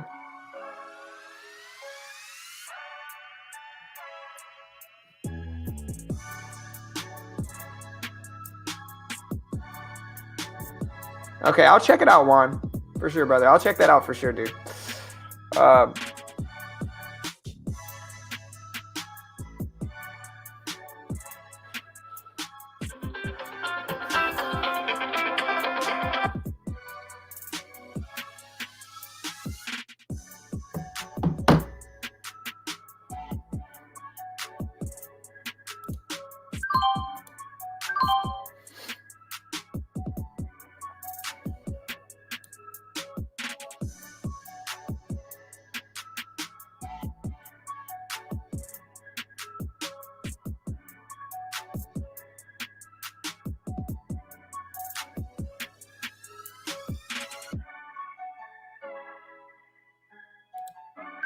All right, we're scalping a little bit of CETX now.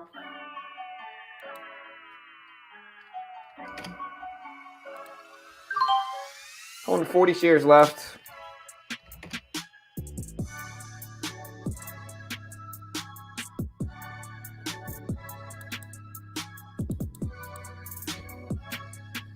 Bought a little micro pullback here. We just want to see if this thing keeps ripping.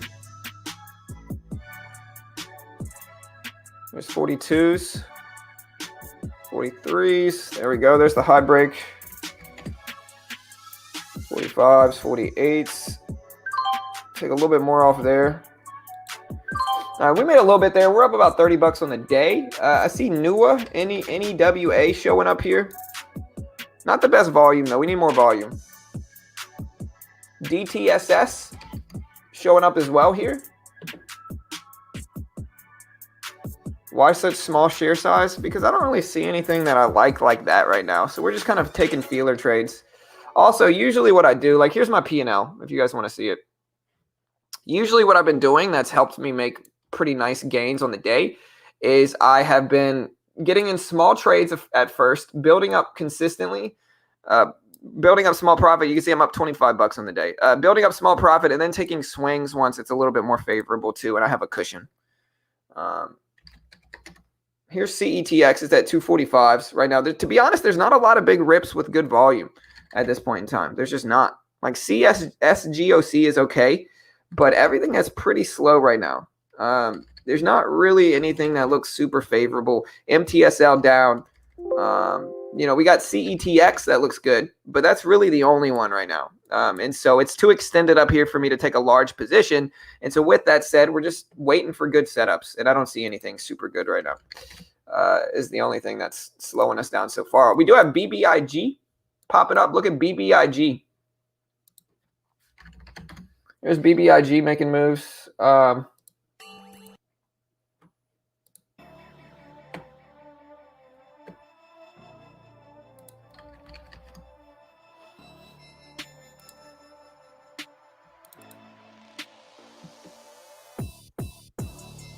Carve. Yeah, a lot of stuff is just down. Carve, SPI, SGOC, just not a ton of favorable action. So we're just waiting for something that looks good.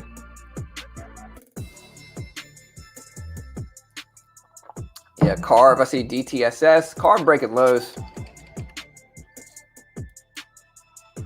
DTSS looks okay.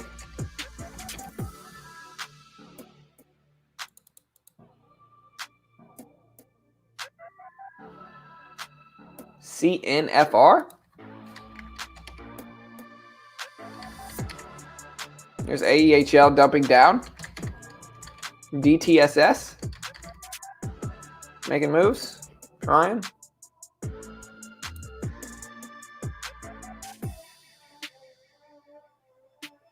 CETX popping over highs. I'm just waiting for a setup. I don't see too much right now, to be honest, guys. So we're still waiting on a setup. Just not anything really, really favorable at this point in time. We still got a lot of stuff to watch, though. So we're still hanging out.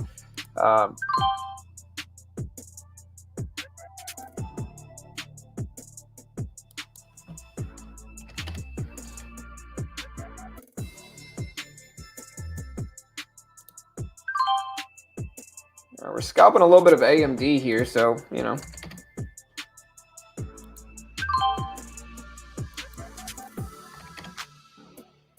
break lows, get under 30s. Nice. We're up about 25 bucks on AMD. We're up about $35 on the day. Building up some cushion, we'll find something that looks good to swing on, but right now we're just kind of building up some cushion. We got DTSS. We got NEWA. That's up to the 460s. Not the best volume, but we're still looking at that. We're watching it.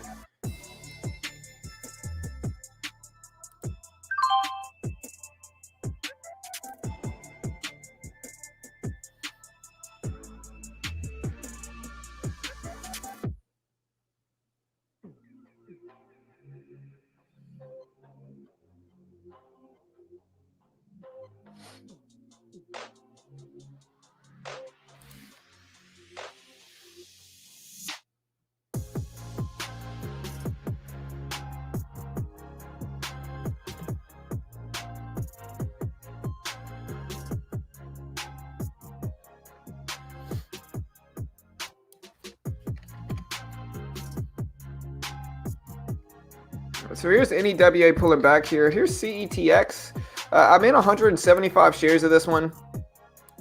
Just looking for a small pop. And if not, we'll just jump out. Bought the pullback. See if we can test 250s again, really, is all we're looking for.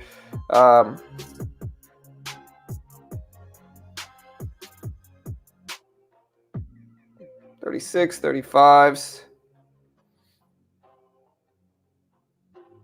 224s.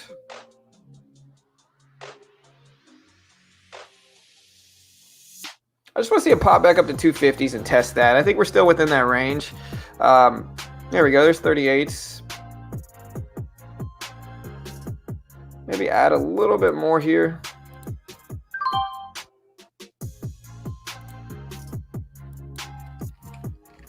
Get ready to exit if I really need to here.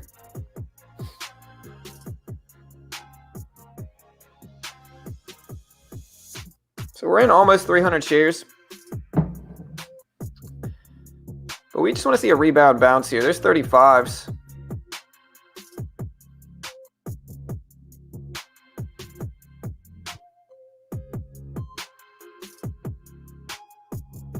We'll let it try to bounce at 230 and then we'll just jump out.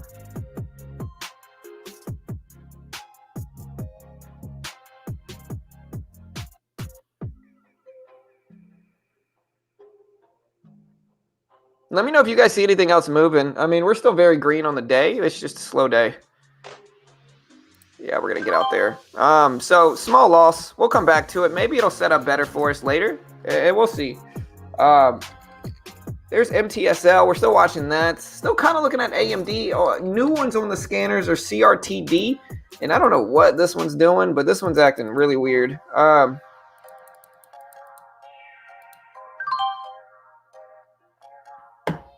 Scalping a little bit of AMD on the downside here.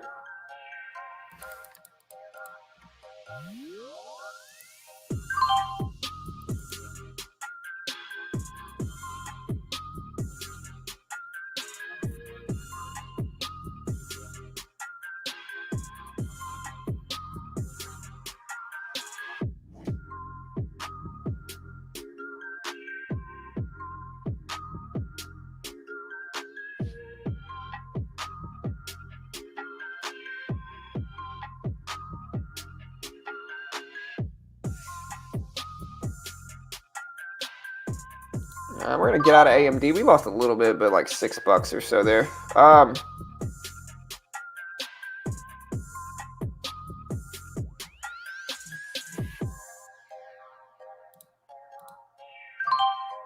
Scalping a little bit more. We got back in CETX here.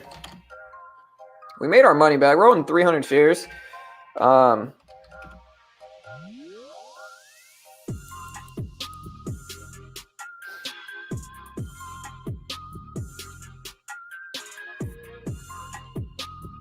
Kind of going back and forth. I'm just not seeing anything super favorable. We're still green on the day, but might have to get out of this one, break even. We already took a little bit of profit on this one, but now we're about back to where we were, so we might be getting out of this one break even if it doesn't too much. I see CRTD still showing up. Look at CRTD, guys.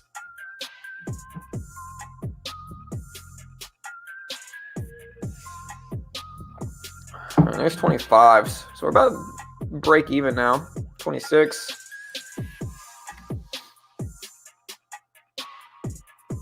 $27s. I want to hold this and let this work if we can. There's 28s.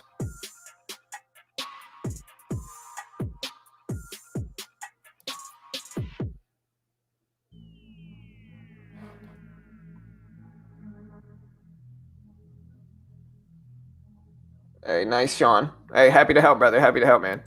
Yeah, I scale in and out when I can, if it's favorable. There's 29s. Good.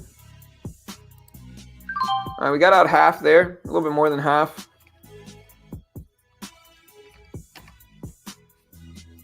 There's 29s, 30s. I definitely scale out of positions a lot.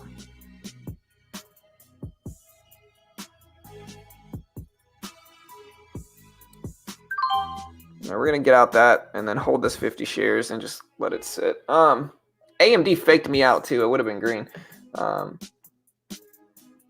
SPI, I'm pretty sure SPI is just down big on the day, right? Yeah, SPI, it's got to get over the VWAP and do something before I'm going to get involved with it. CLWT's trying some. I mean, we're still green up like $25 on the day, so it's a small day. There's just not too much action to take advantage of right now. It's one of those days where It's one of those days where it's really voluminous in pre-market, and then after the bell, it's just kind of just boring. There's just not much going on.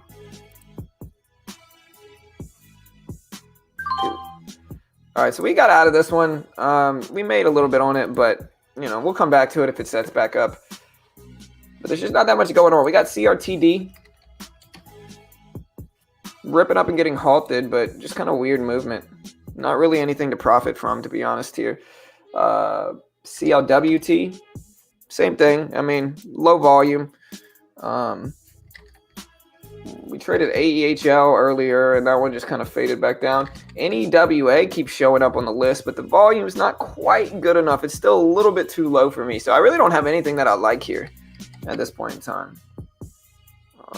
There's some shorts and mid and high caps that I could trade, but that's it. Glad I got out of CETX when I did. Here's CETX. So this is my P&L if you guys really want to see it. Oh. We're up $22 now after that loss. So pretty small day. So, I mean, we haven't traded a ton.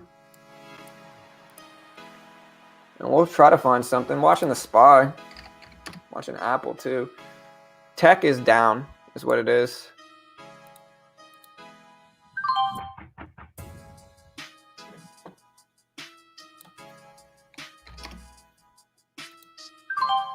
Now we're scalping AMD again.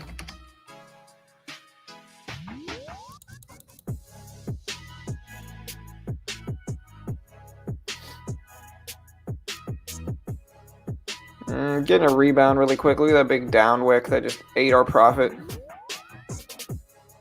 Still break even though, but we'll give it a second to test. See if we can follow through and just break down these lows. There's 29s, 27s.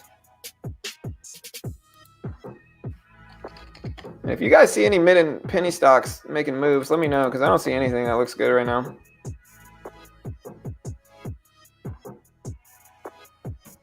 Taking very safe trades at this point in time because I don't see anything that I have big conviction on. All right, there's 21s. There we go. I'm going to break down. Nice. Take a little bit more off there. Still holding the breakdown on AMD. Riding that down at least.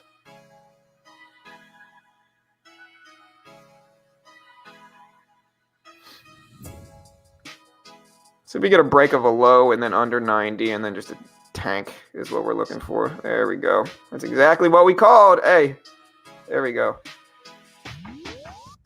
All right, we got out there. That's exactly what we were looking for, man. We called that right on the nose. It happened exactly when we said it. But yeah, that's what we were looking for. You see the momentum and the sentiment change, and we could just attack that. So, we're up 30-something bucks today. Pretty small right now. No craziness. Oh, you scared me. Hey, you doing all right? All right. You about to leave? All right, love you. Have a good day. I woke up and my voice was You. Why? Congestion, maybe? You might have the Rona. No, it's not coughing. Huh? It's not coughing. Freaking mosquitoes. Did I get it? Yeah. Alright, well, I'm sorry. I love you. I hope you feel better. Dude, these mosquitoes are freaking everywhere, bro. They woke me up all last night. My daughter's here talking to me. I have one mosquito in my room. Maybe you might have a hoarse, kind of throat because the mosquitoes broke into your throat and laid eggs, and now they're just deep down inside laying eggs in your throat, and that's making you, plausible. Love you. Sleep easy on that. All right, guys. So we got CETX that we're watching this.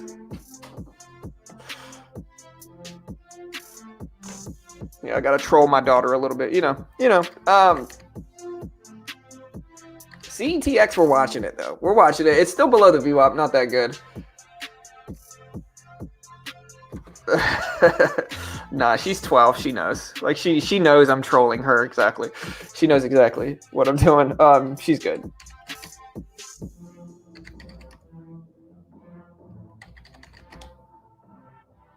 John, you're worse than my older brother. Hey,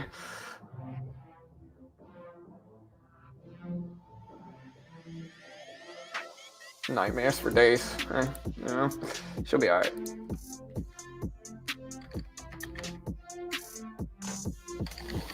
All right, we got SPI that's trying to make moves up. It's trying to make moves up. We got WORX, guys. WRX is getting some volume here. It's still not good volume, but it's better than what we've been seeing this morning. We got NEWA here.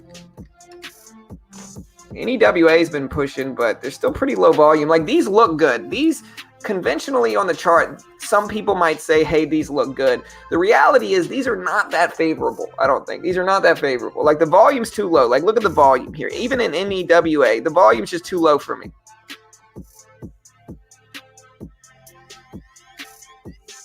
RSLS. Oh, I forgot to switch over the scans, guys. My bad, team. That's my fault. Mr. B's on it. There we go. Again, we got CRTD. This one looks okay. It's halted on the way up. It should resume at 10:06. Oh, it should have resumed already. I guess we're getting today's 10-minute halt day, I guess.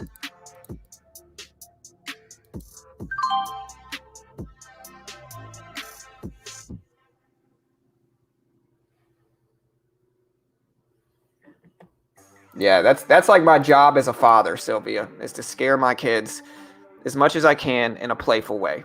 You know, she knows I'm joking. I got it from my dad. There was one time I got bit by a spider, and I was living at my dad's, or I was staying at. It was when I first met Carol, when we were like teenagers, like young, you know, young pups, if you will. And I was at my dad's house, and I woke up from my dad's house, and my dad lived in like an old house. You know, it was like an old house, right? It was an old, like, creaky house. And I woke up and I had this boil on my arm. Like, it was a spider bite. And my dad looks at it and goes, that looks like a brown recluse bite, but I'm going to work. You know, and he just rolls out. You know, so me at the time, I'm like, oh no, I go to the hospital. The hospital's like, bro, your dad was just messing with you. This is like a wolf spider bite. You're fine. You know? True story. True story. Hey, what's up, Matt? Hey, thank you, brother. Hey, I appreciate that, dude. I'm in AMD short again. We'll see what happens. I guess I could show you guys this one because the float's so big, it's not going to really matter. But I'm in AMD short. Here's RSLS. RSLS, guys. RSLS actually looks good right now. So this is actually one that looks solid. So we'll come back to the AMD short. Here's RSLS. It's making moves.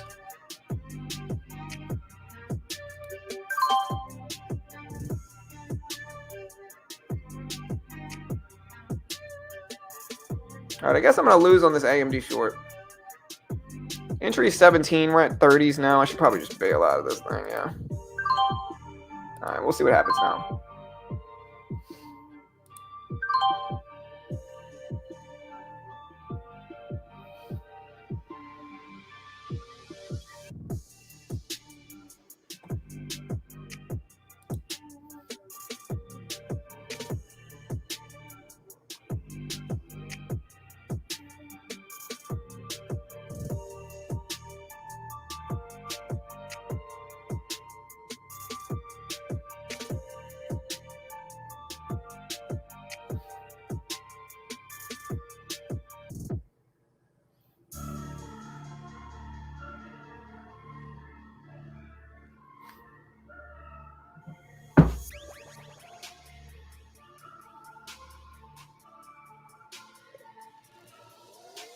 Oh, sorry, I forgot to switch the screen over. My bad, guys. Can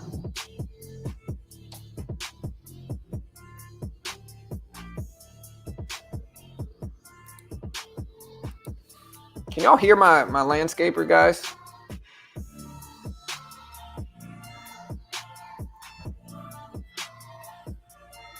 Yeah, y'all hit that like button.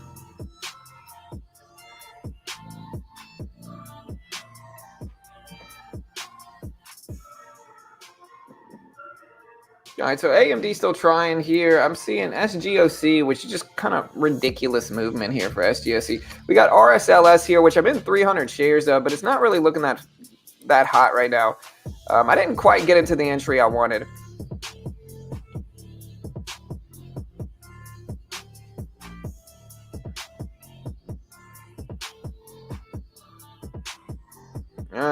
We'll get out of this one and come back to it. $27 loss. That's fine. We'll get out of it and come back to it. I see AMD here. AMD's not that bad.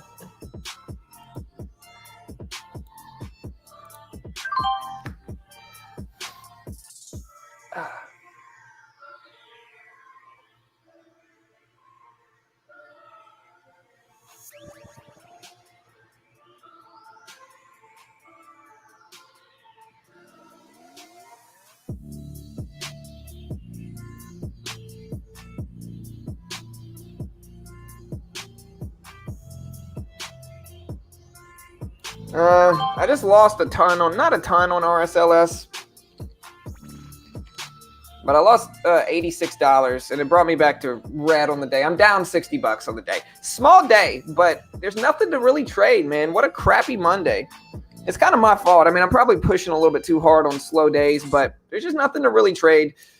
Everything's really low volume or worse, and RSLS, just too low volume for me to really trade probably. But we're all good. Like, it's been a really profitable few weeks. The volume's just dying down a little bit. WRX is trying to. Yeah, everything I'm watching right now is dumping. That's kind of what I see too, Joel. Everything I'm watching right now is just not super favorable. We'll see if we can find something else. I mean, I could probably just attack mid and high caps and make money that way. But even that's a little bit slow, to be honest here. You know? Like, I could attack some of these trends on Apple or AMD. But I'm questionable about the trends anyway.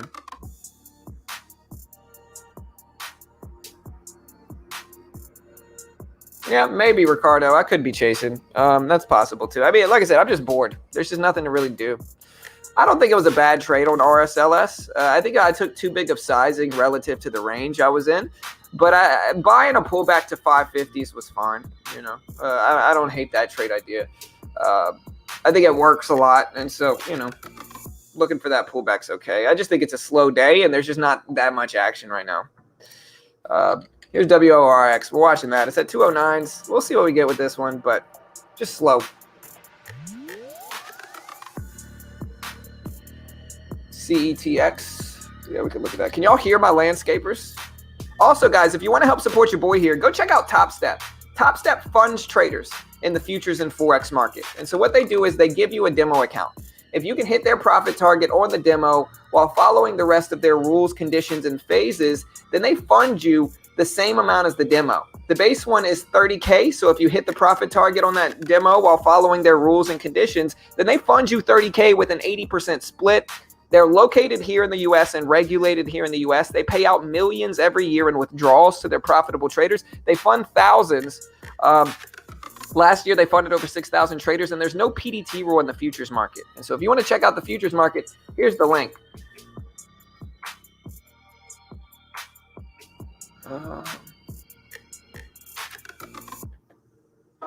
Yeah, see, CETX is starting to get some strength coming through.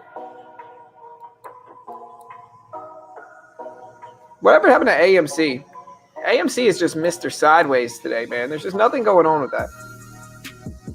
Yeah, we already heard this song. Let me see what else we got.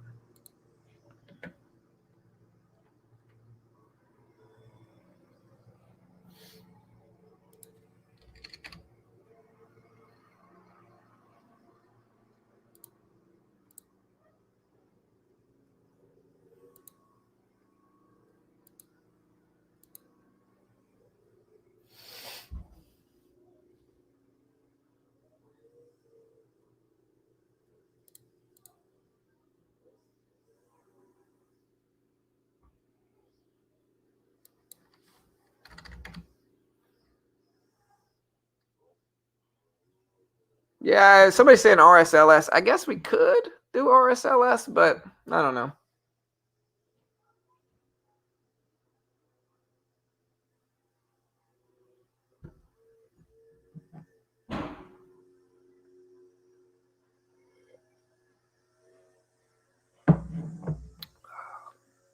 Yeah, there's RSLS. Bouncing at the VWAP. I guess I should have waited for that, the VWAP bounce, but it's a slow day.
All right, so we're scalping a little bit of CETX on this little bitty pullback thing. We got 100 shares left.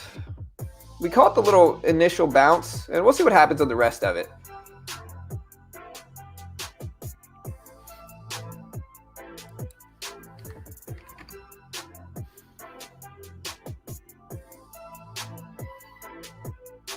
Yeah, RSLS just faked me out. I probably should have waited for the VWAP to attack it, but that's all right.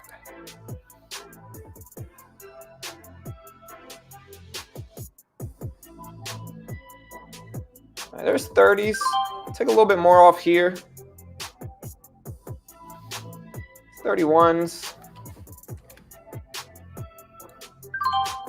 Scalping out the rest. We'll get out the rest there. Made about 20 bucks on that trade. We'll see what happens on the rest of it.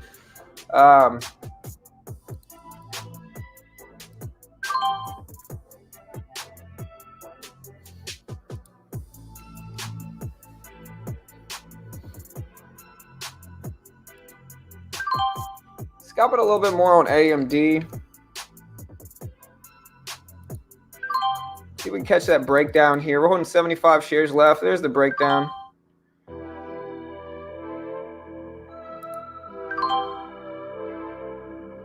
$25 shares left. We'll see if we just catch the low of the day break on this last little bit. All right, so we're out of that.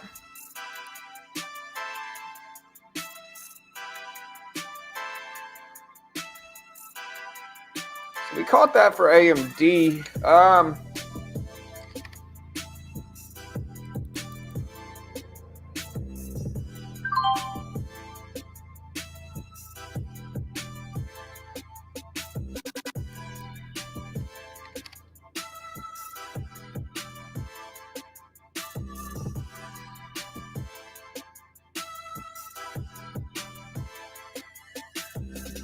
There was a lot going on in pre-market. After the bell, it's kind of slow, to be honest. I mean, there's not super... I wouldn't really... It's a subjective thing, to be honest. But I think most of the stuff that we were watching after the opening bell failed.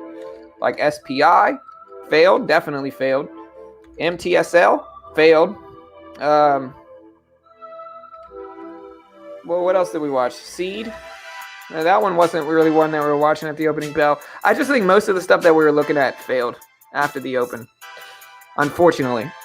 And so good day for shorts, not a great day for longs,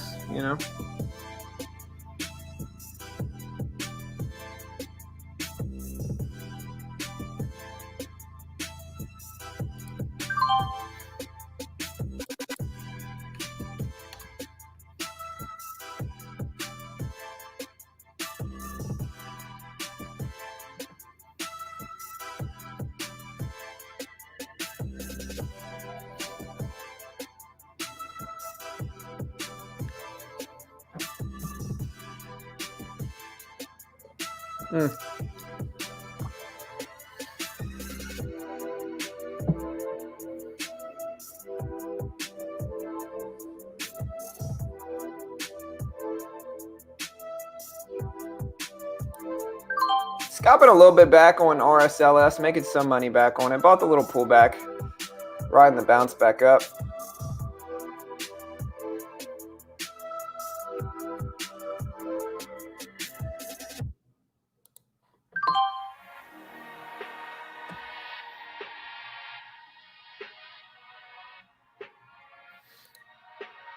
At this point, I'd rather sleep. I mean, yeah, it's a... Hey, what's up, James? Hope your fishing went well, brother. Hope your fishing went good, dude. So yeah, right now, I mean, okay, like I said, we can look at everything that ran, or we have our watch list here. Let's check out our whole watch list to see how stocks really performed. TPST down. SGOC had crazy movement and then just kind of quiet. Got halted too much, killed the volatility. AEHL down. CLDX down. MTSL down. CETX, one of the only ones that went up, and we made money on that one. CARV down. AEI down. AMC down. XELA down most of the day, finally starting to rebound here. And then SPI down. So out of all of our watch list, out of our entire watch list, we had 3 out of 1, 2, 3, 4, 5, 6, 7, 8, 9, 10, 11 stocks. 3 out of 11 went up and are green after the opening bell. Everything else is slow. Everything else is boring. Everything else is down.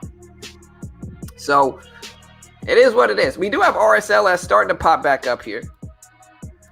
But to be honest, like I scalped it a little bit. The volume's a little light. You know, the volume is a little bit light. And I mean, we're down $20 on the day. So it's kind of a break-even day right now. This is our P&L. It's kind of a break-even day. There's not much going on, you know.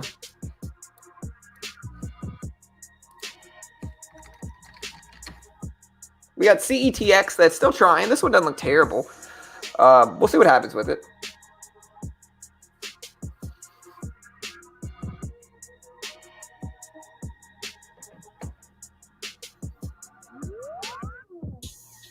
Carb rip. Yeah, Carb didn't do much.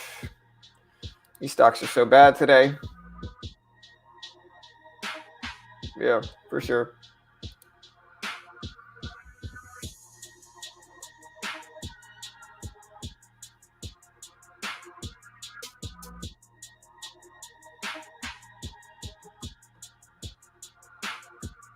Yeah, CETX is one that looks okay, but it's still not super good to me, to be honest here. Like, we're watching it, but, you know, we'll have to wait and see what happens. Yeah, there's the rejection. So we'll see if it holds the view up here.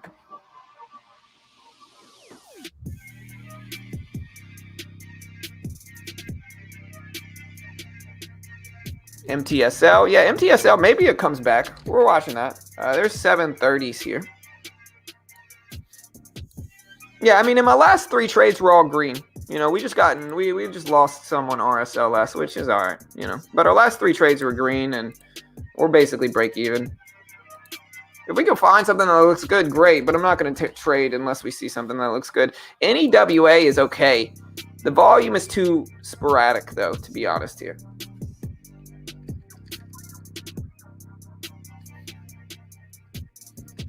Here's AMC. AMC is still very sideways. CETX is the only one that kind of looks okay, but it depends on whether it holds the view up here or not. RSLS looks okay too. The volume's just too light.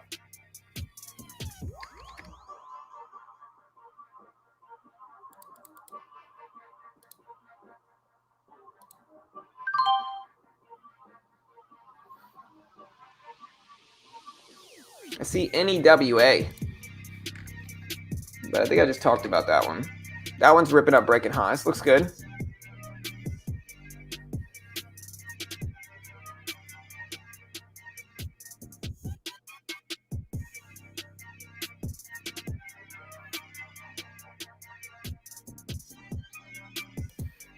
We lost like $8 just now on Apple, but you know, just a little feeler trade. We're not extending ourselves a lot in these positions. We're just kind of going back and forth, see if we can get some favorable entries. That way, like if we're green, we can add more to it, but if not, we can just wait. Here's CETX. I am considering buying this here, but I think I'm going to wait.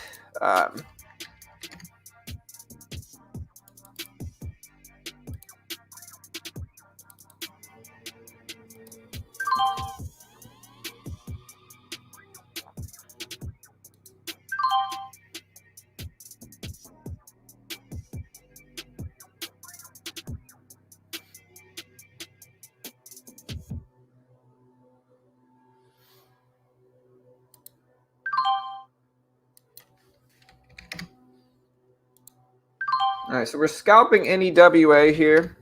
We're up about $20 in it. Slowly taking profit. Just made about $20 on NUA here. We're almost we're down $9 on the day, so we're kind of chipping away. Slow day though, and maybe we'll find something that looks good. Just caught that pop, and CETX is looking not super favorable for me here, so we're gonna wait.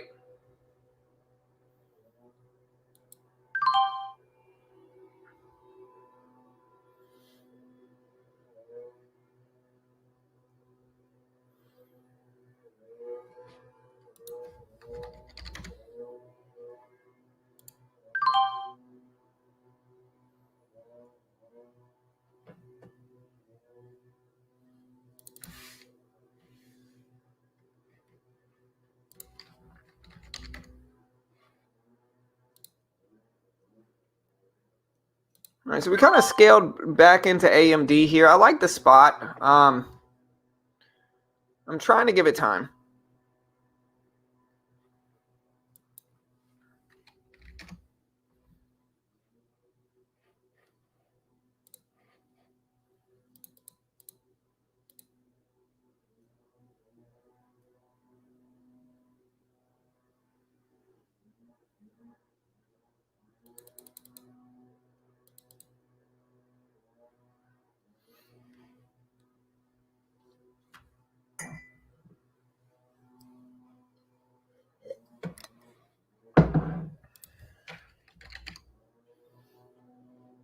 Yeah, so AMC popped back up here. So we're looking at AMC for sure.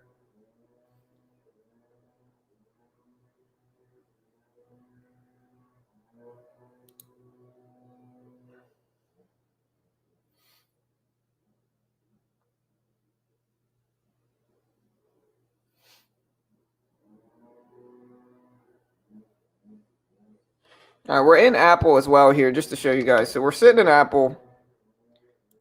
I tried to load into a favorable position, but we're just going to sit back and wait.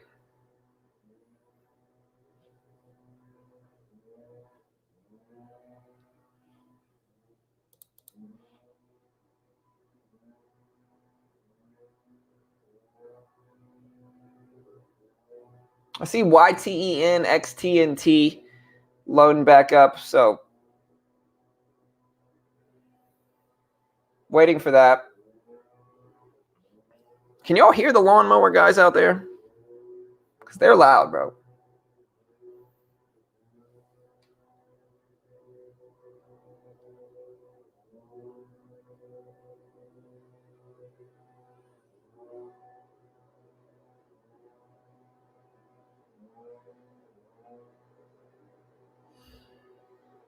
All right, so we're good in Apple.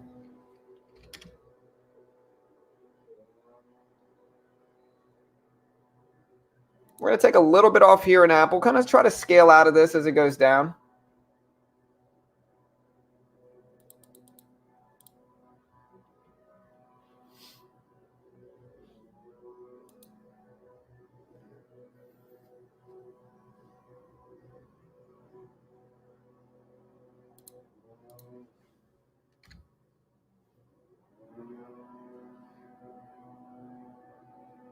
Okay, good. I can live with it. Nice, man. Hey, see you, Joel. Have a good day, brother.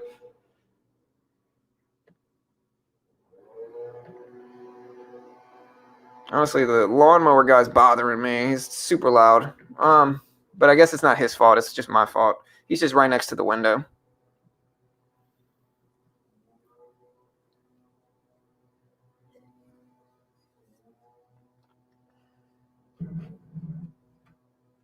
All right, cool. CCIV. Yeah, we're watching CFD. We're in Apple. We're trying to figure out what we want to do with this. So we're patiently waiting here in Apple.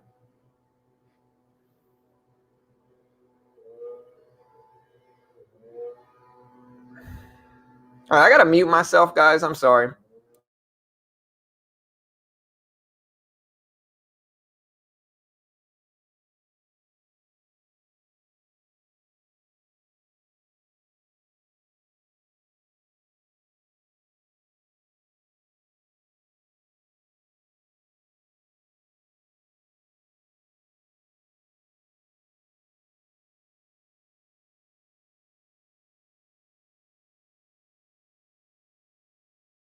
We're going to try to add to this position here a little bit, add another 50 shares. We take a little bit of profit off, and we'll come back to it.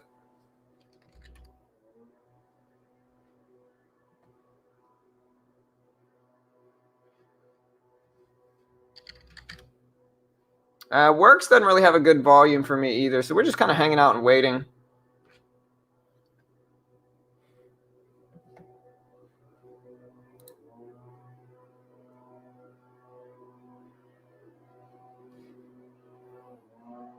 Oh my gosh, dude, these mowers.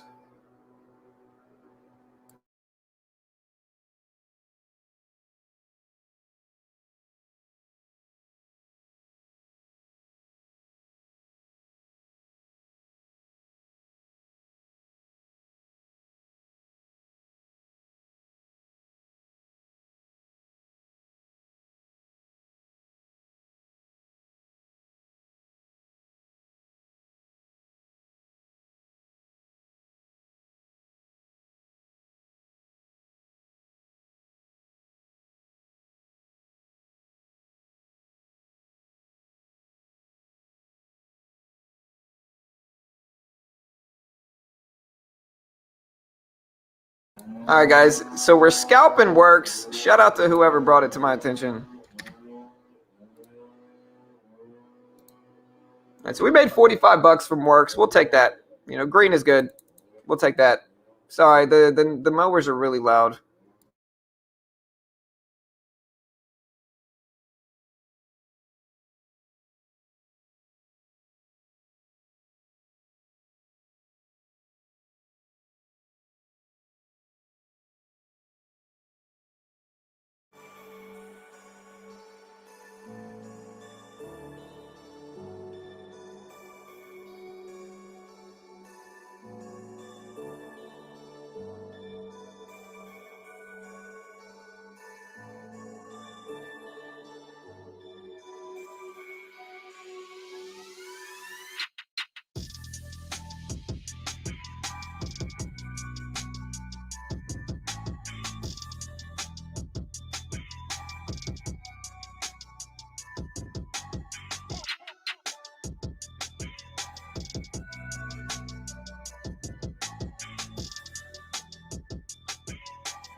All right, so we just got out of Apple, lost a little bit there too, but we made just as much trading work, so break even last 2 trades. Sorry guys, I gotta keep it muted. The mower's super loud.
All right, so I finally think the mowers are gone. That's a little bit better. So we scalped AMD. We're up slightly on the day. Nothing too crazy.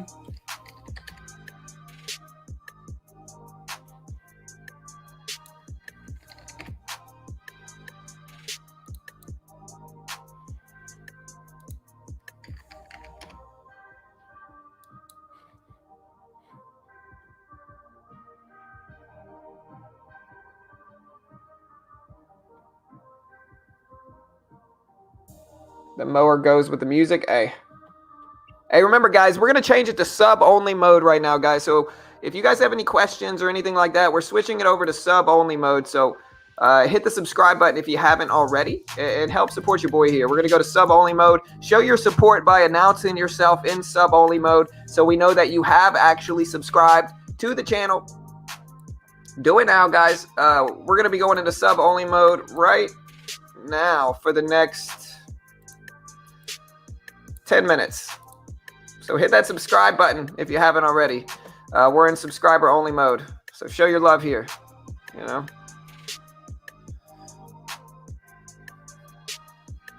you go.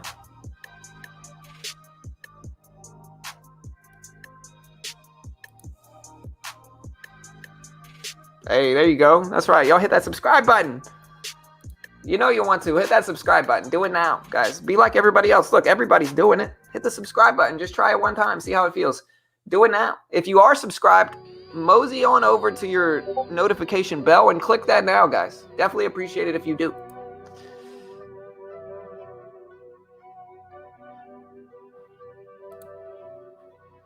You know, let's get the Johns going in chat. Get the Johns going, you know.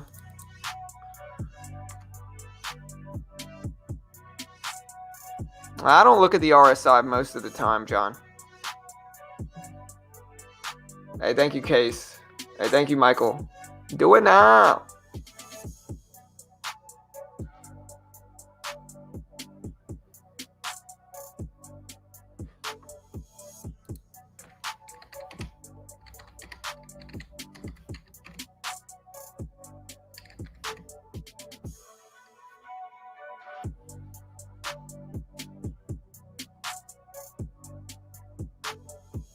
Thank you, guys. Appreciate all the love. Yeah, that's right. I see Carol in chat. CRTD, I bought the dip. Super volatile.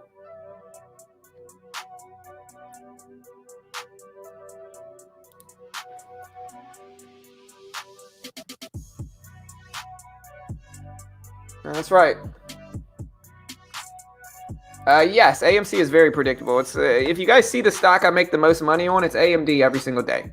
Like I am green in AMD almost every single day because of that. And it's just reliable. It maintains respectable trends.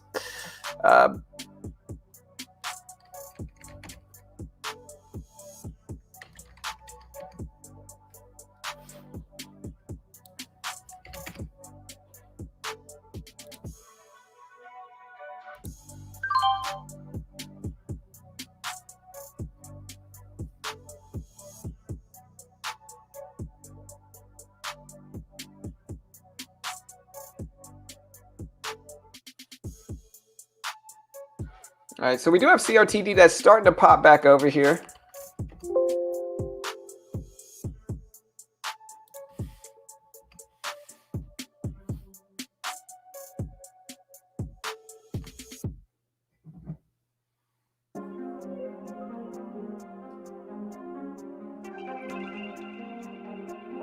Yeah, y'all be careful. It is a slow day.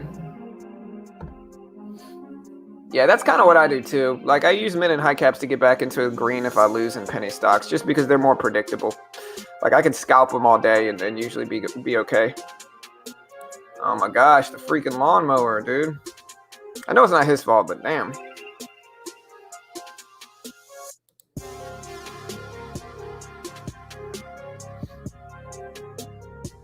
SGOC. Yeah, it's just so unpredictable here with SGOC. Like, I don't know what I'm supposed to do with this.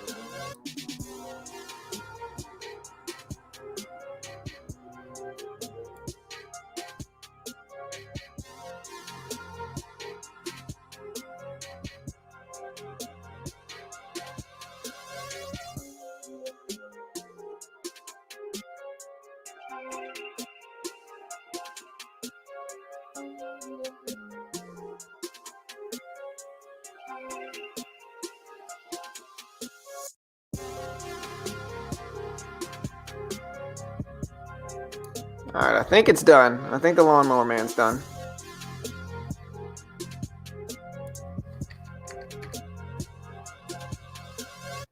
Yeah, this one, see, and they all look okay. There's just not any volume to accompany them here, unfortunately.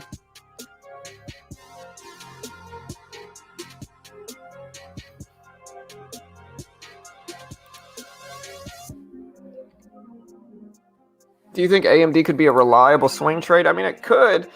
It's just I'm not much of a swing trader, bro. You know.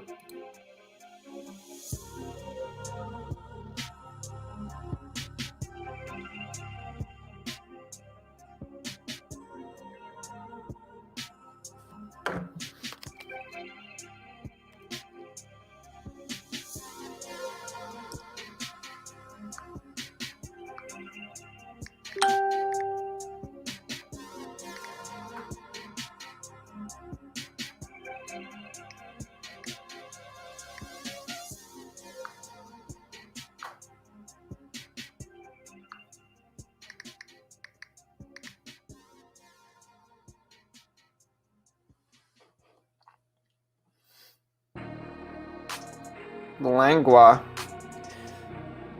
I used to know a Lindsay Langlois. I think it's a pretty common name. I know a few Langlois, but you know, she passed away a few years ago, I think so.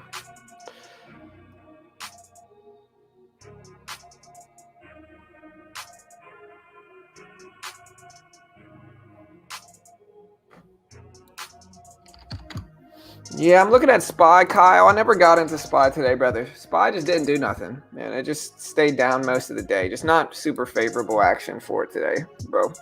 It's the only thing, you know.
Swing trading means you're holding. I'm drinking tea, bro. Swing trading means you're holding it for longer than a day, so that you're holding it at least overnight. So swing trading, I think technically by definition, is holding a stock from anywhere from overnight to like months, if not years. Some swing trades can be.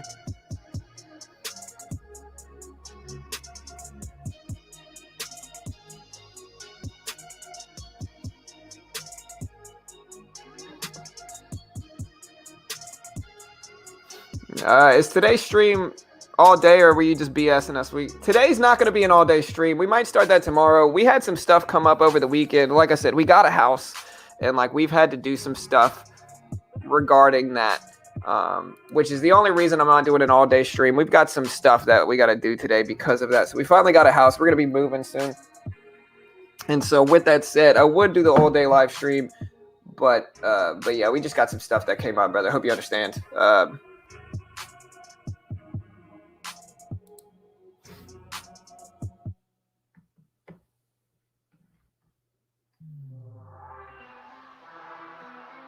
Hey, thank you, man. Hey, appreciate it, in-laws. Thank you, brother. Hey, yeah, man, I'm excited, bro. I'm excited, dude. It'll be fun.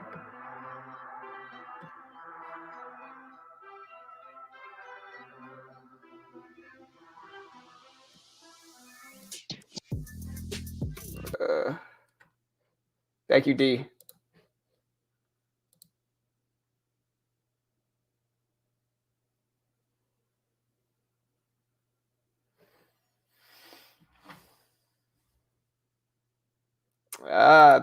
Definitely bigger. The house we're moving into is 3 stories, so it's going to be a 3-story house. It sounds a little bit cooler than it really is. Like the house is technically 3 stories. Okay, so like don't get me twisted. It is a 3-story house.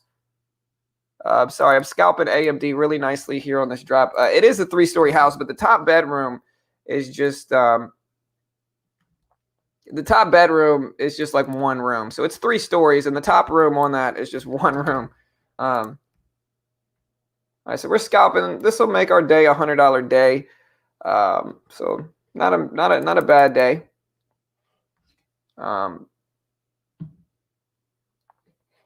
Oh, you guys can't see it. My bad. Look, here's AMD. Sorry, I just made that. You see, I'm up 107 on AMD on the day. We'll take it. Green is good, you know.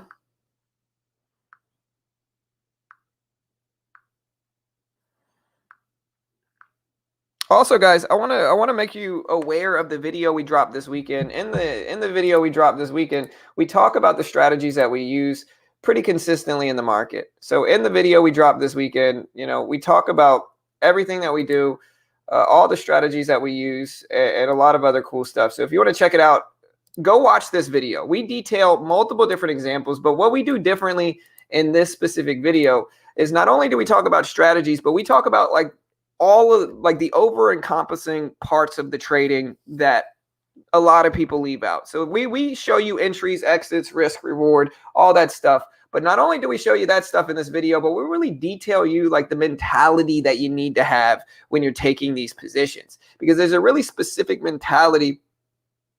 Yeah, I actually have a legit office in the new house, D. So D says, have you claimed your trading room in the house? I have like an actual office with like a built-in bookshelf in this new house. So I actually have my own built-in like office that is like an actual office. So it's got an office, it's got a bookshelf.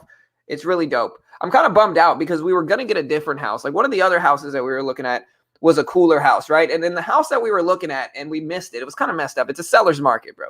But in the house that we were looking at we literally, the sellers countered, we accepted their counter, and then they just backed out. Freaking jerks, man.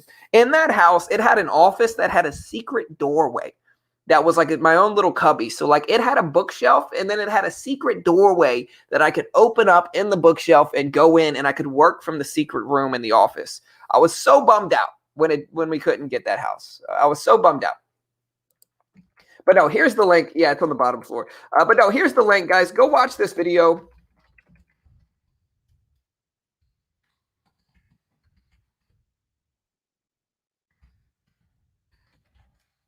It's a full breakdown on the mentality, entry, exits, plus more. I just posted it in the chat right now.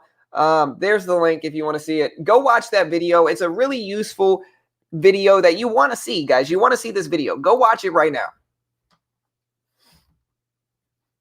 Yeah, I could make my own secret room in the new house. Wait, Bob Marley on the wall? We'll probably throw him on the wall too. You know, we got him back there. You can see the Beatles. We got Bob. We got the Beatles back there. You know, we got Pink Floyd up here. We got another Beatles picture. So we got Pink Floyd, James Dean, Marilyn Monroe, Elvis, and some other dude. I never remember who he is. Then we got Bob back there. We got Bob. We got the Beatles. And so, you know, they'll probably go up in the new office too. They'll probably go up in there, you know. Here's AMC. AMC just didn't do anything today, guys. Just nothing today.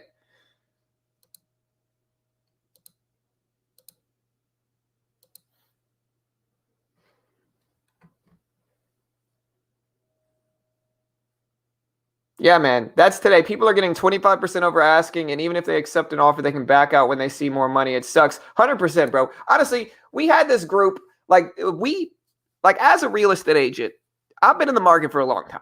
You know, like I've never seen anything close to how it was when we were getting this house in the market. It was just weird. Houses are going like crazy. They're selling fast.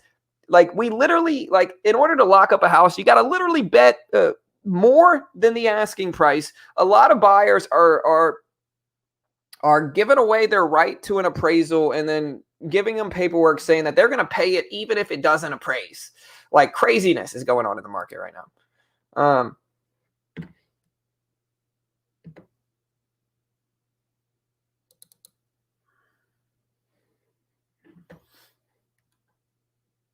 Hey, thank you, Luke, my man. Appreciate that, brother. How can everything be going down so much? It's bad. I mean, it's not really down that much. I mean, it's just slow. It's just a slow day. There's just nothing really going on right now. You know, like that's all this is. It's just a slow time. There's just nothing really. There's no action in the market. It's a boring day.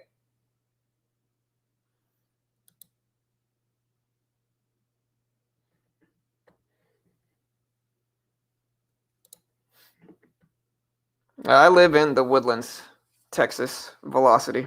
So we live in the Woodlands, Texas, like a suburb north of Houston. Yeah,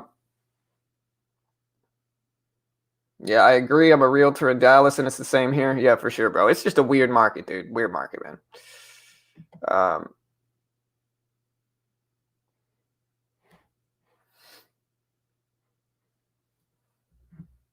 Also, guys, you want to help support your boy here, go check out Webull. If you open up an account on Webull, boom, you get a free stock. You deposit $100, boom, you get another free stock. 0 commissions on Webull, free paper trading. So if you're new and you want to practice, guys, say you're new, you're trying to learn the market, and you want to practice, Webull's the best place for it. You get to practice paper trading completely free, which is honestly really rare in the trading world. Very rarely will you get free paper trading. You almost always have to pay for that data. Webull has free paper trading so you can sit from the comfort of your own home and practice for free. And you get free stocks just for signing up. If you don't have a Webull account, you're slacking. Free stocks just for signing up, free paper trading, 0 commissions. So, hey, y'all check out Webull, help support your boy here, and it helps support your favorite day trading YouTuber. Here's the link. Check it out. Get free stocks, get free paper trading, 0 commission, free scanners on Webull. It's a pretty easy sell. Let's just be honest here. Pretty easy sell.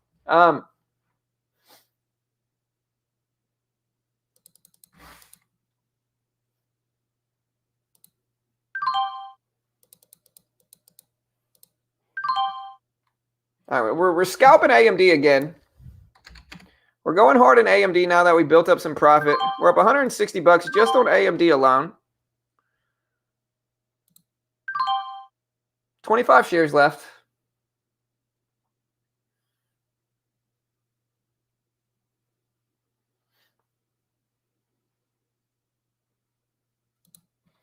All right, so up 160 on AMD. And this is why I love AMD.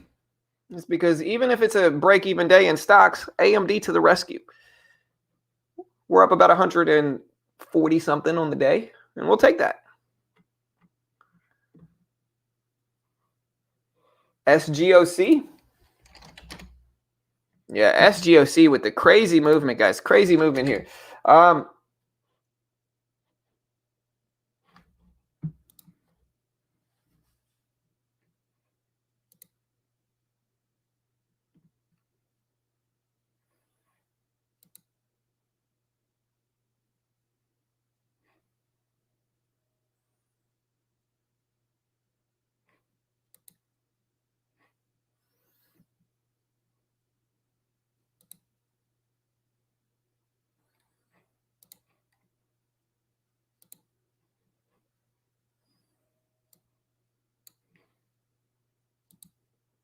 Should have sat in AMD a little bit longer, I guess. I was shorting AMD mostly. Yeah, SGOC is halted on the way down now.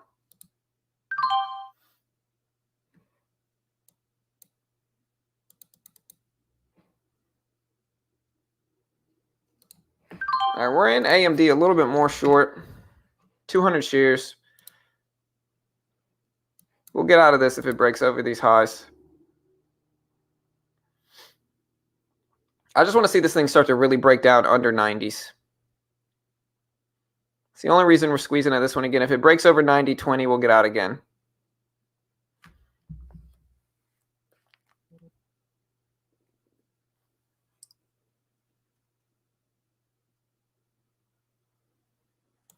Yeah, we're going to get out there. So you can see we're $15 loss, pretty small. Our losses are pretty small on the day.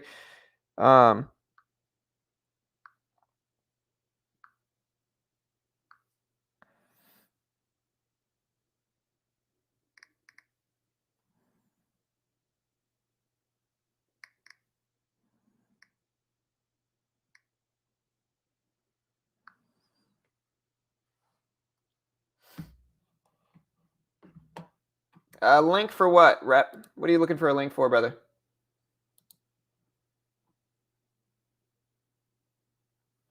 Go too short is Wish. Yeah, everybody's a little bit different, you know.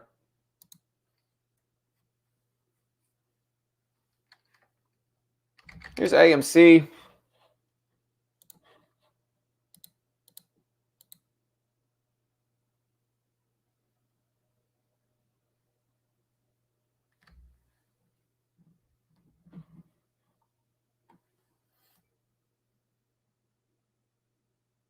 Carve is not done, sorry.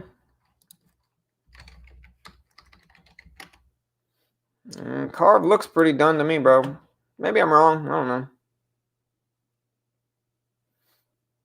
But Carve looks pretty done to me.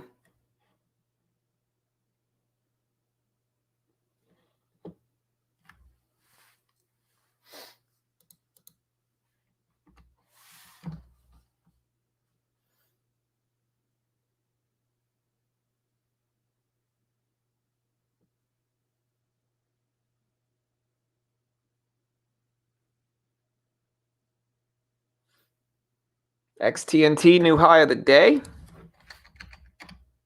Yeah, not enough volume here. You can see like we're maintaining what, like 100,000 shares traded per minute. It's just not enough. Not even close to enough, unfortunately, for me here.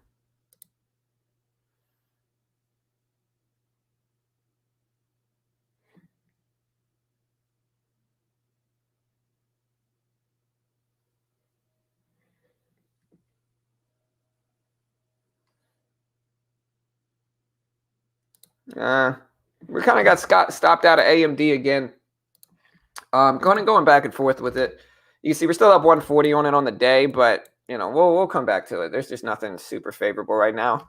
We'll see what we get. You know,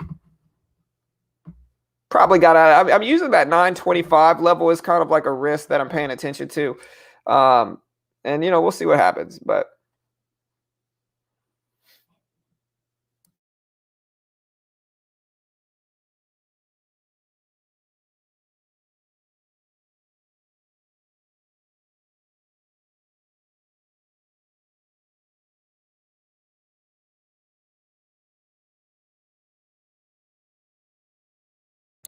Oh man, maybe it faked me out a little bit. That's all right if it did, you know.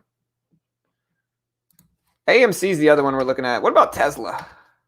Tesla's looked really solid, to be honest. This has looked really powerful.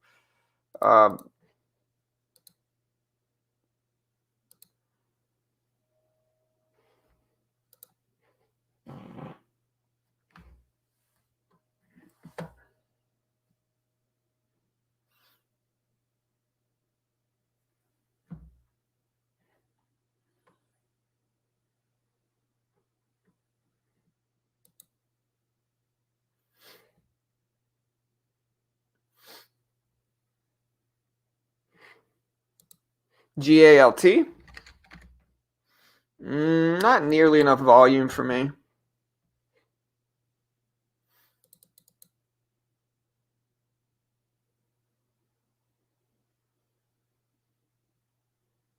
Yeah, SGOC is just not reliable enough. Not even close to reliable enough for me, unfortunately. Here, it's just too weird.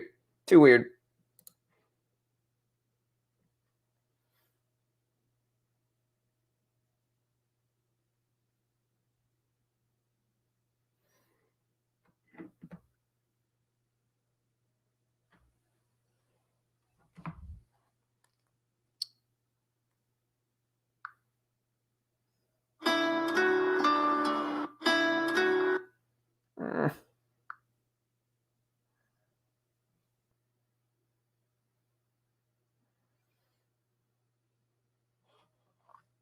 Crappy day. Yeah, it's just a boring day. There's just not much going on. I was still looking at the SPY here to try to judge some sympathy from that, but it's a slow day, guys. NIO Deutsche Bank $60 reiteration.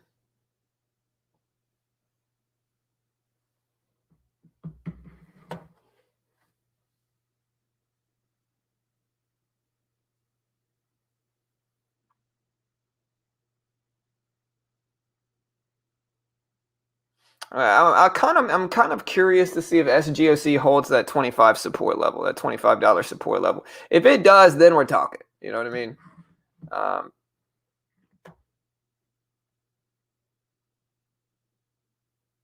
Were they one of the companies that offered to give you cash to pump them or something? Which one, Martin?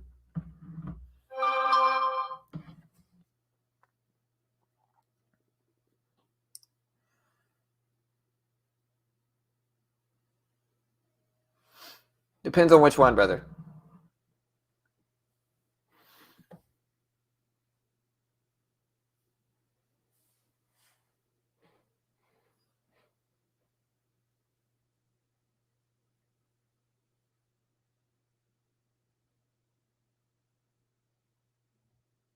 SGOC. No, SGOC, if we look at it, it just got halted too much at the opening bell. Like the number one is that the problem with this one is that the VWAP is too low. The VWAP opened up too low. This was too extended, and you can see we kind of corrected back down to the VWAP. The other problem is that it got halted so much that it's just not really anything that I want to get involved with here. Look how much it got halted here. It's just not super favorable way to trade. It's not a super favorable stock to me. It got halted way too much, just not reliable enough for me to want to get involved with. Again, I mean, we have somewhat of a trend, but the VWAP maintained pretty low within that entire time. And look at this. Like, how am I supposed to attack this here? Like, halted, up, big crash, big gap between the candles. Just not a super favorable way to trade, I don't think, you know.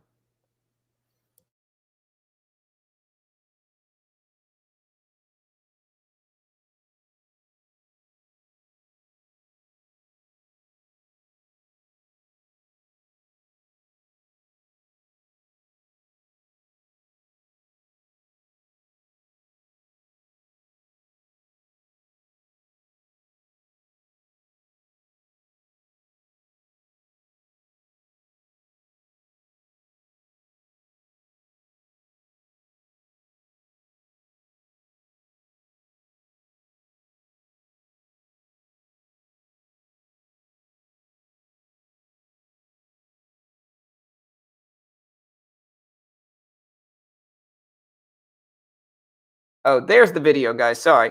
So yeah, there's the video.